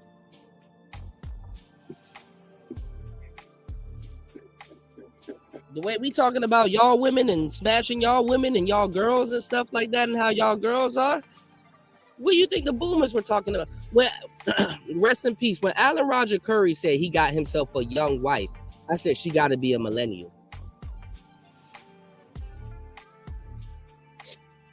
Because that's young to him. Lo and behold, she's a millennial.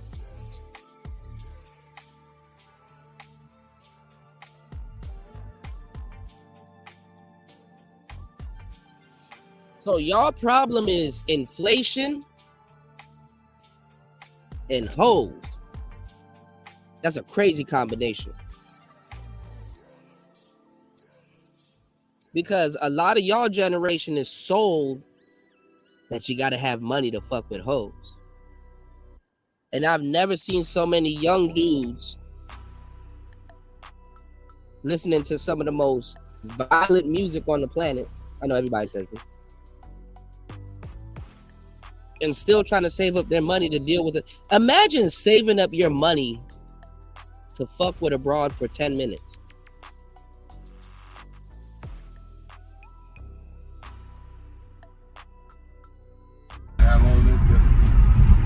You identify my bitches with APs. She ain't got an AP, she is not mine. You cold. He cold. She belongs to the streets.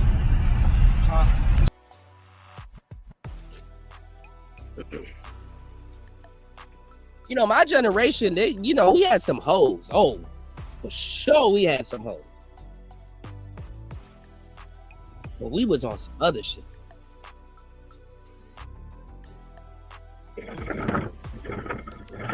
I wasn't saving up no money to go fuck with no bitch in no hotel and shit like that. Y'all still gotta buy hotels and shit. Broads in your generation, they bothering the elderly and shit. Y'all talking about broads that's eating ass. That spent the whole weekend sleeping with old niggas.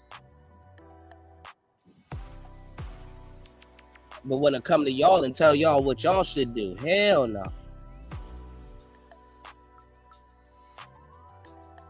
Yeah, hell yeah. We used to get CDs. We used to get AOL CDs. Our internet used to be on CDs, y'all. We used to get CDs. We used to...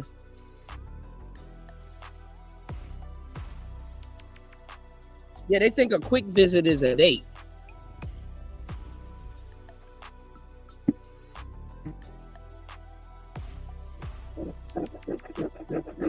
That shit crazy, man.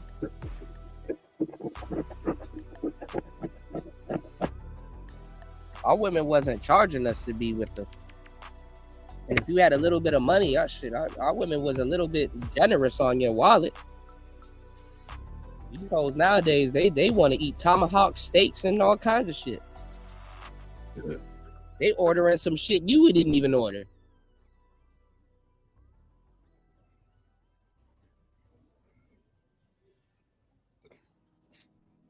You niggas be ordering the sampler and the kids meal. This bitch ordering tomahawk steaks.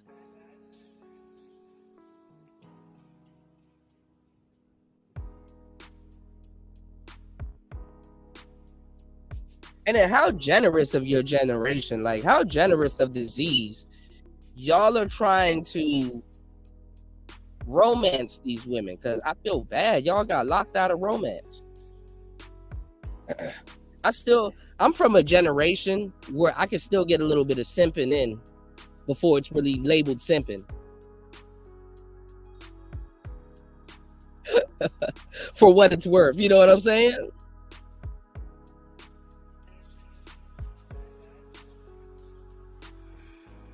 Yeah, War Master, they don't know about D.L. Hughley. You know when D.L. Hughley was like, you know you ordering from the fucking side of the menu. We just gonna get this straight right here. You know you ordering from the fucking side of the menu.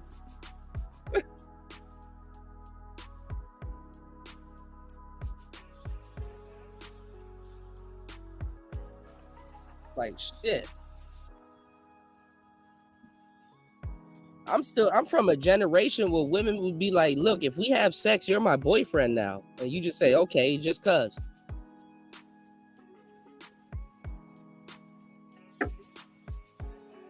These girls sitting up here talking about something. Yeah, we cool and all. I just don't want no commitment. But her tongue in your booty. Y'all niggas built different, bro. Y'all gonna need this guidance, bro. Y'all might not like some of the stuff I'm saying, but y'all gonna need this game. She cold. Put your pussy lips on live, I'll give you $1,000.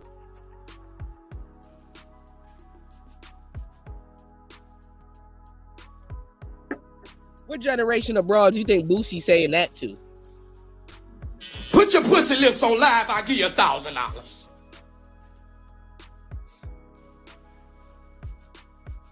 Nigga told her to put her vulva online. He gonna give her $1,000. She'll do it for free. What generation you think he talking to?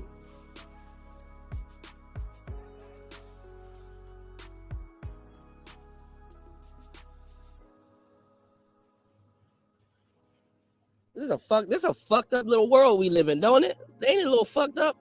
Y'all want to go to like other countries and simp in peace. You can't simp in peace. Why do you feel bad for buying bitches flowers?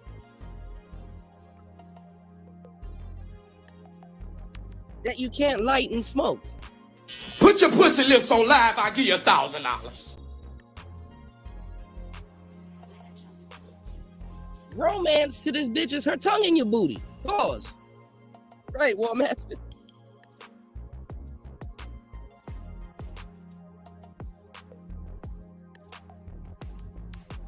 Imagine getting kicked off the Pineapple Show because you don't eat ass.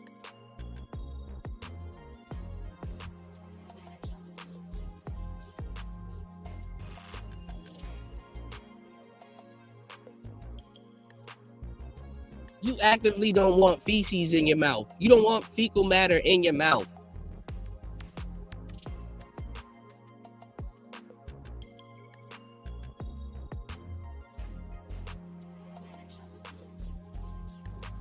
Man, I swear to God, I ain't never gonna run out of work the longest Gen Z exists.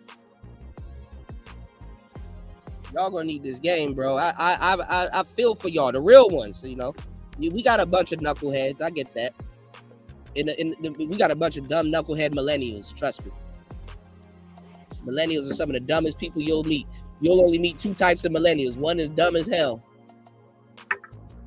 So sorry if I come off as dumb as hell, but hey, y'all gonna learn this game. I assure you, I'm not one of them dumb ones. I assure you, I was very fucking active.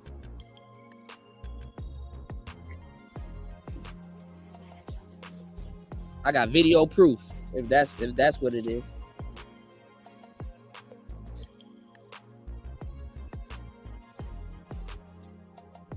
So I don't know what this nigga talking about. Y'all can feed into that quarter life crisis. I understand.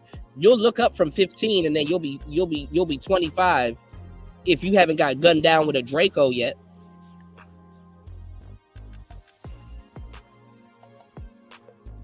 I've been y'all age before. You haven't been my age. Damn, that's see, now I know I'm old saying that shit. But I'm gonna tell y'all the truth, bro. If you're a Z and you haven't got gunned down with a Draco yet, y'all niggas lived through the little Chief Keef era. If you haven't got gunned down with a Draco yet, I got some game I gotta give y'all.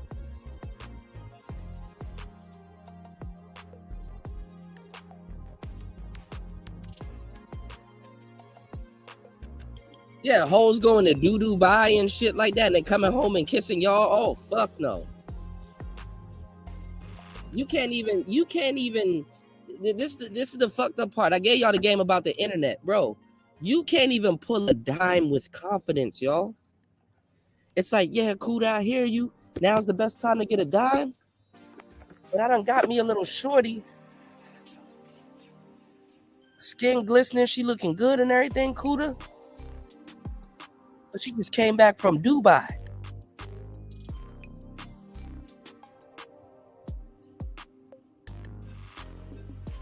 Oh, I hate to break the news to you, bro. Yeah, send me a picture. Oh, man. It don't even be the baddies, too. It be the regular ones. Bro, be the regular. Bro, it be Reggie bitches, bro. The Reggie bitches are the worst, bro. The Reginald hoes, the Reggie. You get you a Reggie. Which one would you rather kiss you in the mouth with some doo-doo lips? The Reggie bitch or the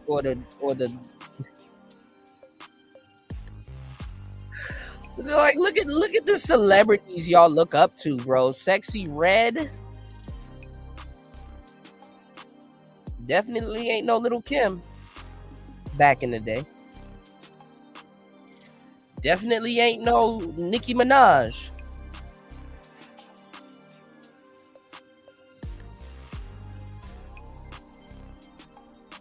And I fucks with Shorty too, but come on, man. Y'all niggas, come on. Scarlett, a Scarlett, nigga.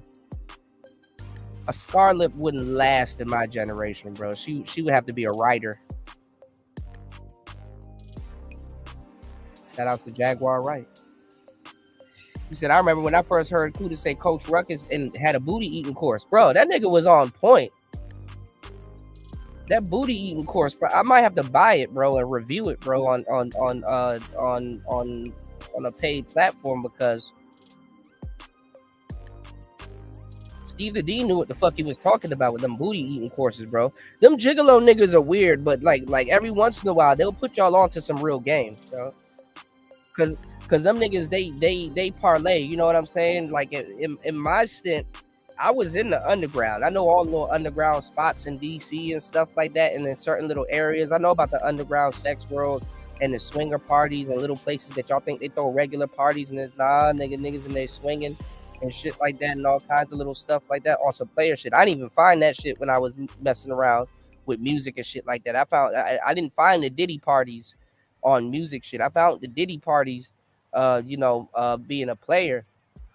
And I'm gonna tell y'all right now that I opted out for all of that shit. I'm like, bro, these niggas are totally turned out. These girls are totally turned out. You're having an influx. Like what you're having right now, right? Is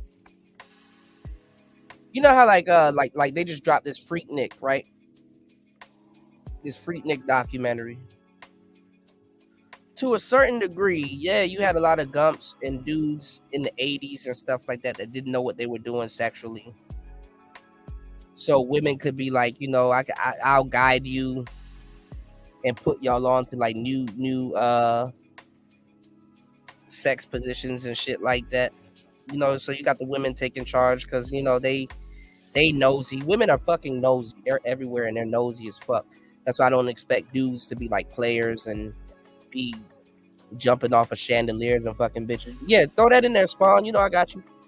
I don't recommend y'all niggas to be jumping off of chandeliers and fucking having sex with bitches and like it's like y'all niggas doing coke and fucking each other and shit like that, and you in a hotel room and your goofy ass wrap a rope around your neck and then you tell the bitch to kick the chair. So by the time you having an orgasm, you up there lightheaded and shit, and she's supposed to untie you and shit before your goofy ass die. I don't expect y'all niggas to know about none of that goofball shit, right?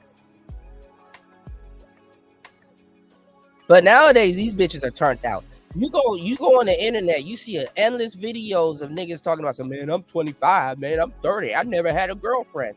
And these girls are like 16, 17, eating booty and ghosting niggas for fun.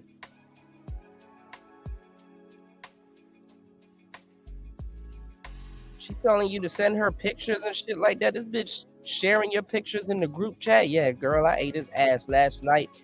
Hit him with the...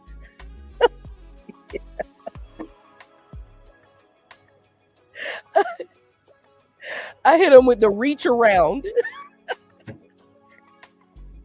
Girls up here hitting y'all with the reach around. You niggas falling for shit. Oh, it ain't gay if a girl does it. Yes, it is. The fuck? It ain't gay if a girl does it. This bitch that hit you with the reach around.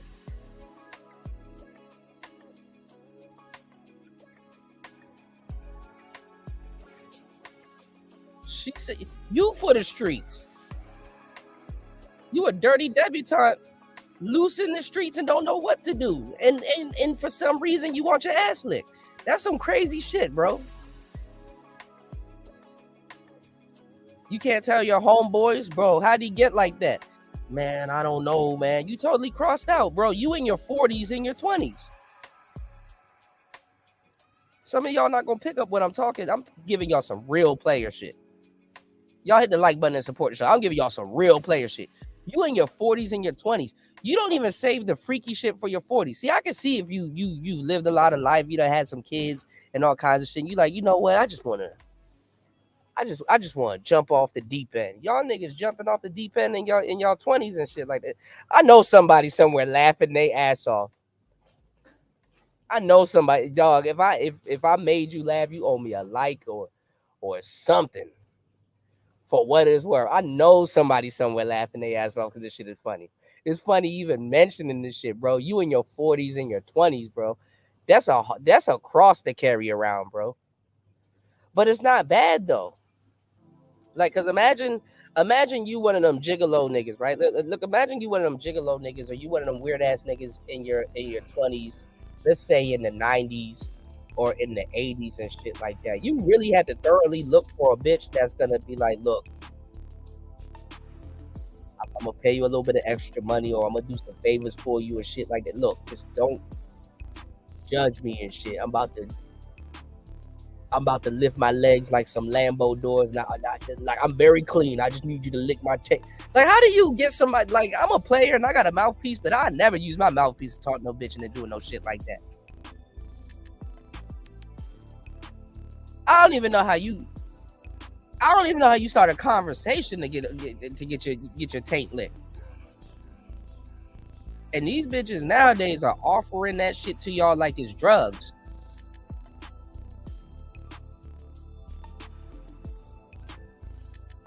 Y'all niggas weird, bro. Y'all built different. Man, no goofy chick talk me into no bullshit like that. It's not gay if a nigga doesn't. No, the fact that you gotta tell me that it's not gay if a woman does it. No, I'm good, bro. The fact that I gotta engage in a sexual act and think that it's not gay because a woman is doing it, bro. Nah, I'm good, bro. Y'all doing too much.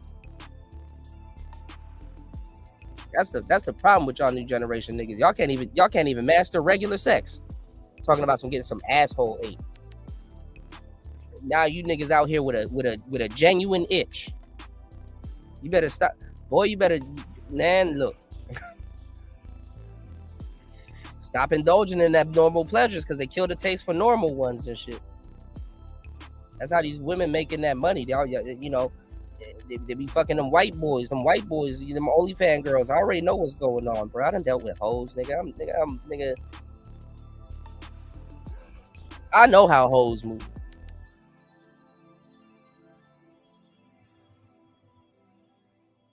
Y'all OnlyFans girls be getting paid a little bit extra to be fucking with them white boys and shit like that. That's what them white boys fuck with y'all for.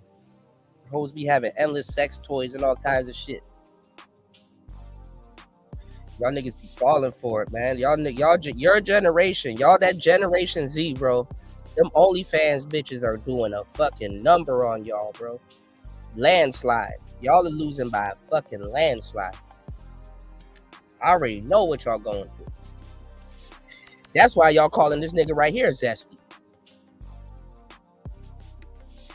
Y'all are living out what we used to call metrosexual. Oh, I can keep going. Metro Boomin wants some more, nigga. I can keep going. Yo, Metro. Nigga,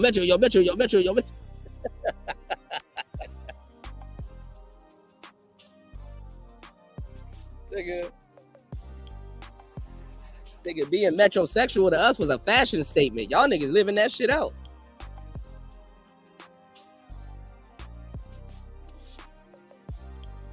What a time to be alive, wearing skinny jeans and got your ass licked last night. God damn. That's scary. Yeah, say no to eating booty, bro. Like, what the, whoa. And shout outs to my freaks. I mean, if that's what y'all into, you know what I'm saying? Hey, look, don't take this wrong. Laugh at it. That's all you can do. You already got your ass ate. Laugh at it. I'm not sitting there, you know what I'm saying? I'm not sitting there judging y'all because y'all got y'all taint tickled. On some player shit, I'm like, hey, nigga, that's what you like. You know, some bitch that do that shit good, that ain't the first time doing that shit. Everybody got a little sexual finishing move.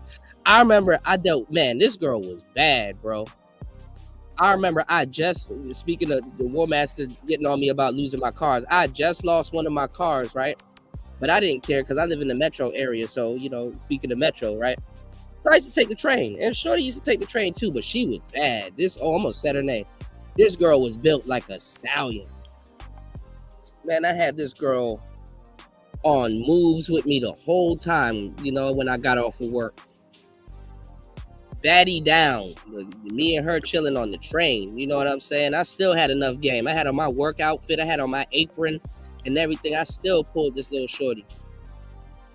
I remember too, and she was thick. Like, this woman was full size. Like, the woman, not War Master, but Ism be getting on me because I be talking about those skinny broads, those petite girls, because I'm into petite women.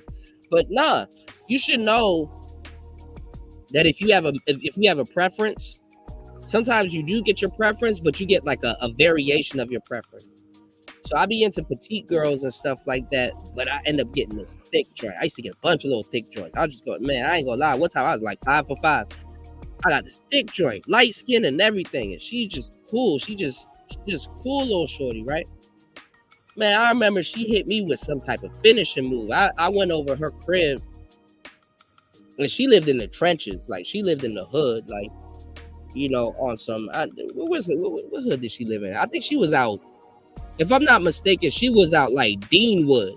If y'all know anything about the DMV area, she was out Deanwood. She hit me with a weird sexual finisher. Cause I don't know what's up with these Gen Z girls. I'm thinking like the ass eating shit is like their sexual finisher. You know what I mean by this? Everybody knows like a move or two. It's like wrestling. Everybody has like a finisher. Like, oh yeah, this the move that get it. But everybody got like a move or two that you know what I'm saying. That's like, you know, okay, yeah, this right here. This my signature move. This chick, she's a full-size sedan, but she thick, wore it well too. She ended up getting pregnant by some dude, wore that bad. But anyway, baddie down, right? She did some shit because her bed was like I don't know if it was a twin bed or whatever. She did some hood shit. She did some shit where she put one of her legs on the fucking wall. Like, obviously she's done this before. She put her legs on the wall and threw the box at me diagonal. Now, I don't know about y'all, but I ain't never got no good coochie thrown at me diagonal.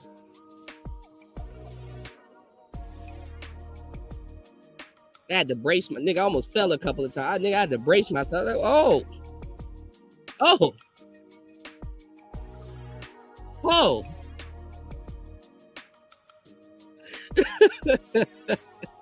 Maybe this is too much information. I'm just letting y'all know this is a long time ago though. This is not much. I ain't never had no box thrown at me diagonal like that. To this day, I'm like, okay, you know, bookmark that. So everybody has like some type of sexual finisher or signature move. Y'all hit the Cash App because I'm being very candid with y'all. I don't know about no fucking ass eating, bro. You will get elbowed, you will get kneed, all kinds of heels will get thrown, you will get axe kicked.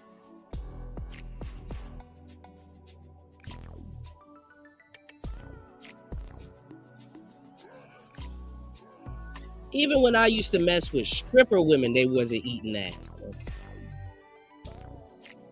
But shout outs to Raven. Raven said it. We said it on the show a couple of times, y'all. Be careful out here in these streets, bro. Ass eating is standard, bro. I hate to see what's next.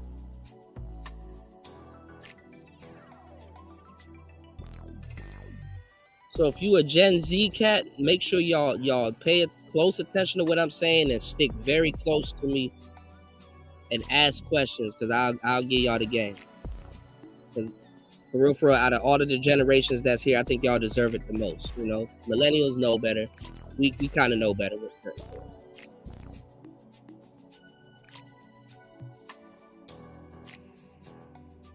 things. Holy shit! All right, we'll get into the video that Spawn sent. Let's get back into this because there's a reason why y'all calling this dude zesty for some odd reason.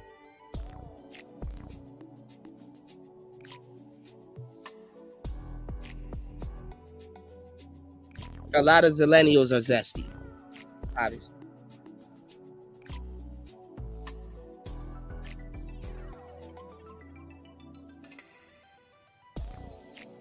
Because they were supposed to be the generation that accepted the L Gibbet. And the older they get, they will.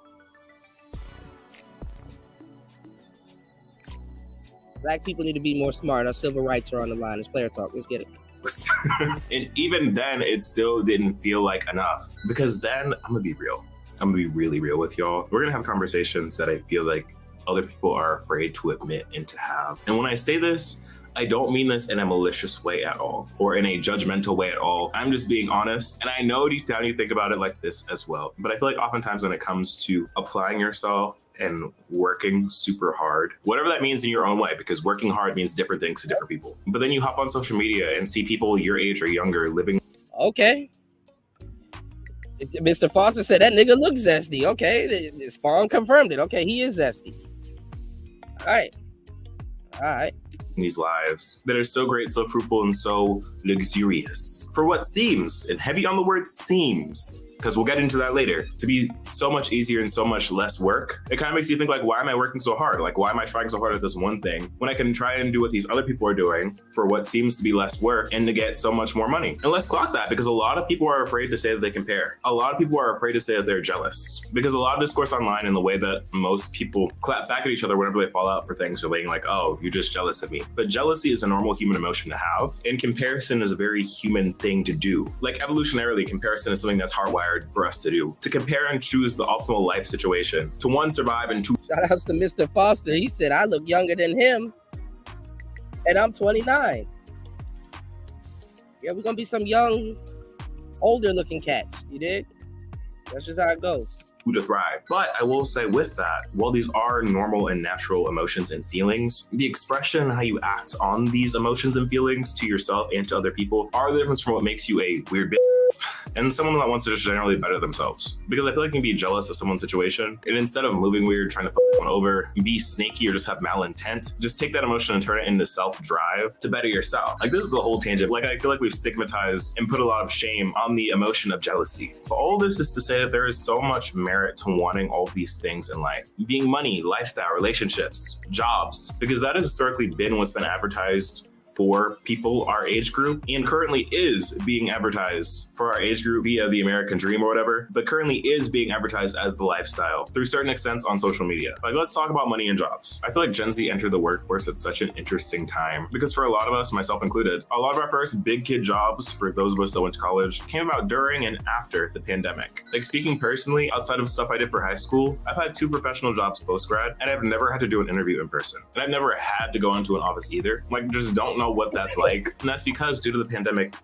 work shifted a bunch. And I just don't know if this is my side of the professional sector, but work-life balance and the general state of just like having a job and getting a job, like from 2020 to like the end of 2022, beginning of 2023, peak! I feel like it was a lot easier to get a job because a lot more people were hiring post-grad and they're willing to pay and they were treating people very nicely. And again, I'm going to be honest, I'm not sure if this is how it was across the board. My 2 jobs out of post-grad were in tech. And if you were on social media during those eras, you know about the tech boom that was happening during that era. But nowadays, the job market for anyone that's post-grad, anyone that doesn't have like 5. See, again, I keep telling y'all, all y'all can rely on is social media. When all this job shit was going on, y'all were in the house during the pandemic, and all y'all can do is rely on social media.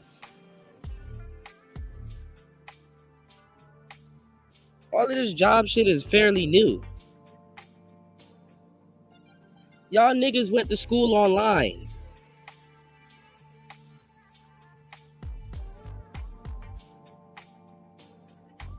Everything is the internet.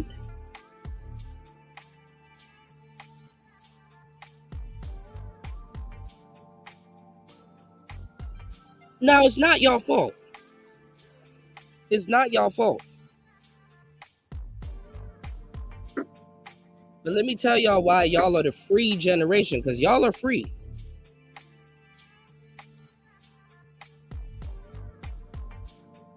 And also free to be done. Don't leave that part out, because y'all gonna have to remember that part, even amongst dealing with each other.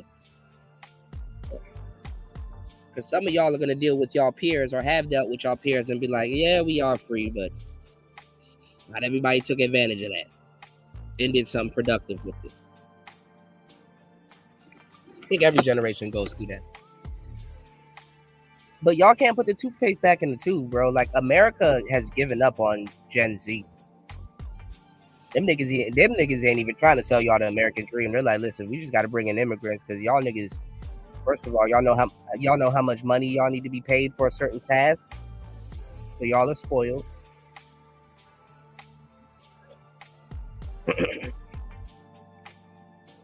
And we need a new group of people to fool because we can't fool y'all. They can't fool the millennials because we done been through a whole bunch of war, about 5 recessions, and like a handful of wonky presidents, even a black one.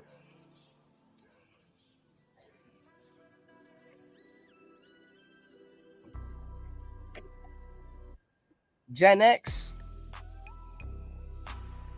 y'all just have to get y'all foot in the door.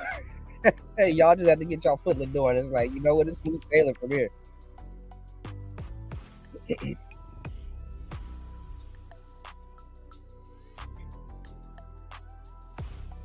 We're not even gonna talk about the boomers.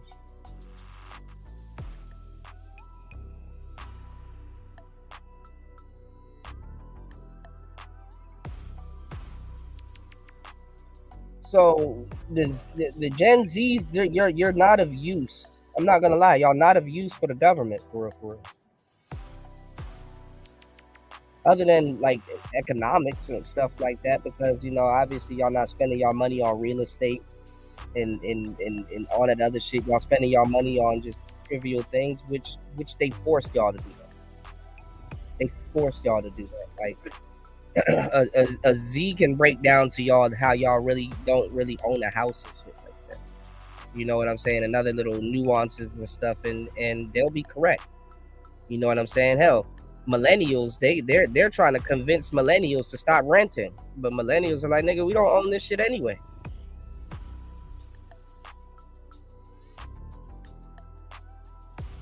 We don't own this shit anyway. The fuck?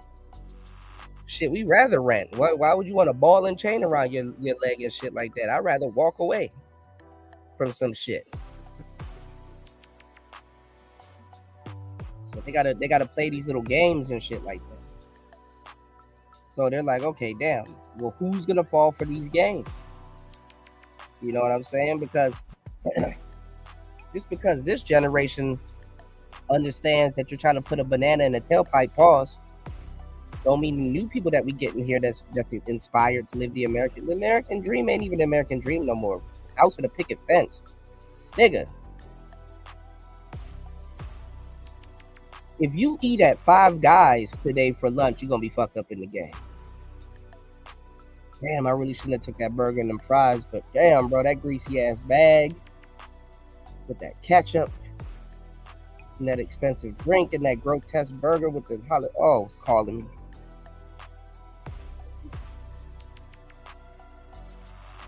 You won Five Guys meal from being fucked up in the game. So, house with a picket fence. Then you at work 24/7. Who gonna cut the grass? You on a lawnmower, nigga? Do you have a hedge cutter? Do you know what a hedge cutter is? This generation don't even use hedge. Don't even get me started.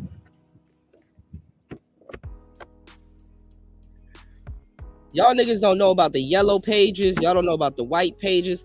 I doubt y'all have seen a payphone in real life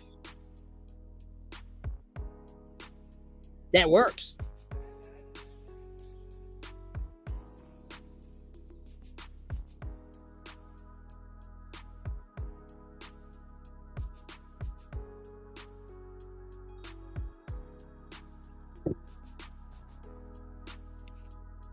Come on, man. And this is not to make fun of y'all. I'm really trying to show y'all how different the world is right now, bro. And this happened not too long ago, bro. Yeah, 1-800 call collect. They don't know how to dial down the middle.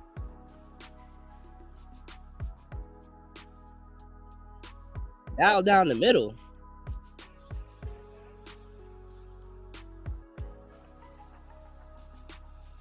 Bro, the era that I lived in, if that was to fall on y'all, it will scare the shit out of y'all.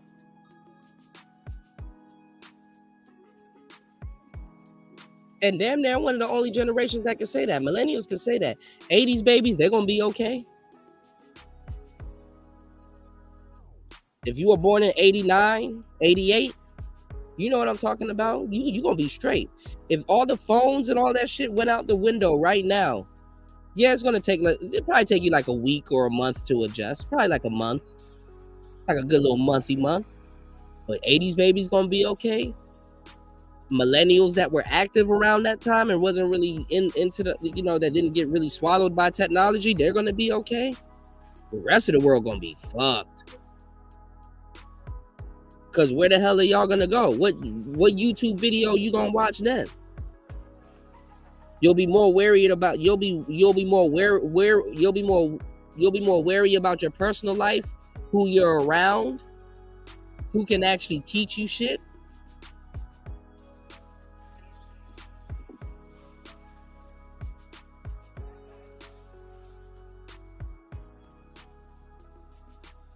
Y'all got to go on the internet today to go learn how to catch fish.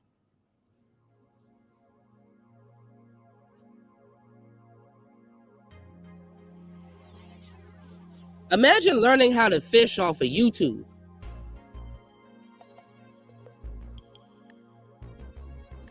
Or Instagram.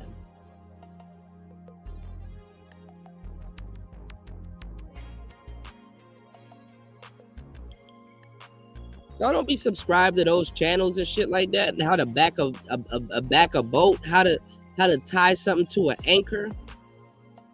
You know what an anchor is? Do you know how to hook up something to an axle?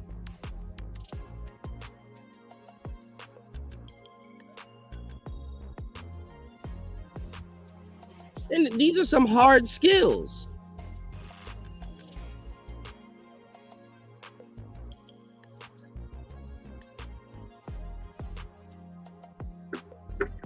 You got Gen Z bitches talking about some relationships and slavery. Bitch, you've never even been through slavery. You have no idea what slavery is. I have yet to see any of these hoes say anything profound about slavery. What's going on, Sid?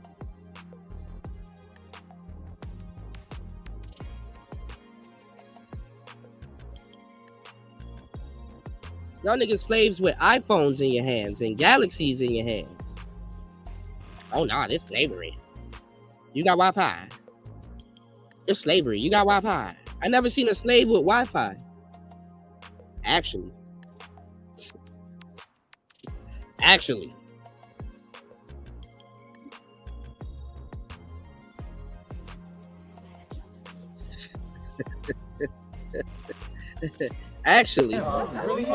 You're a victim. There we go, CSI.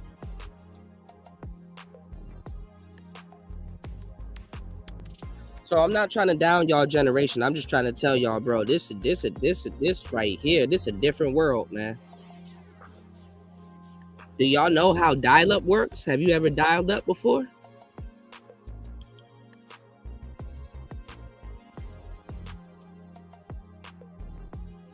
Do you know what a home line looks like? A phone jack? Have y'all seen a caller ID?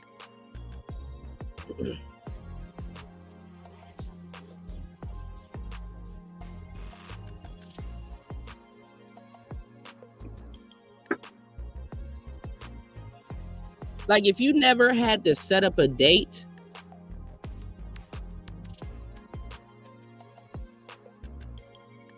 and you had to wait at home, get dressed and get ready, and you sit on the couch beside the phone, or you have your little cordless phone, and you wait at home to call your shorty so y'all can rendezvous and meet up somewhere. See, there's a bunch of little compliance tests and different things you had to go through. Y'all are worried about some bitch answering your message, where back in the day, you had to have a mouthpiece to make sure shorty got dressed. You called her on the phone and tell her you are about to leave and y'all are meeting up at this exact location at this time. Y'all can't even command a shorty be somewhere on time. You can go to that location or hang out around the corner or whatever and text her and be like, yo, you there? And then go. Nah, nigga, you had to talk to this motherfucker on the fucking phone and make sure y'all were there. Y'all never really went somewhere with no level of communication and really got stood up. Y'all never got stood up. What's getting stood up in the new generation now. Nigga, somebody stop answering their text. Somebody stop answering their calls. Y'all never had to say, you know what? I sat here for a good minute. Shorty stood me up. Touche. But I'm already dressed up. I'm not going to let that shit fuck up my night. I'm still going to go out. Y'all never had to overcome that. It's to the point somebody on YouTube got to tell y'all, if you dress up and Shorty stands you up, to still go out and still go have fun, because that's what you intended to do anyway, with or without the broad. Now it's magic. Oh my God, how did you think about that? Because nigga, we done been through way worse.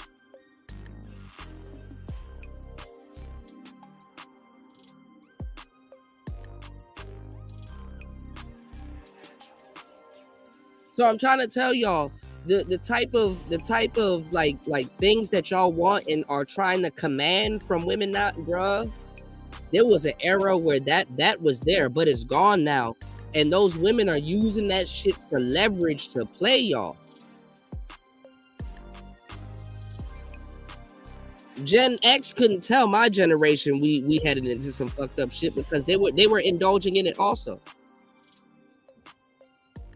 Now to a certain degree, it was my generation's job to tell y'all that y'all are gonna go through some fucked up shit. But then again, like I said, first world problems, bro. We didn't know the ramifications of technology. Now we can look back at hindsight and be like, okay, now we're a couple decades in.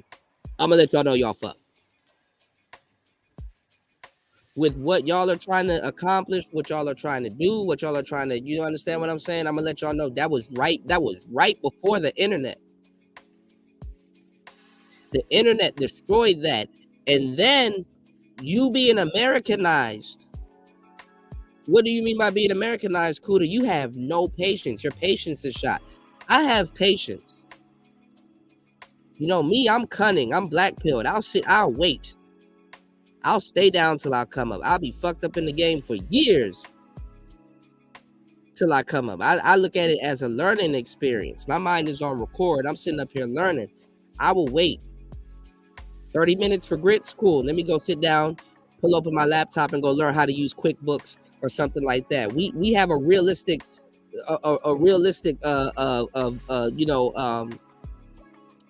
sense of time. That's the fucked up part about the internet. A lot of people don't have a realistic sense of. Did you know how long we used to have to wait for pages to load back in the days?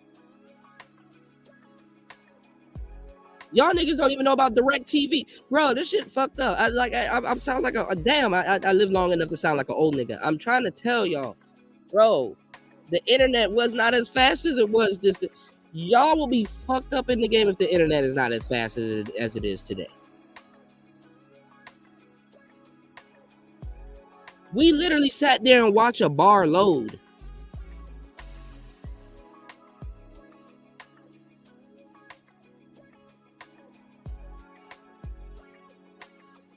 Go ask a nigga that was playing computer games back in the day. Nigga, how long did it take for you to fucking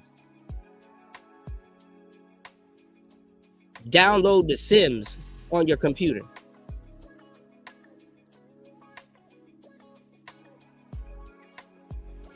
Nigga, you was asking for trouble. You damn near had to spend the whole night waiting for The Sims to download on you.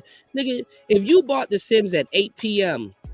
from Walmart and took that bitch home, and let's say it's 9 p.m., you wasn't playing the game till like 6 a.m.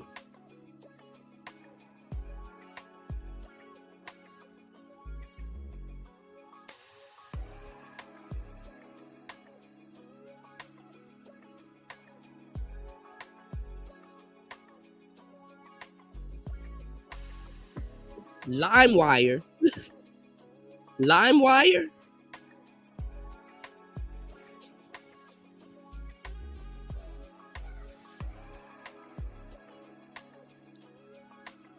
That shit crazy, man.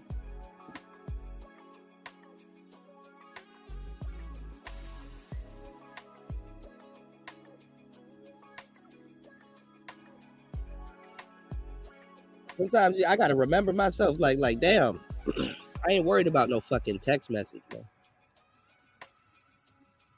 I ain't worried about no fucking text message, man. That shit crazy at this point, getting mad because some bitch didn't read your text message and shit like that. But, nigga, I be in my own world. Nigga, I be in my own world. People be thinking I'm ignoring them and shit like that. It's like, girl, I responded to you in my head and forgot to actually respond to you.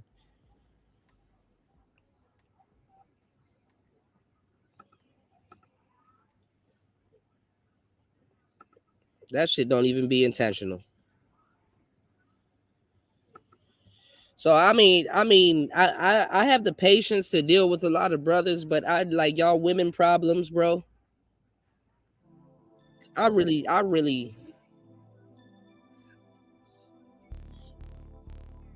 nigga, we had to ask women what their favorite color was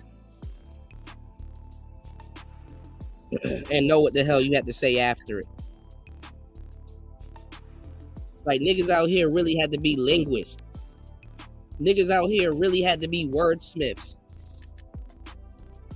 Niggas out here really had to articulate themselves and really make shit count when you coming off that mouthpiece.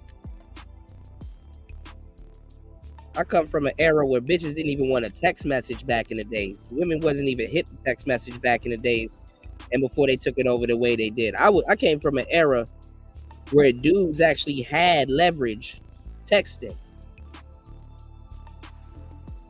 because it confused women. Who was around that time where women was like, I don't like no nigga that be texting. I need to hear a nigga voice. I need to hear how he's saying what he's saying to me. That text message and shit, it confuses me. Women rather text now because now they got the game. What do you think women are hanging around these spaces for? They listening to us and soaking up the game.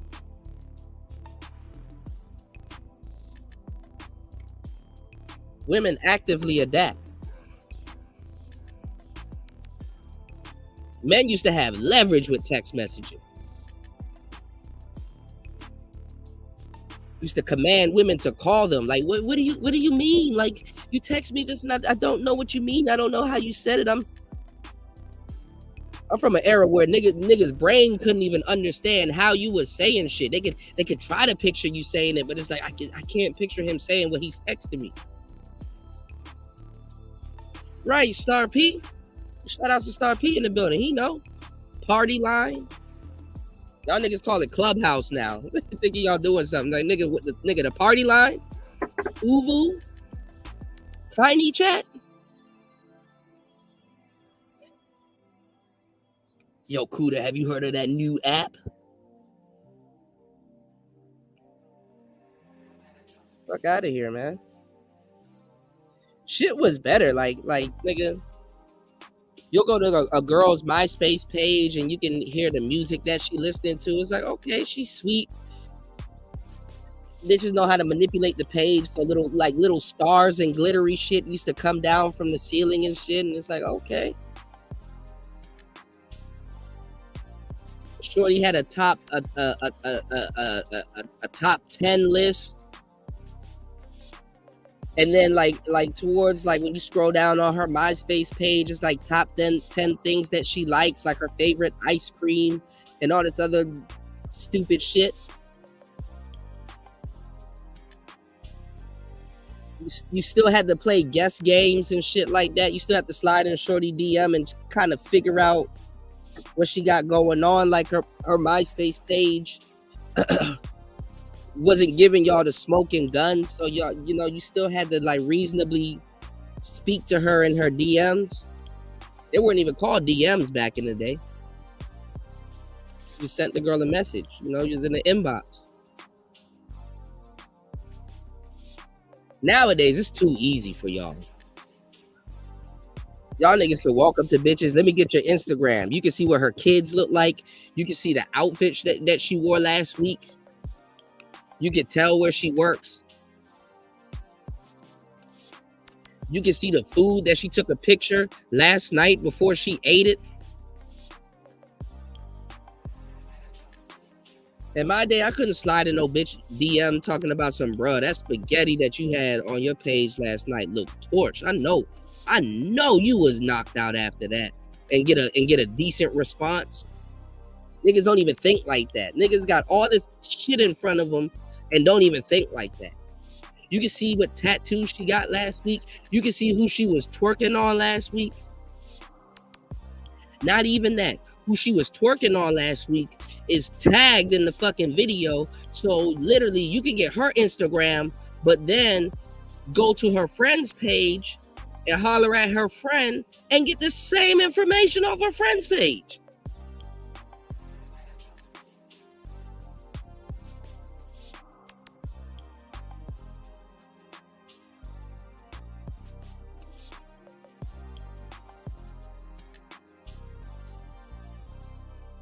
And y'all still having problems with women.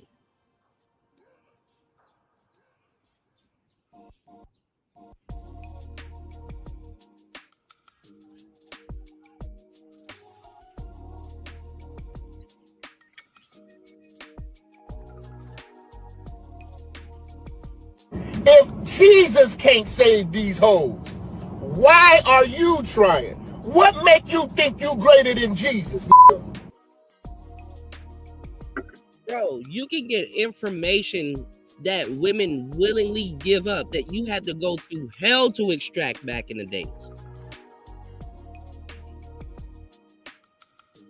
And see, if you never got this information told to you directly from the girl or from observation or anything like that, you don't know what to do with that material. Because that's material. You don't have to be an expert in women. All you really got to do is know a little bit of basic psychology and ask open-ended questions, and a woman gonna talk her way into your bed. Women teach you how to catch them. You talk to a woman right, you can catch the bitch on accident.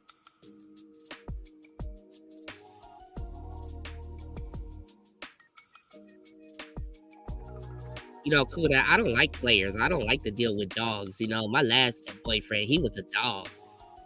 You already know who she talking about. You've been on her Instagram page. You've seen her ex and her baby daddy.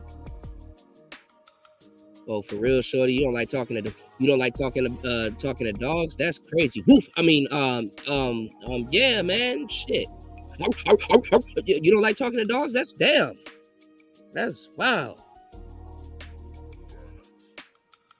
That's crazy, man. You need to talk to a nigga with a different type of pedigree. I can't believe you don't like talking to dogs. Shorty on her Drake shit for all the dogs. All she do is talk to dogs. Bitch, you a veterinarian. You a dog whisperer. This bitch will talk to a jackal if she wants.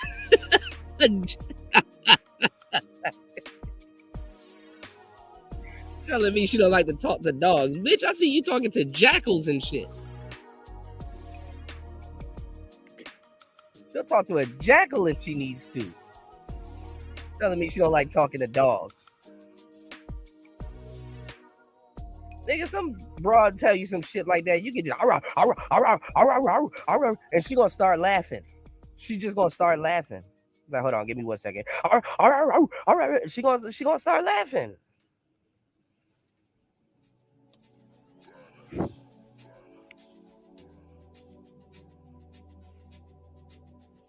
I was up here talking to whole Cane Corsos talking about I don't like talking to dogs. Bitch, you the dog. You the dog.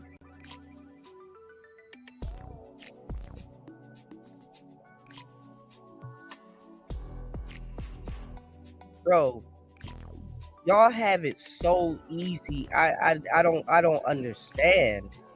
And you know what? Gen X said this to my generation, but that was cap. There was a lot of little loopholes and nuances and stuff like that. But guess what? Social media done got it together. They got all the nuances together and shit like that. Nigga, we wasn't paying for, I mean, honestly, for Facebook, you had to be, I'm from the era where if you were on Facebook, you had to be in college.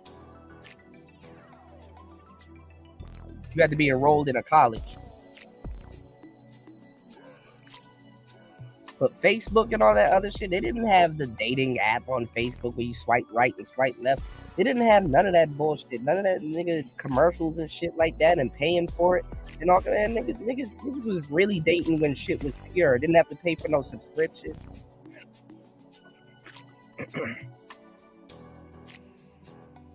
Social media, a different place right now, nigga. Nowadays, if you're gonna be dating, and let's say you have a business, you need to be running your business and you're dating on the same profile, because you'll be surprised how much traffic that comes to your dating profile and won't swipe right, but they might need your services. Oh, I'm giving y'all some rocket fuel. Yeah, I ain't gonna talk to you, but you know what? I saw that crypto shit on your page, and my brother, he's in the crypto. Is it okay if I pass your pass my number on him? Pass my number on to him. Yeah, I'm not trying to talk to you or whatever, but my girlfriend, her toilet stopped up, and I see you do plumbing. Can you?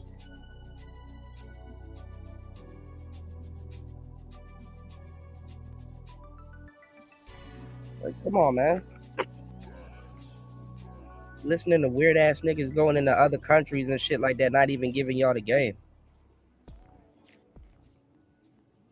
Not even giving y'all the game, dog. It's a tragedy. Anyway, y'all support them. Let's get back into this. Gen Z's enter a quarter life crisis. So bad, y'all. So bad. I just gave y'all a $1 trillion worth of game right here. Gen Z's going through a quarter life crisis. Is it a quarter life crisis, or you're lazy? I can't listen to the same group of niggas that's telling me that it's hard to talk to bitches and bitches are hoes and all this other stuff. Y'all don't apply yourselves. Y'all want long-term relationships. Y'all don't apply yourselves.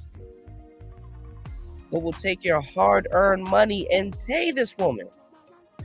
And she didn't do nothing for you. She didn't do nothing.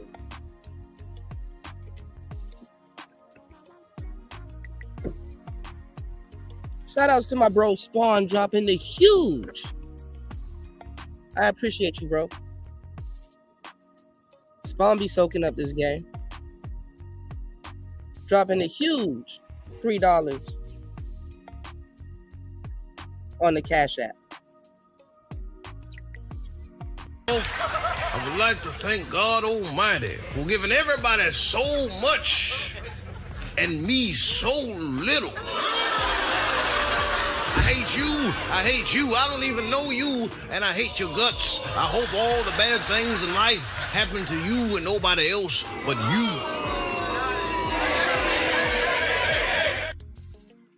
Shout out to Spawn for supporting the show, man. I appreciate all the support. All right, let's get back into it, man. I'm just telling y'all about a world that exists, that the internet is duping y'all, bro. I don't want y'all Gen Zs to fall into that, bro. We need y'all to help push the modern man, whatever that is. Stop getting duped by social media, bro. If you want romance, if you want chivalry, if you want public display of affection, if you want foreplay, and what's the other one? You know, my memory is gone. How do I got a fucking top 5 list and I never remember the top 5? Hold on. You got chivalry, you got romance, you got public display of affection, you got foreplay. Fuck. Hold on, y'all. Y'all know this shit more than I do. Chivalry, romance, public display of affection,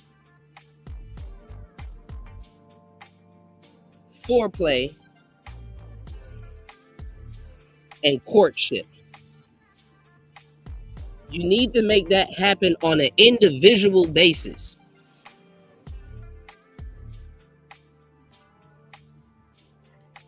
Your problem is, though, and this has always been every man's problem, is finding a woman worthy enough to reciprocate reciprocate that.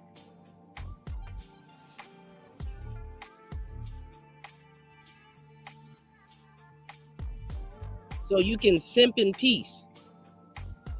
Every man wants to simp in peace. I don't give a damn what he tells you. It feels good when a man receives romance back, because that gives him the green light to be more romantic. It feels good when a woman that's for the streets, even if she's for the streets, niggas like, oh man, this whole crazy. She trying to kiss up on you, or she twerk in front of you in front of everybody and be like, this my man right here. It even gets the other bitch's attention. Let me tell you, these are things that people are going to be jealous of.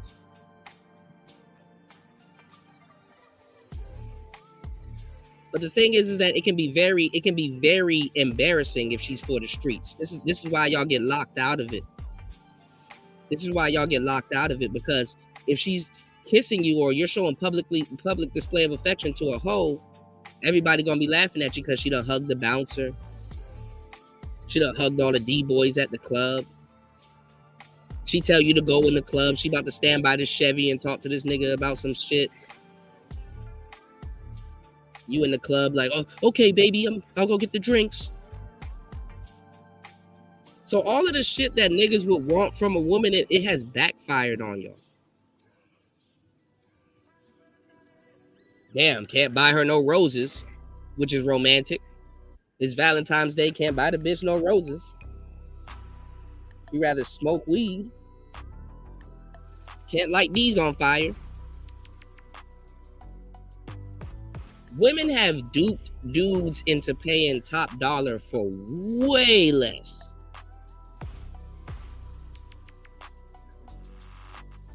Anyway. The support ain't reciprocating the game that's being given. So let's get back into this. Get back into it. I have 6 years of experience already. As a early 20-something, good luck. Honestly, good luck finding a job. And job security is super low for us as well. Like, I've known so many young people that have lost their jobs already 1-2 years into their career. Like, I graduated from college in 2022. And the reason that I've worked at 2 different places in a year and a half is because I got laid off. So with the instability of work, and especially decent paying work, coming out of college and high school is just really wild, because you think entering your 20s is when you'd start building that foundation, really starting your career, starting doing work that you hopefully would love, or at very least would tolerate, but that's becoming even more and more of a rarity than it was before, which then you take into account this hustle culture that is very prevalent within Gen Z, of turning all the hobbies you have into some form of monetization. And all this is done in order to keep ourselves afloat. And in the back of our minds, well, not even in the back of our minds, because it's very much in our face all the time, we face this pressure to just be successful super young, because we see that all the time. We see young people on social media blowing up, being insanely successful super young, before the age of 25, living extravagant lives and having these flourishing careers, having all these accolades, which for someone who isn't in that position creates a lot of confusion, a lot of doubt, being like, why aren't I there yet? When it seems like so many people are. And that comparison causes a lot of stress or pressure to have our lives together really young, or else we feel like we're failing. Like, there's this one Pink Panthers interview where she talks about this, and I feel like I relate so much to what she's saying, where even she talks about this pressure of like racing against time to be successful and to make this money and to live this lifestyle for her by the age of 19. It's crazy. Where do you think that comes from? What do you think, being someone who's kind of felt that way at 19, coming through the other side of it and knowing you have space to continue to create and you have a lane and you are successful, what do you think was motivating that? Any idea? I think there's a bunch of things, honestly, and actually it gets kind of deep at some point. I think there was part of me which was like, okay, I'm in my prime right now in every sense. My vocals will be the best they are, because as you get older, like, I don't know how aging works, but I just assume that they will decrease in time and quality. I thought I'm young, like, I look probably the best I'm gonna be able to look like now. Like, it's crazy. Like, this is really what I was thinking. I was like, I'm in the best shape I'll be. I'm in the best mindset. I have the most time. I don't have a family yet. I don't have a partner yet. Yeah. parents are away in a different country right now, so they can't survey what I'm doing. Like, there was a bunch of things that made me think that, but also obviously the added pressure of seeing online media and seeing people starting things at 16 and FOMO is real. It's a real psychological FOMO. thing. FOMO, you said? Yeah. Yeah, I had fear of it. I literally had fear of it. I was like, oh my God, these young people doing all these parties and like having money and being able to buy cars. I was like, okay, I really need to figure this out. And I feel like if Miss Pinky is feeling this way, girl, everybody must feel this way too. Like the pressure is just always on. But now let's talk about the relationship piece, because I feel like relationships are also a undercounted part for why a lot of us go through our quarter life crisis. Like, yes, jobs and money are important, but the people around us as well, or lack thereof, also really do impact our lives. Because I know for certain, back in elementary school, middle school, high school even, when we thought about our 20s, we thought, okay, first year out of college, maybe I'll be in a little relationship or whatever, and then like by 23, 24, I'll be engaged. Maybe by 25, I'll be married. Have kids by 27. Ooh, girl, how's that going for you?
Hold on, y'all. My bad. I had to redo everything. Yeah, Pink Panther and shit like that. You know what I'm saying? Real psychological thing. Yeah, FOMO, you said? Yeah. Yeah, I had fear of it. I literally had fear of it. I was like, oh my God, these young people doing all these parties and like having money and being able to buy cars. I was like, okay, I really need to figure this out. And I feel like if Miss Pinky is feeling it's everywhere I go. All my bitches wasn't. Hold on, y'all. Bitch, I just woke up. No, I cannot hit a stain. Hold on, y'all. This way, girl, everybody must feel this way too. Like the pressure is just always on. But now let's talk about the relationship piece, because I feel like relationships are also a undercounted part for why a lot of us go through our quarter life crisis. Like, yes, jobs and money are important, but the people around us as well, or lack thereof, also really do impact our lives. Because I know for certain, back in elementary school, middle school, high school even, when we thought about our 20s, we thought, okay, first year out of college, maybe I'll be in a little relationship or whatever, and then like by 23, 24, I'll be engaged. On that side of the fence, right? Maybe by 25, I'll be married. Have kids by... We're talking about kids and shit. Gay.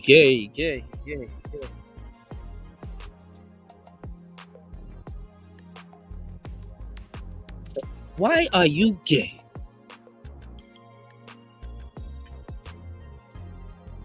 Yeah, he definitely rooting on that side of the fence, bro.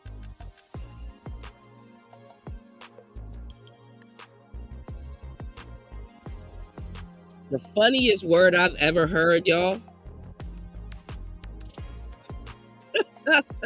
I still laugh at it to this day.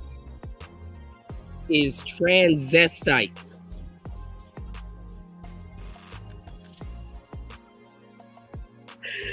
Transvestite. I mean, where is he from? Why? No, that's too much for me. Black people walk like that because we have style, we got flavor, we got rhythm. I mean, the black man in America is the most copied man on this planet, bar none. Everybody want to be a nigga, but nobody want to be a nigga. How about that question?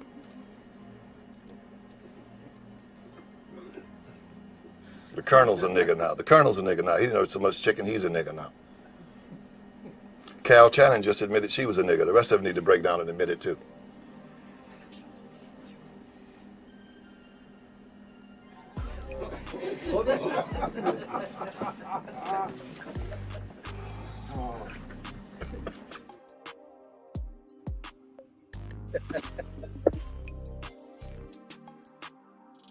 All right, let me get into this before I get up out of here because my shit about to die, y'all. We got to hit our goal today. Shout out to everybody that hit the like button that supported the show. I appreciate everybody that supports the show.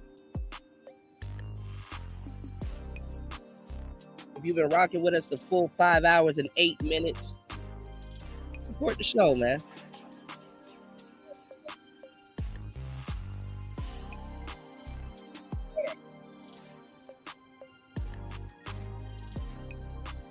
That's a video of me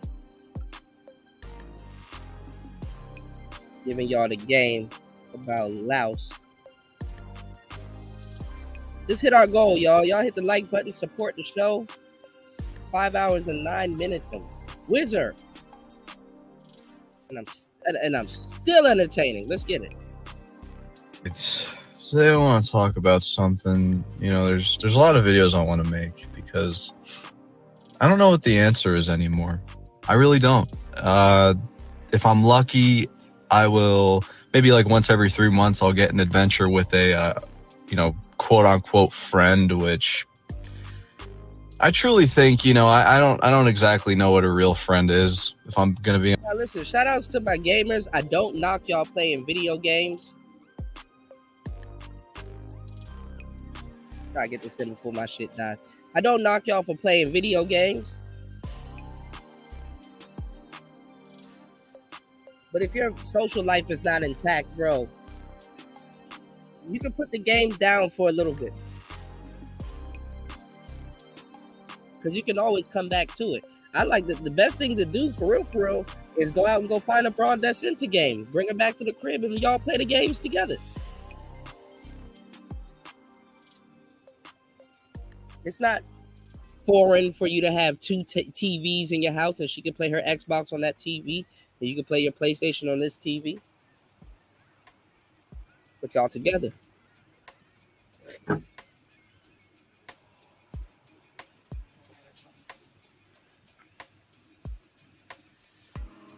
You put the games down a little bit. Be honest. And it's like, what do people even do nowadays anymore? Like for fun? Like even when I did have, a couple friends in high school, all we would do is just like drugs. Like, sit around on our phones with our fucking thumbs up our ass, just saying, what do we do? What do we do? Just like on our phones, sitting around on the couch and whatever. And it's just like, what do people even do nowadays? Like the dude that I've been talking to, recently that I just kind of met, he did go to my high school, but yeah, like Saturday and then this Tuesday were the first times I hung out with him. And, the previous, since January, I've been on a really strict diet, heavy training. I lost about 35 pounds, probably maybe a little bit more. I do plan on making like a physique video update, eventually, but just like working on myself, that's pretty, because like I got nothing. Like I say this a lot, but you got to understand, like most of my days, like months on end, I'll just be driving around and doing nothing really. I'll just be by myself all the time, and it's like it's sort of like a treat, I get to go out. And yeah, so Saturday, I mean, Jesus Christ, I just I didn't drink as much on Tuesday when I went out.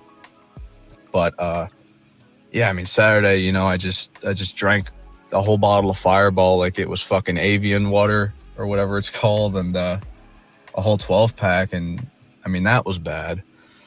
But Tuesday, I drank responsibly, like a normal amount. Didn't get me, nearly drunk at all. I mean, I had a 6-pack, got me a little buzz, just like a normal amount, to where I was functional. I wasn't, mad at all. I was actually, All right.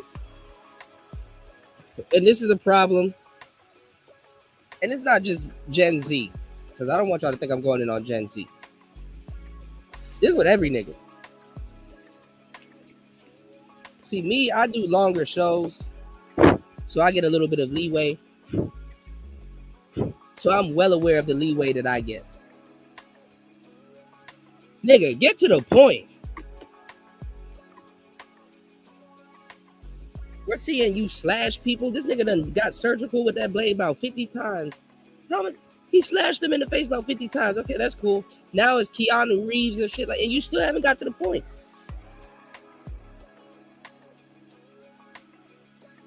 Broads are gonna be the same way. Get to the point. Oh man, dude, I just done did a whole bunch of fucking beer, dude. And you know what I'm saying? I just, I'm getting my physique game together. And I just then went through a whole 12-week bender. And then, I just downed a whole bunch of Fireball, and I didn't want to. You get to the point.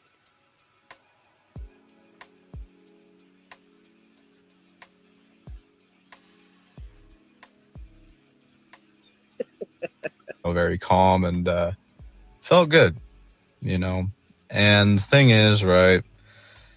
Again, like, I just don't know what people do nowadays. It just seems like every normie, like, just wants to go to the strip club. You know what I mean? And that's not normal. He cold. I told y'all, nice guys want hoes. The kid from the band, again called me up Tuesday. We he wanted to go to the strip club again, and we ended up going there, right? And a couple things happened that first off, a couple things made me sad. I just kind of sitting here just thinking about it, because I don't, like, that's the thing, it's like you're so miserable alone, right? And then, like, you finally, like, hang out with somebody, and that you still end up miserable, Club. Like, it's just like this never-ending cycle of just hell. You know what I mean? Like, I don't know, of course, like, my fucking mom, like, oh, you gotta see another therapist and psychiatrist because you're angry and depressed, and it's like, I've done that shit more times than I've changed underwear. Like, what am I gonna do this time? I'll go see someone, hey, I'm sexually frustrated, and I'm not gonna lie, I know a therapist is spelled the rapist. Put two and two together, y'all. I know a therapist is spelled the rapist, but they be raw paying y'all. What the fuck were you gonna go to a therapist and talk about? You better off coming to the manosphere, chopping it up with me, player. What the hell is a therapist gonna tell you, man? I went to the strip club after going through a bender. I just feel lonely. Well, first of all, nigga, do you have enough game to pull a stripper, if you wanted one, out the strip club? And were you conservative with your money to save enough to pull her out the strip club and sneak her into your mom's house and bang her, or get a little hotel?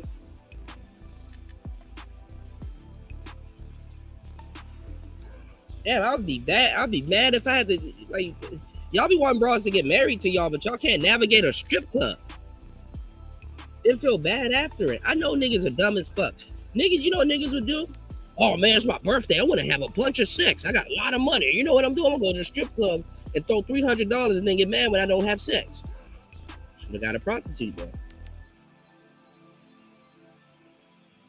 At least you would guarantee some sex. You could have had 3 bitches.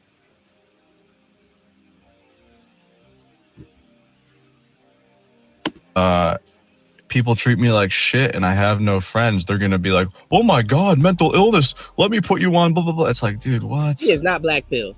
Like, you come to somebody with problems and all they want to do is shove He has nothing to do with the damn black pill. a fucking pill down your throat. You know what I mean? So yeah, Tuesday I went out. This is not black. I got a girl's number. I got ghosted. Cool. Whatever. It is what it is. Not a stripper, but let me tell you about this one stripper though, which, I mean, this is gonna blow your fucking mind because, I mean, it's just ridiculous at this point. I realized, you know, I mean, No, nigga, it blew your mind. That's new territory for you. You know what, Spawn? Y'all hit the like button. We might go into overtime. I mean, we're gonna actually, I was gonna cut this off halfway. We're gonna actually go through this. What story with a stripper is gonna blow my mind from a square nigga that claims to be black pill? Oh my God, she did something.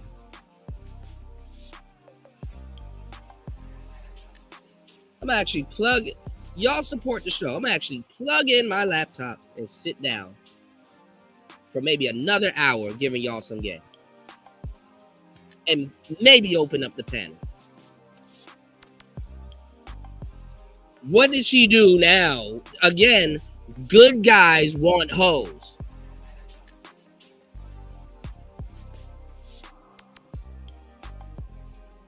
Tell me, Mr. Square Man, what did the stripper do to you? I mean, you know, of course, like, I'm desperate, but I'm not this desperate, you know. This woman, man.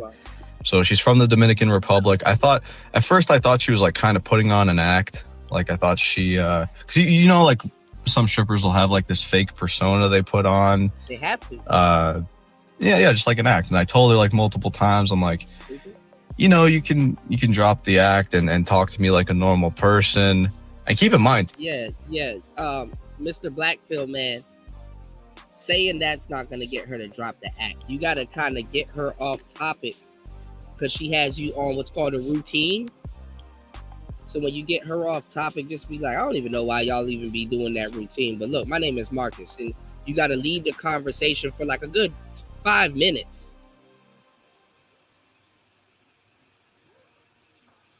And talk about get her to talk about her real life and her real shit. You're not the first person that says drop the act. She probably interact with pimps and all kinds of people.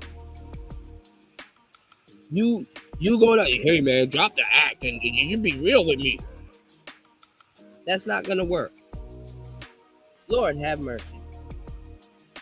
Too, like, she's 26 years old, and I thought she was pushing 40, guys. Like, I thought, like, she looked way older than she said she was, and you know, she's like, she kept telling me, you know, she had like a really heavy accent. She kept saying, you know, can we please get married for my green card? I need my green card, please. She said it like 100 times, guys. I'm not even joking. Like, please, let's get married for my green card. Let's get married for my green card. Blah blah blah blah blah. I guess, I don't know. I guess that's the power of JBW. I mean, I'm not fucking delusional. I'm not gonna, you know what I mean? And this is the thing too. She pretty much, you know, I asked her, I was like, you know, do you have any kids? And obviously, she's 20. You know, she was like, oh, you know, I got a kid. And I was like, son or daughter? And she goes, I got a son. And I was like, oh, fuck, it is over. You know what I mean? And then she asked, you know, if I got a car, and told her, yeah. She got all happy. She's like, can you please, you know, drive my kid to school, be my new baby daddy? And I asked her too, I'm like, you know, where's the baby daddy? She was like, fuck him, my baby daddy's a piece of shit. And I mean, guys, like, it's just, I was like, holy fucking shit, man. Like, I don't feel comfortable in strip clubs too. Like, this is the thing. I only do this shit for the normies, right? The only reason why I go to them is either like peer pressure, or I'm so drunk beforehand that people just talk me into it, you know? And I mean, that's how you know it's over, when you're going to strip clubs, just to like, and this is all right. I'm like kind of like thinking too fast right here. Let me just calm down a little bit. Go back to the baby daddy. You know, she's just talking shit about her baby daddy. She's got like you know, multiple baby daddies from, you know, the Dominican Republic and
All right, hold on, y'all. My bad. And my bad if I'm getting a little bit irritated because this shit is just obvious. What's going on, Rainwater? Shout out to Rainwater. Shout out to Pablo.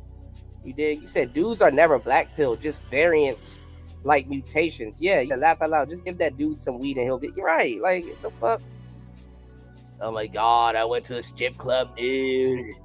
Dude, she got a kid, dude. Yeah, you know, because strippers, you know, strippers are the wifey type that y'all are supposed to be meeting. Remember? Oh my god, fucking Spawn, dude. Pablo, dude. Rainwater. Chris G, dude. I did a bit of strip club. I did, you know, and she got a baby, dude.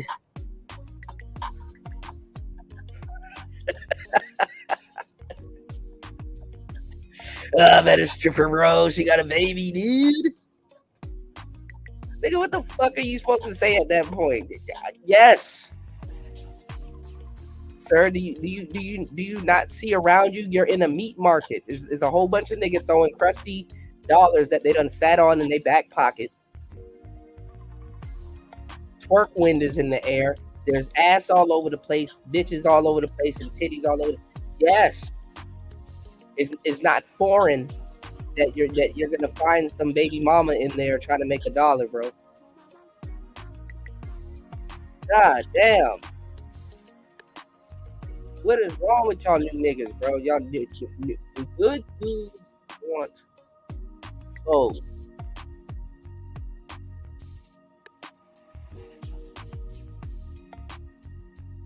I don't know how much times I gotta say this, reiterate it. Dude, she's from Dominican Republic, dude.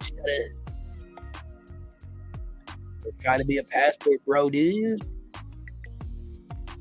Republic, and he's got this one son, 6-year-old son in America. Like, guys, it's just like, holy fuck, man. And She was like, oh, for $300, I'll do whatever you want. I'll do whatever you want.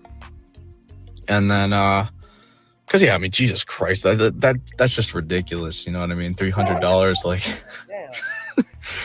you know, and then she goes, you know, I'll do whatever you want for free if you be my next baby daddy. If you're my next baby daddy, I'll do whatever you want for free. If you get me my green card. Hold on. Oh shit. I done got rid of the damn tab. Hold on, yo. How do you reopen a closed tab?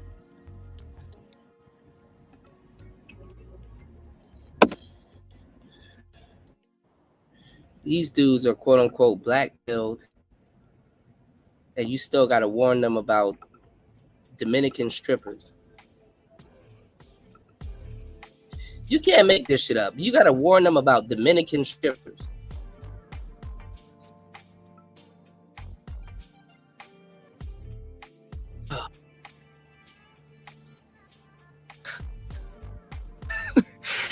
You know, and then she goes, you know, I'll do whatever you want for free if you be my next baby daddy. If you're my next baby daddy, I'll do whatever you want for free. If you get me my green card. I'm not even joking either. Like, you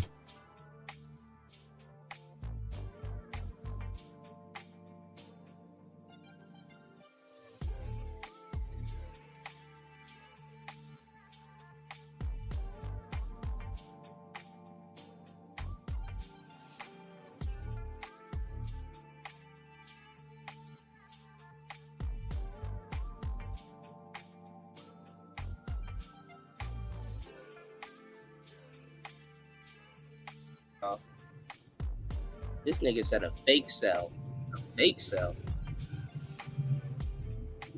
Yeah, looking for love in all the wrong places. A fake cell?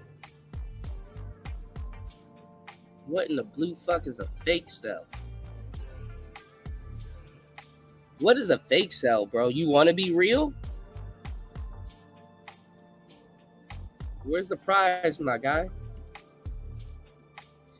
Dude, fucking the Dominican stripper, dude.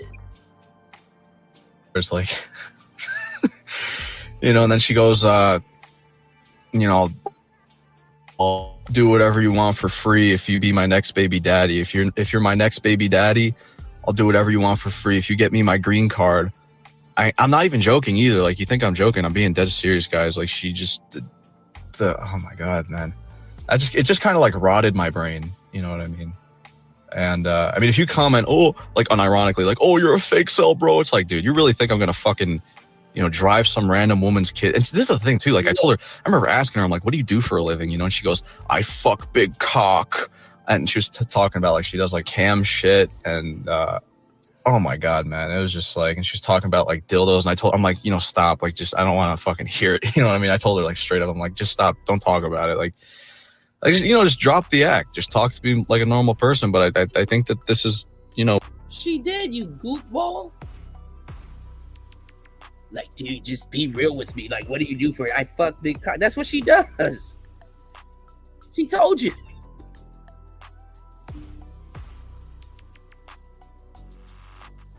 No, I don't want to hear about it.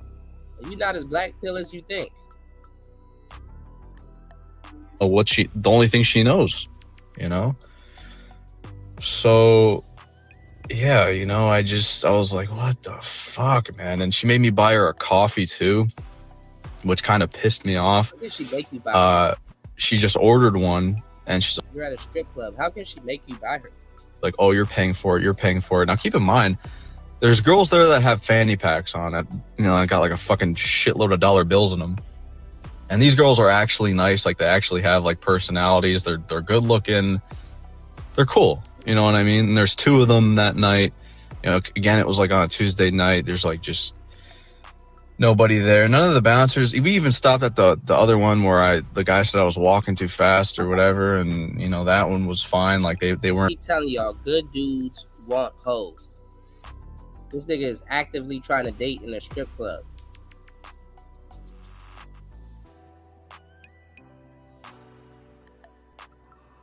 Cocaine is a hell of a drug.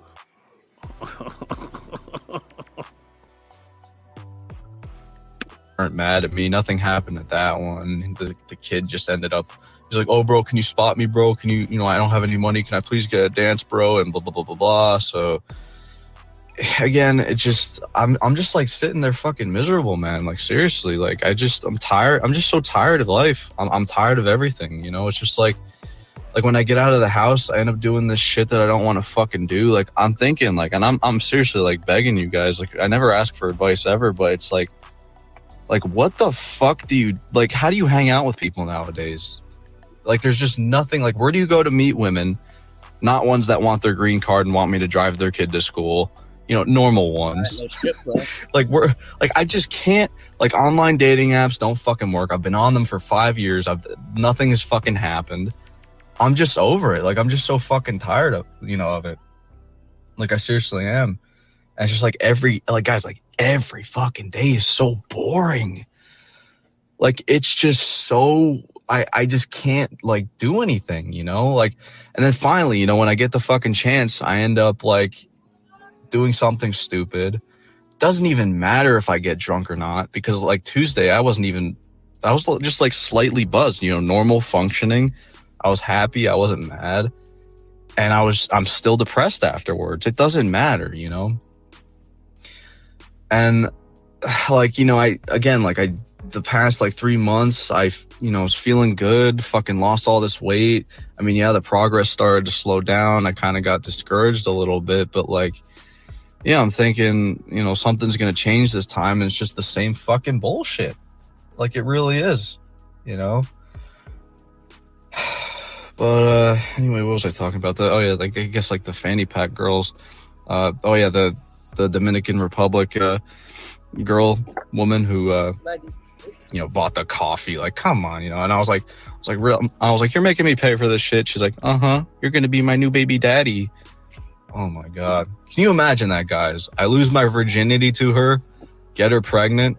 Oh my god, you wouldn't hear that. That's like something straight out of like a horror movie, Because then guess what's going to happen? I'm going to end up paying child support. I'm going to be making MGTOW videos. I'm going to be the next hammer hand coper for the rest of my life. Oh, my God.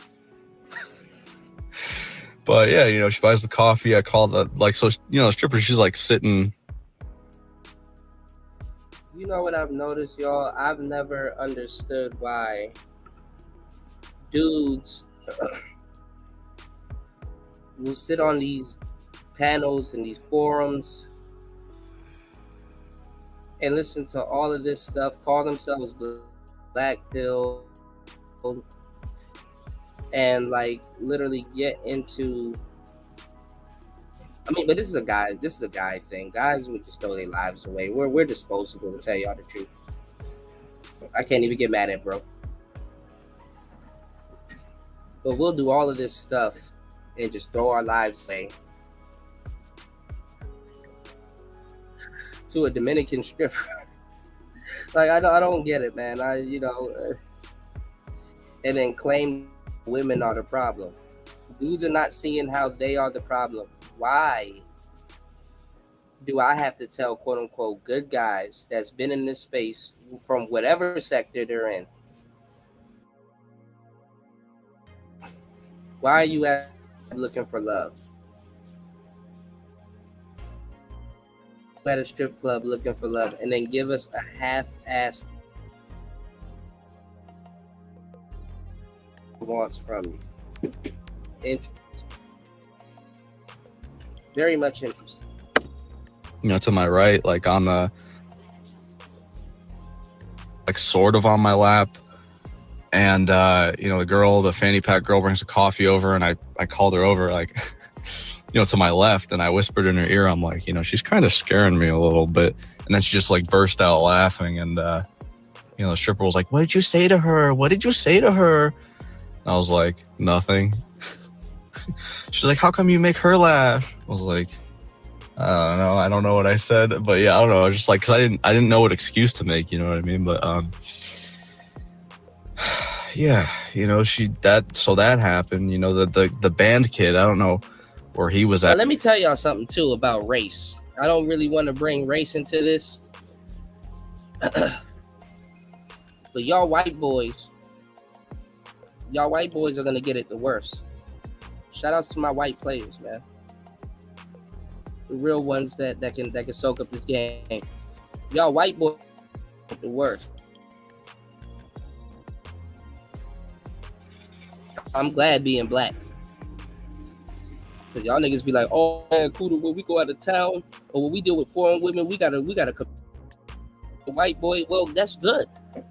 But even though it's more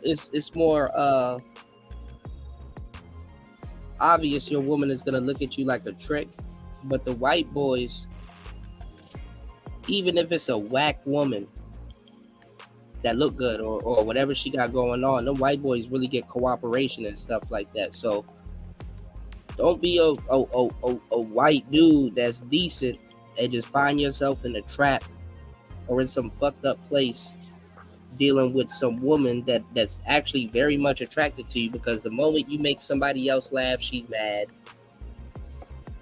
You ain't even did nothing. The moment you get some shit really popping, bruh, y'all gonna go through it. Y'all, you know, just because niggas be thinking that, oh man, it's the greatest thing in the world to have bitches choosing on you. Yeah, okay. Nigga, you will get talked out of so much shit.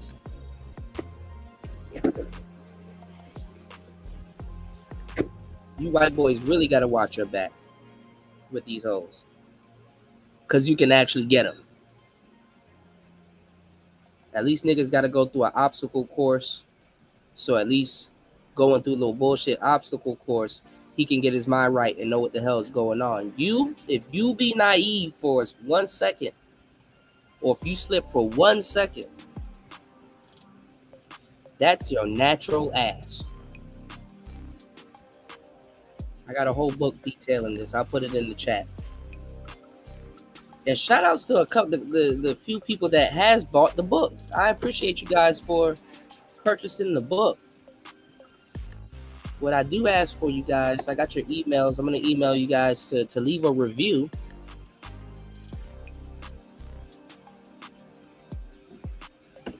We do have an audio book that I've recorded and self-produced. I believe it's a couple of white boys that bought the book. So I appreciate you guys supporting the game. I wish the brothers would get on board, but hey, it is what it is. And shout out to my bros over at Reddit. I appreciate you guys. Yeah. I'll write a book for the white boys, because y'all got a lot to lose. All right, let's get it. And this is the thing, bro. Like, he had to stay at my house because apparently he got kicked out, and he's like, I need a place to stay. Even when he picked me up, he's got like his whole trunk was like filled with a bunch of shit. And he's like, I need a place to stay for the night. Can I please crash at your house? And I'm like, all right, dude. Like, he's just like asking me for like money and all this shit. And I'm like, dude, like, I don't know, man. Like, I'm not a fucking asshole, right? Like, I did give him some shit, but it's like, I'm just so tired of like, because it just seems like every human, like, I've been saying this for years, and it's like, human interactions are so transactional. It's like, you got this one fucking stripper who's, oh, marry me for my green card, marry me. Oh, you can't do that, get me pregnant so that you can be my next baby daddy, and drive you got a car, oh my god, even better, you can drive him to school, like, and then I'll do whatever you want me to do to you if you. It's like, it's just crazy shit. And then, this kid like, oh, bro, just like, please, just like help a brother out, bro. Just help me out. And it's like, okay, it's just. And let me tell y'all something about these strippers that be doing OnlyFans content and all kinds of shit, right?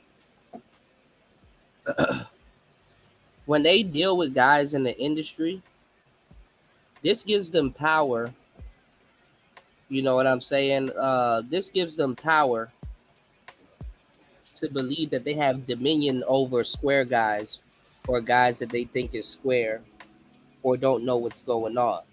When I tell you everybody has a cell phone and you have access to everything, women don't understand this in the lifestyle. that dudes have access to all of that shit. It's like, bro, the content that you film and is trying to talk crazy to me about, like, I literally can access it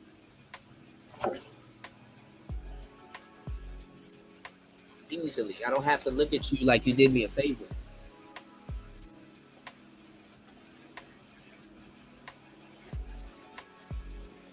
I literally can go on my phone and access it for $5 a month. Jesus Christ. Hold on, y'all.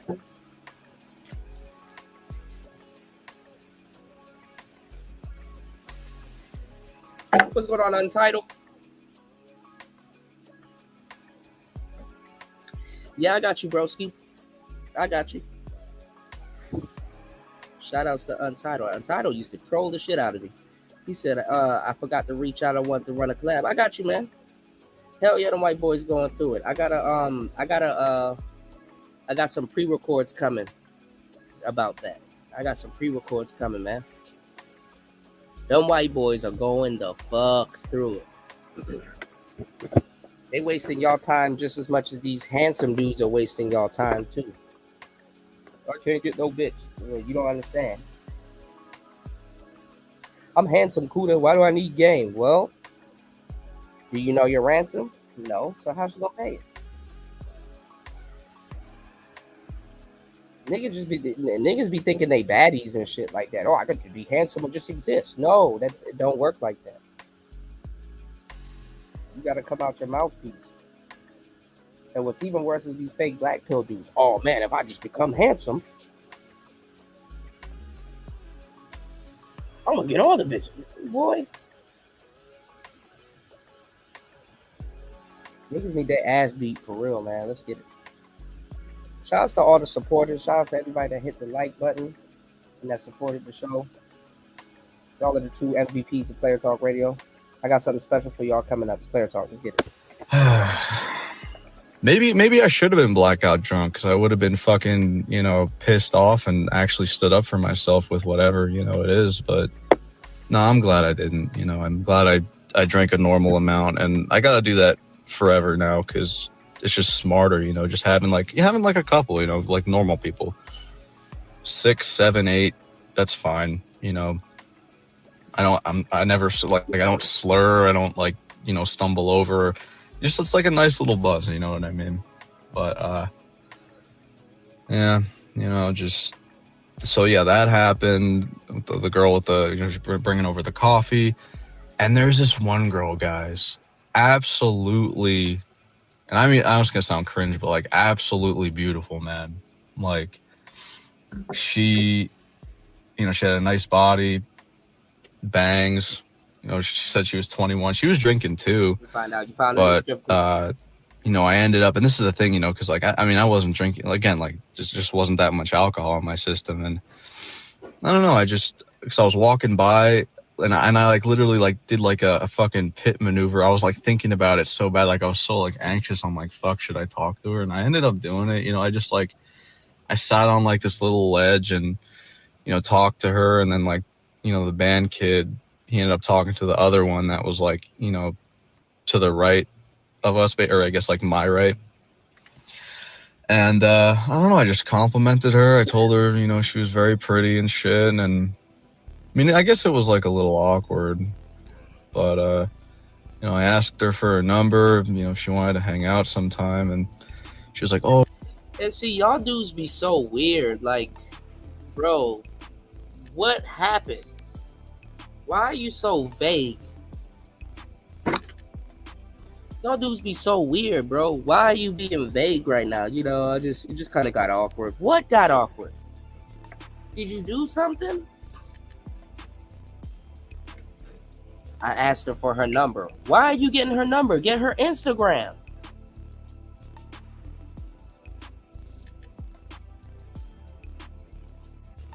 This is vital information, and I'm just gonna be vague. Dude, I just don't understand. I'm gonna be vague. But when you're telling us about your liquor bender, you told us the year your beer was brewed. You told us exactly the numbers. I done drank some 1945 Cuda. Oh my god. Now when you're talking about bras, oh, I'm just gonna be big. It just got weird. I just asked her for her number. Come on, man. Oh, do you have Snapchat? You have Snap? And I was like, nah, I don't. She's like, yeah, I don't have that fucking bullshit. And I ended up giving her my number. She gave me her phone because you're not allowed to have your phone in there. And I, put my number in, sent myself a message. And okay, so you know how in the the casino, there's slot machines, and you pull the thing, and it just keeps spinning. And now you're trying to pick up bitches in the casino. Okay, again, y'all.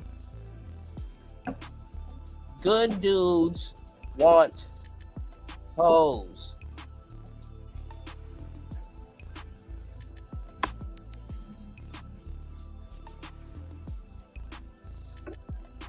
Now you're trying to convince a baddie in a casino.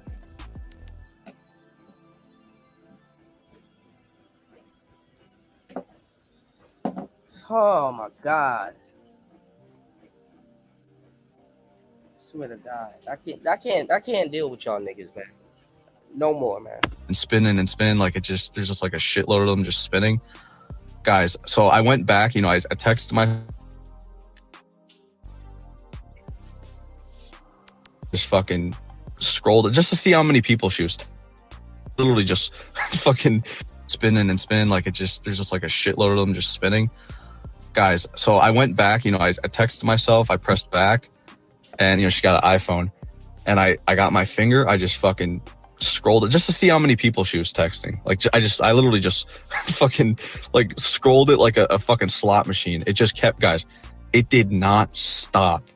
I scrolled it, it did not stop. It just kept going and going and going and going. Then I did it again, once it finally stopped. Same thing, kept going and going and going and going and going. And I just handed it back to her, and it was still going. I was like, yeah, it's fucking done, dude. It's over, man.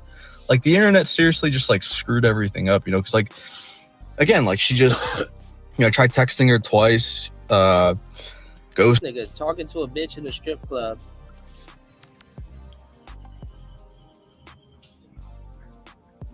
Mad because he scrolled down on her phone like it's a damn slot machine. She could have owned her iPhone for a long time. She probably not even texting all of them niggas.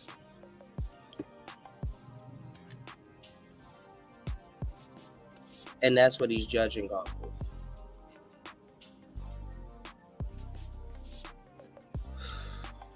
Bro, you niggas, bro. You niggas, you niggas, you niggas, you niggas, you niggas, you niggas, you niggas, you niggas, you niggas, you niggas, you niggas, you niggas, you niggas, you niggas, you niggas, you niggas, you niggas, you niggas, you niggas, bro.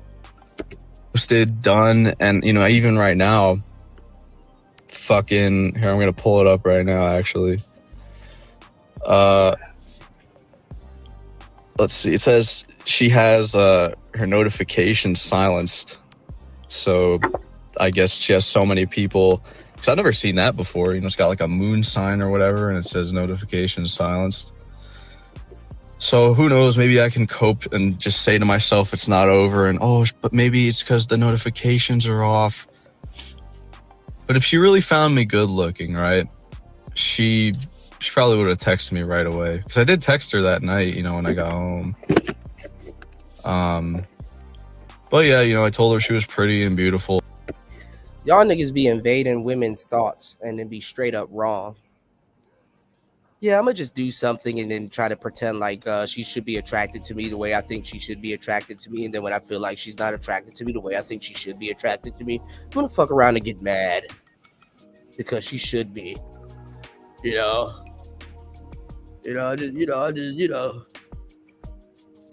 should be attracted to me. Yeah, I'm gonna just scroll down on her phone and just find some shit to get mad about. Not because I got anything legit, but just because, I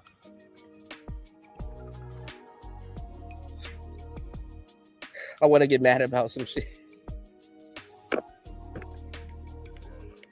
Like, what the fuck? I'm gonna just do the thinking for her and just, get mad at y'all because I'm thinking for her. She didn't really say it, but,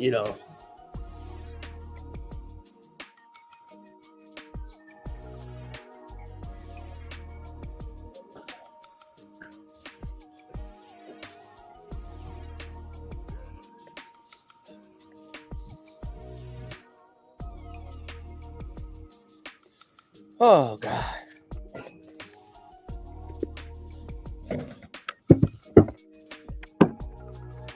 Y'all hit the like button and support the show, man.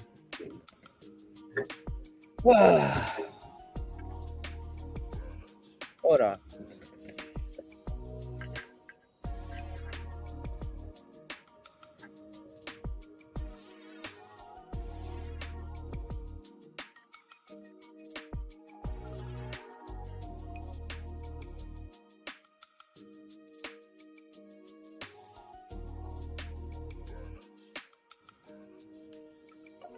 Yeah, dude, I'ma just, I'ma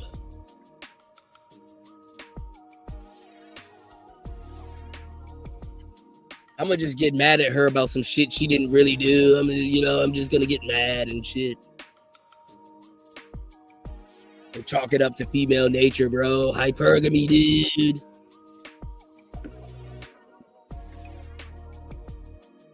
A couple times and fucking talked about some stupid shit. But, it looks like it's the same outcome as always. I'm going to make a video on that soon. Yeah, nigga, it's women's fault that you talk to a broad in a strip club. It's women's fault because you thought a casino was a great place to talk to a bitch. Cool story, bro. You got to keep... because getting a girl's number doesn't mean shit. Getting a job interview doesn't mean shit. Yeah, you still haven't found out getting numbers is not what you do. You get an Instagram. Bitches don't even offer you their number. They offer you their Instagram. This doesn't guarantee you anything. You just got to keep your expectations low so you don't get depressed over it. Why would you get depressed? You don't. Which is what I am now. It's I had this weird shit happen to me. With this fucking woman with her green card. You're talking to a stripper.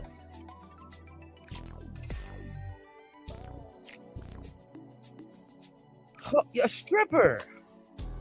Put your pussy lips on live, I'll give you $1,000. A stripper.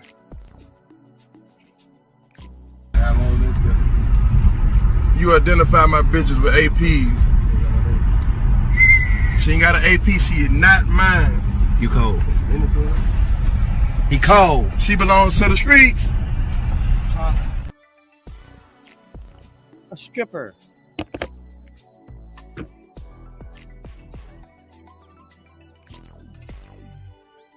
I can't even feel sorry for you, bro.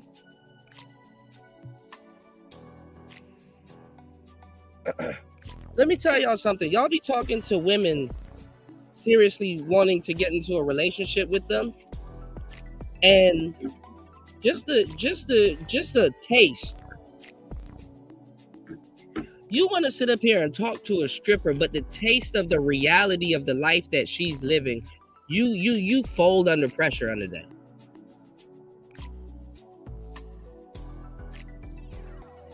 I want to talk to a stripper. Some nigga like me be like, nigga, why? Then you come to me with your fake bullshit black pill depression talking about she got a kid. You want to use me for my car. She made me buy her coffee. Why are you bitching? You want a stripper. Didn't you what you around her for? Did she cut you a deal and say she'll do anything you want her to do with you? So you want her to do something that you want her to do shit with you, right? And you coming up off that paper. Why is she not going to ask you for that?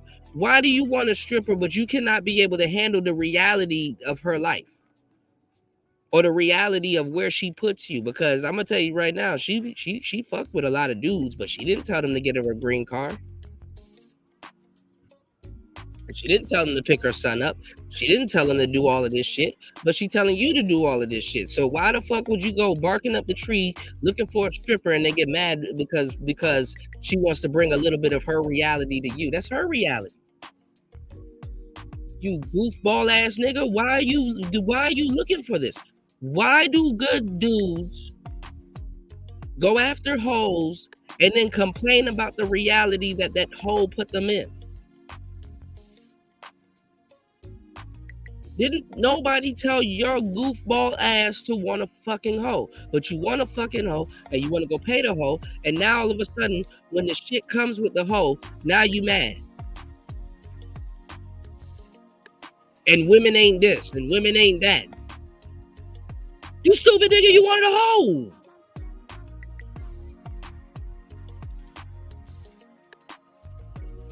This ain't no UFO.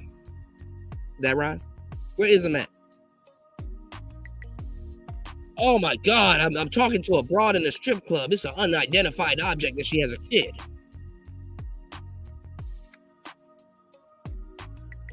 Oh my God, I'm talking to a broad in a strip club. She's Dominican and she wants a green card.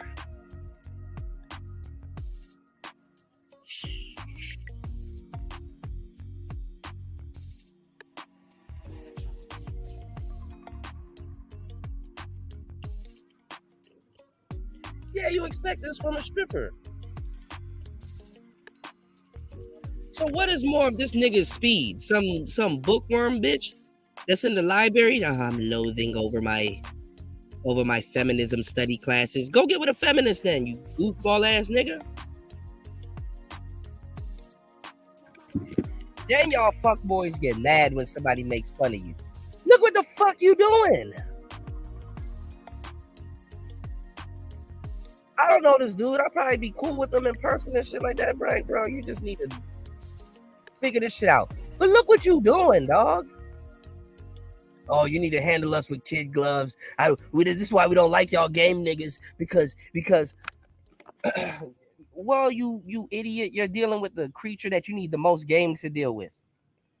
Cause she gonna be throwing all kinds of shit at you, and you got to be Bruce Lee 24/7 and be able to front kick and do all kinds of goofball shit while spinning plates at the same time, and you better not drop one fucking plate. That's what you signed up for, you jackass. This nigga gonna talk to a bitch that work in the casino and get mad when she want him to play roulette. You idiot. Dude, I don't fucking understand. I didn't talk to the casino bitch. And her life is like roulette. Look at her phone, dude.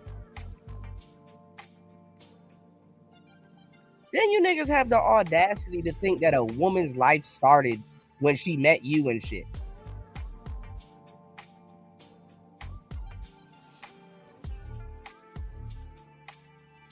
You met a casino bitch, and just because this is your first time meeting her, you think this is her first time dealing with somebody like you.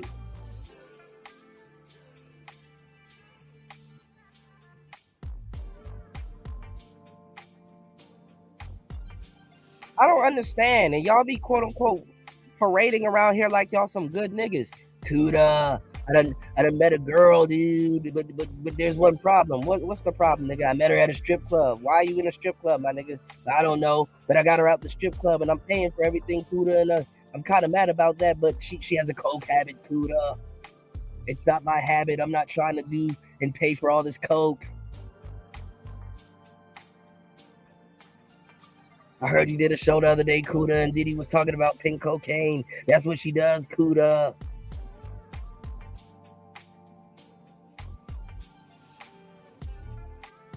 Well, you weird ass nigga, you might as well be doing coke with her, because I don't know what the fuck compelled you to try to pull her out the streets and then now all of a sudden get her off of cocaine. And these niggas will fight tooth and nail for you. I don't need the game to get her off of cocaine. Well, what else you gonna hook her with, you goofball ass nigga? Then you get mad when she step all over you. You're stupid. You're dumb.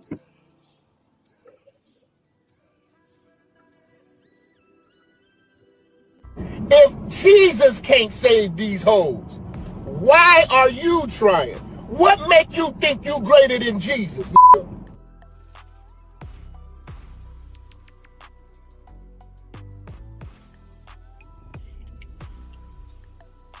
You could have found you a cute girl at the beach. You could have took your goofball ass to Smoothie King and talked to the bitch behind the counter. You could have went to Subway and talked to the motherfucker behind the counter. You could have went and got a 4 for 4. My 4 for 4 4 4. You could have got you any broad in the world. But you want to go get a strung out broad from the strip club that wants a kid and an anchor baby.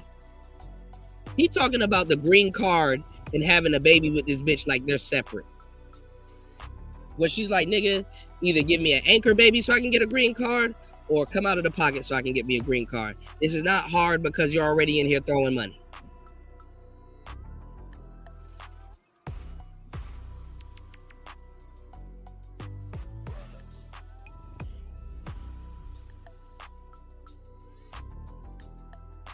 But you come to the internet and talk crazy about these women in real life. As if something is wrong with them.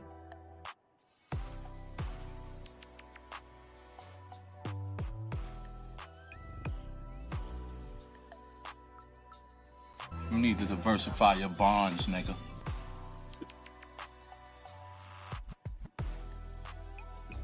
And then, you know, getting ghosted, and it's just like we're back to square one again.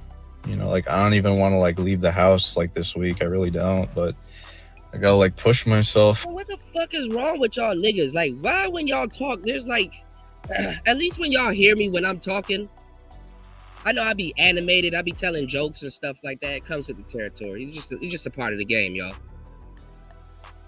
But why y'all niggas got so much defeat in your voice, man? You know, I just believe that, you know, it just doesn't. Nigga, aren't you 20? Don't you have some life in you? How do dudes like you end up at the strip club? Yeah, you know, it is, you know, I just feel like she you know, she gonna play me and she's wrong for looking for a kid, and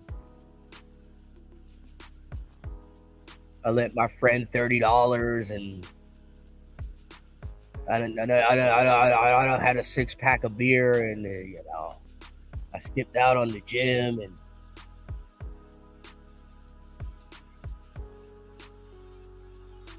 why y'all so defeated, man?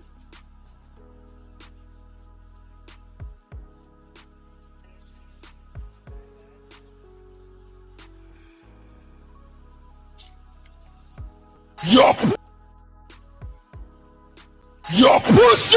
Hey, bring the camera, son. Bring the camera. All the young girls who want to make life with pussy, your pussy will perish with you in hell. May your pussy perish with you. May your smooth pussy, creamier pussy, and tight pussy perish with you.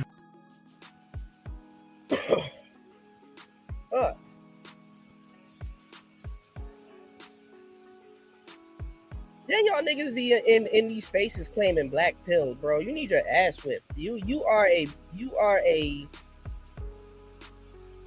are blue pill raging.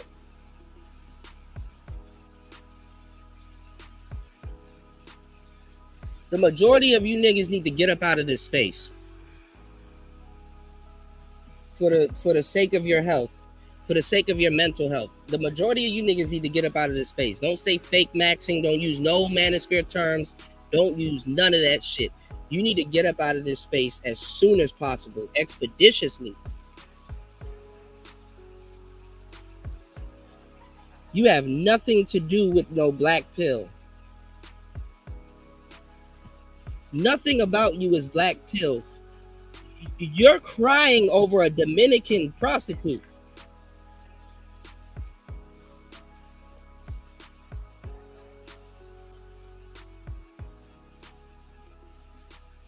You are blue pill raging. You didn't take no pills at all, bro.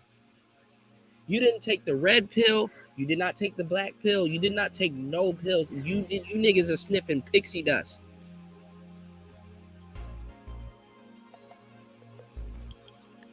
You niggas are sniffing ice cream truck candy.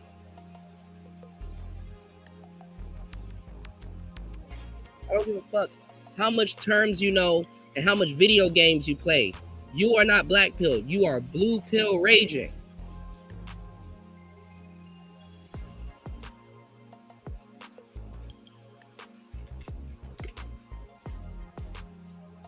Because if I tell your stupid ass to go read the Bhagavad Gita right now, you ain't about to read the Bhagavad Gita. If I send you some Earl Nightingale videos, you ain't going to read it or listen to it. If I send you some goddamn Alex, not even Alex Ray pictures. If I send you some Alan Watts videos, you will not even know what the fuck you heard. Yeah, I heard it, Kuda, but where's the women? You are not black pilled. You are blue pill raging, sir. Let somebody that's a part of this cloth properly diagnose you. Nigga going to, how the fuck you black pilled and you going to a therapist?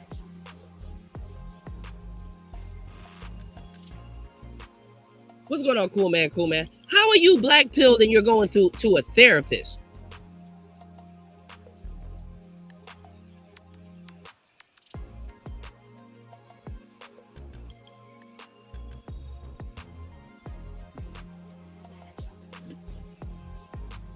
What the hell is a therapist gonna tell you?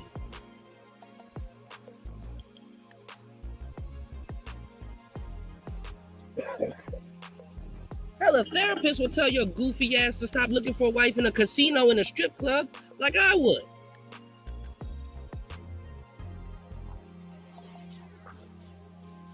You niggas not even dating your speed.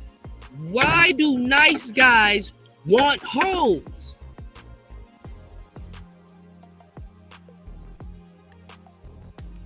And then complain about the whole shit and some more shit.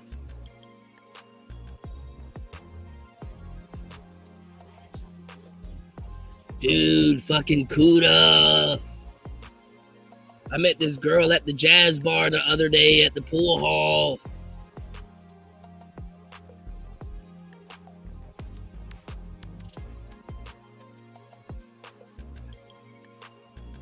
She's like a level 54 Charizard, Kuda. I told her to use Dig and Flamethrower, but she won't listen. I don't have enough Pokemon badges, Kuda. Hey, yo, what the fuck? Nigga couldn't even say, yo, why don't you get a Dominican guy here to have your baby? You seriously, I know your goofballs. I know you seriously sat up there and thought about taking her kid to school and having a baby by this girl. She said she would do anything.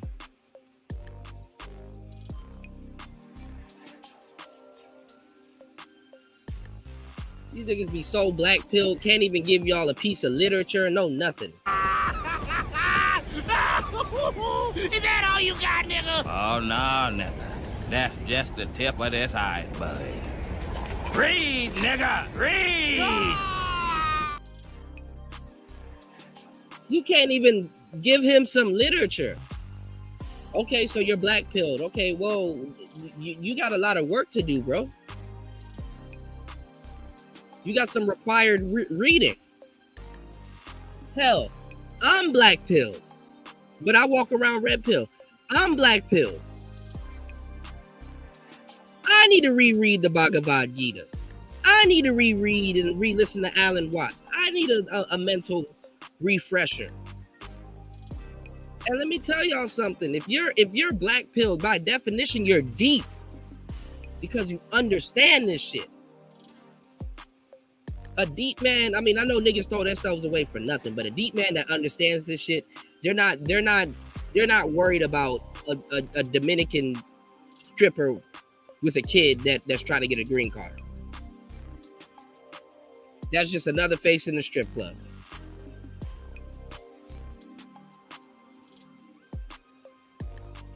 They're not worried about some broad in the casino and you press back on her phone and scroll all the way down. It's a bunch of niggas.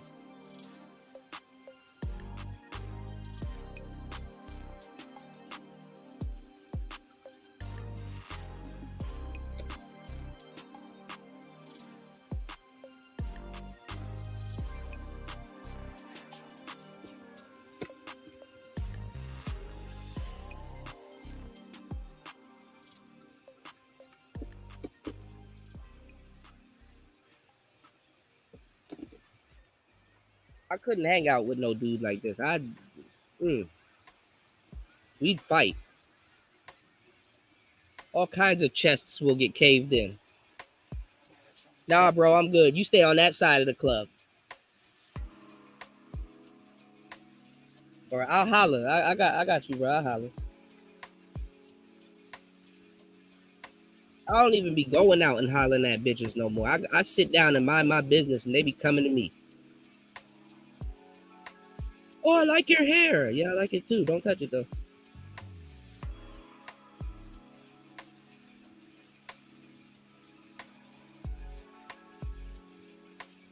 I've been jumping in pools all summer. I need to get these shits retwisted.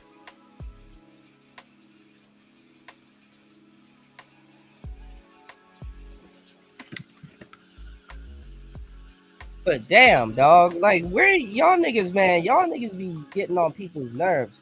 I think, you know what? I think if y'all niggas got any type of backbone or decorum about yourself, some of these dating coaches that y'all be talking big shit about, I think y'all owe them an apology, bro.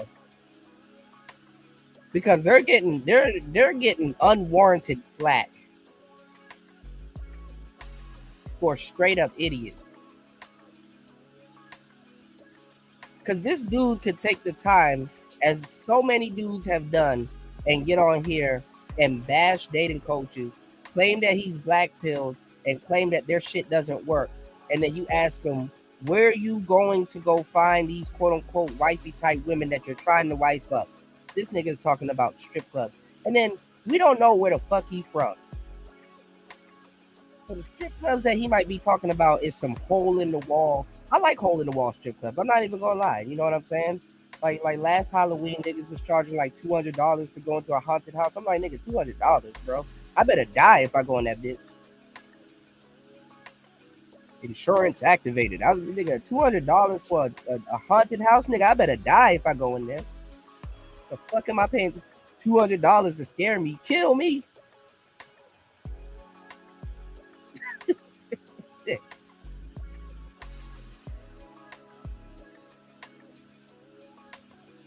These hole in the wall places, bro. You know, I'm not gonna lie, I'm a nigga. Every so often you go to little hole in the wall places. Like, if there's not a little bit of fear of losing your life, it ain't legit. If you ain't going to a place where you could possibly talk to the wrong stripper and got to deal with some nigga in the parking lot that drives a Lincoln Town car, it probably ain't legit, bro. All kinds of shit go down in the hole in the wall strip club.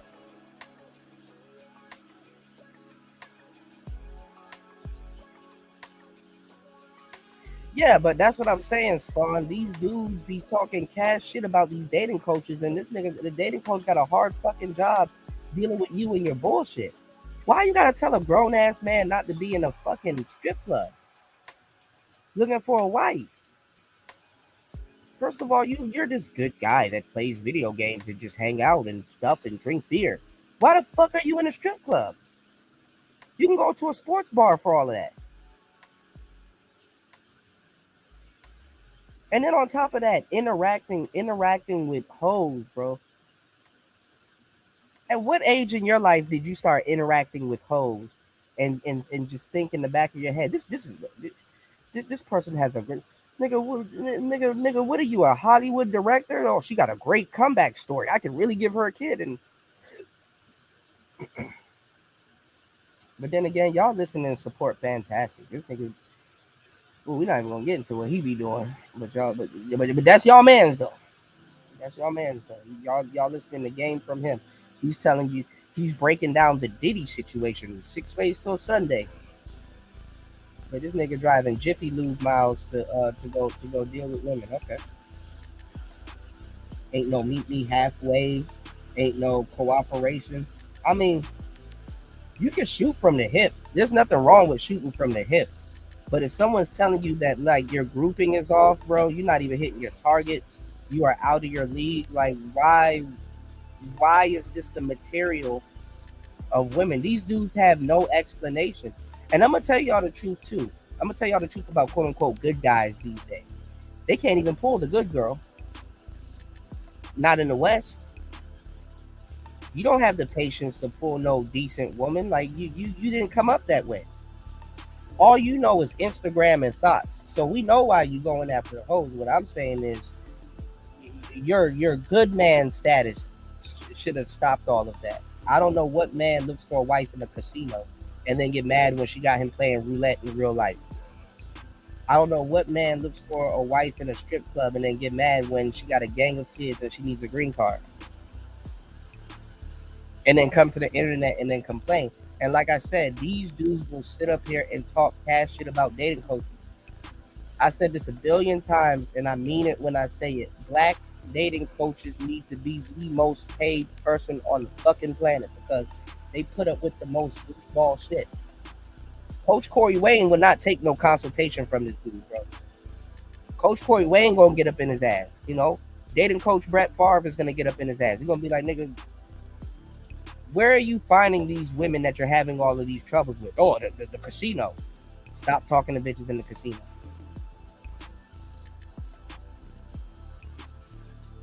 Stop talking to women in strip.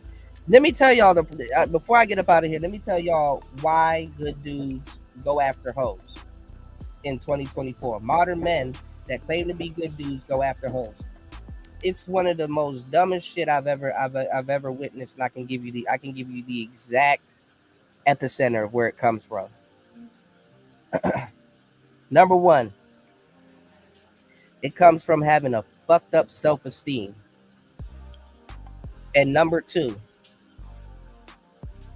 if a guy like this was to talk to women that's worth a damn, like a banker or a woman that runs marathons, or she's I'm not going to, because lawyers are hoes too, but like I'm just talking about somebody that's worth a damn, he's gonna have to work on himself. He's really gonna have to work on himself. And I'm gonna tell you the truth. Some of those women, it's more relaxed now, but some of those women aren't fond of a dude sitting around playing video games all day. That's not fond behavior from them. So this is why a lot of dudes will go after women that's in the lifestyle or that's you know that got other shit going on, because obviously she's doing goofy shit too. Water seeps its own level to a certain degree. So after a while, it's like okay, you know, you got to have a deeper understanding of what's actually going on. Why are dudes going after these type of women? Well, okay, you're a good dude. You know a lot of different things. You're very smart, but you're throwing all of that away on a stripper. And let me tell y'all something too about some of these dudes. It's a cheap way to get attention. It's a very cheap way to get attention.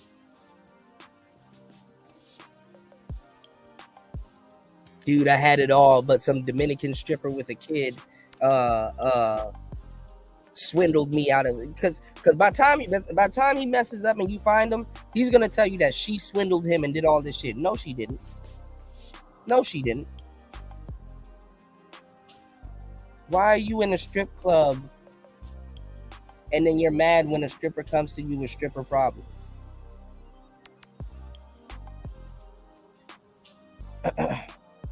And furthermore, too, man, like you know, good dudes used to pull decent women back in the day. Women that even the street cat, like y'all niggas don't even be representing this shit like that. Like women that even the street cat would be jealous of. Real trophy women, not just no hoe with a body and shit like that looking for somebody to save her. I'm talking about real fucking women, like a woman that if a street cat was to walk up to her, he'd be like, you know what, I'm not even gonna do this to you because You got a lot of good shit going on in your life. I fuck up your whole life. You need to find you guys that will treat you better and you know, do right by you. Dudes like that used to bring real trophy women to the table. They would bring out the best in women, the cream of the crop type women. They weren't going after Dominican Keisha.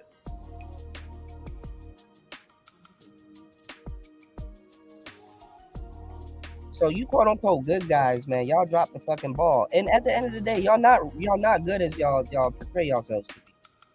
I hate to say it. And I'm a good guy. I'm a quote unquote good guy. And I know this. So I think good guys need to really, really tighten up, man. If you quote unquote a good dude. You know what I'm saying? Fucking good dude is not gonna be present at Magic City trying to pull magic titties and shit like that. Like a fucking good guy is not about to be. He's not gonna get caught up in all of that. Y'all make squares look bad. Y'all make dudes that really work hard for what they do look bad. And the manosphere needs their ass whipped, sending these boys to Brazilian blades and all of these other places and shit like that. You a young ass man. You don't need to be walking up and down the boulevard of broken dreams in another country. It's even worse because it's another country.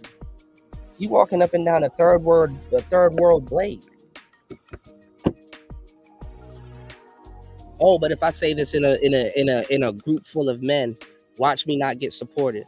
Watch niggas. Oh, he's a troublemaker. He's a rabble rouser. Because I'm telling you that you should. I'm telling you in a place that's built for men to tell other men that they should be doing better or putting men in position to win. And niggas will get mad at me because I don't want you on a blade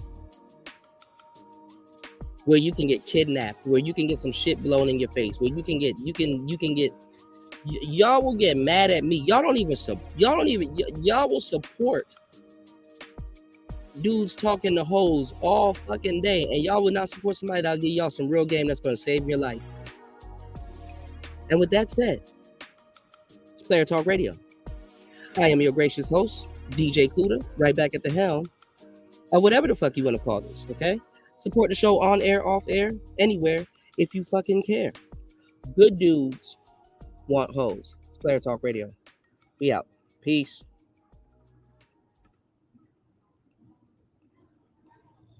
Shit's getting annoying.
Running away from the feeling of life, 'cause I can't take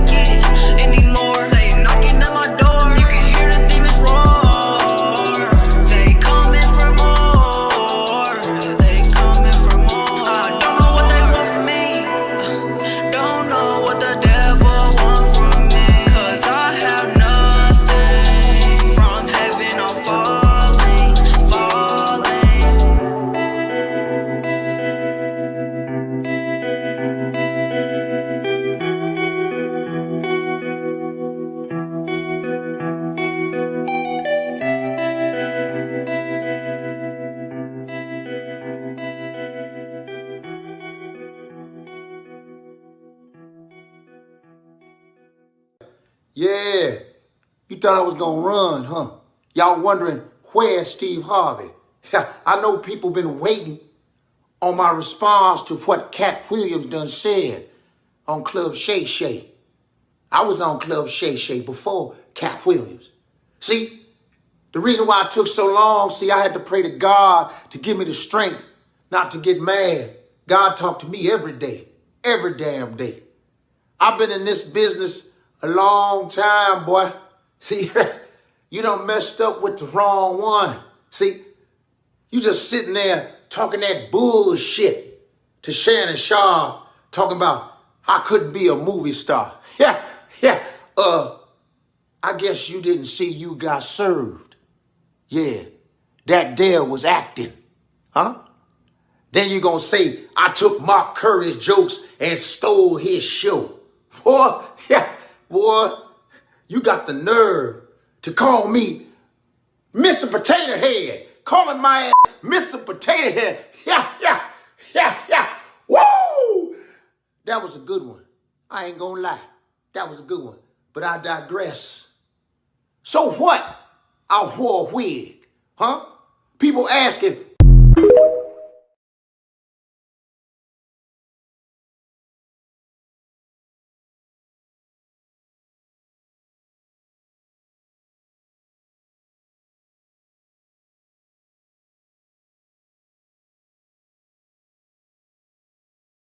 Typing in to show y'all what my label did for me. Basically what they did was they gave me an advance, and they got my vocal cords replaced with auto-tune.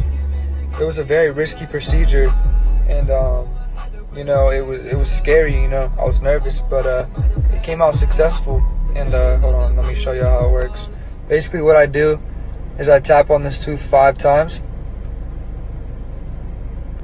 and then you see it's lit up now. That means it's working. You hear it? Woo!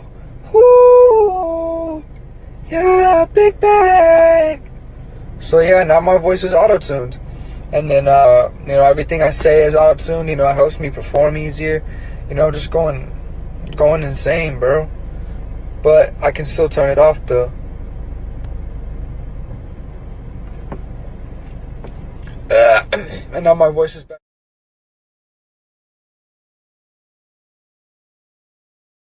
Put your pussy lips on live.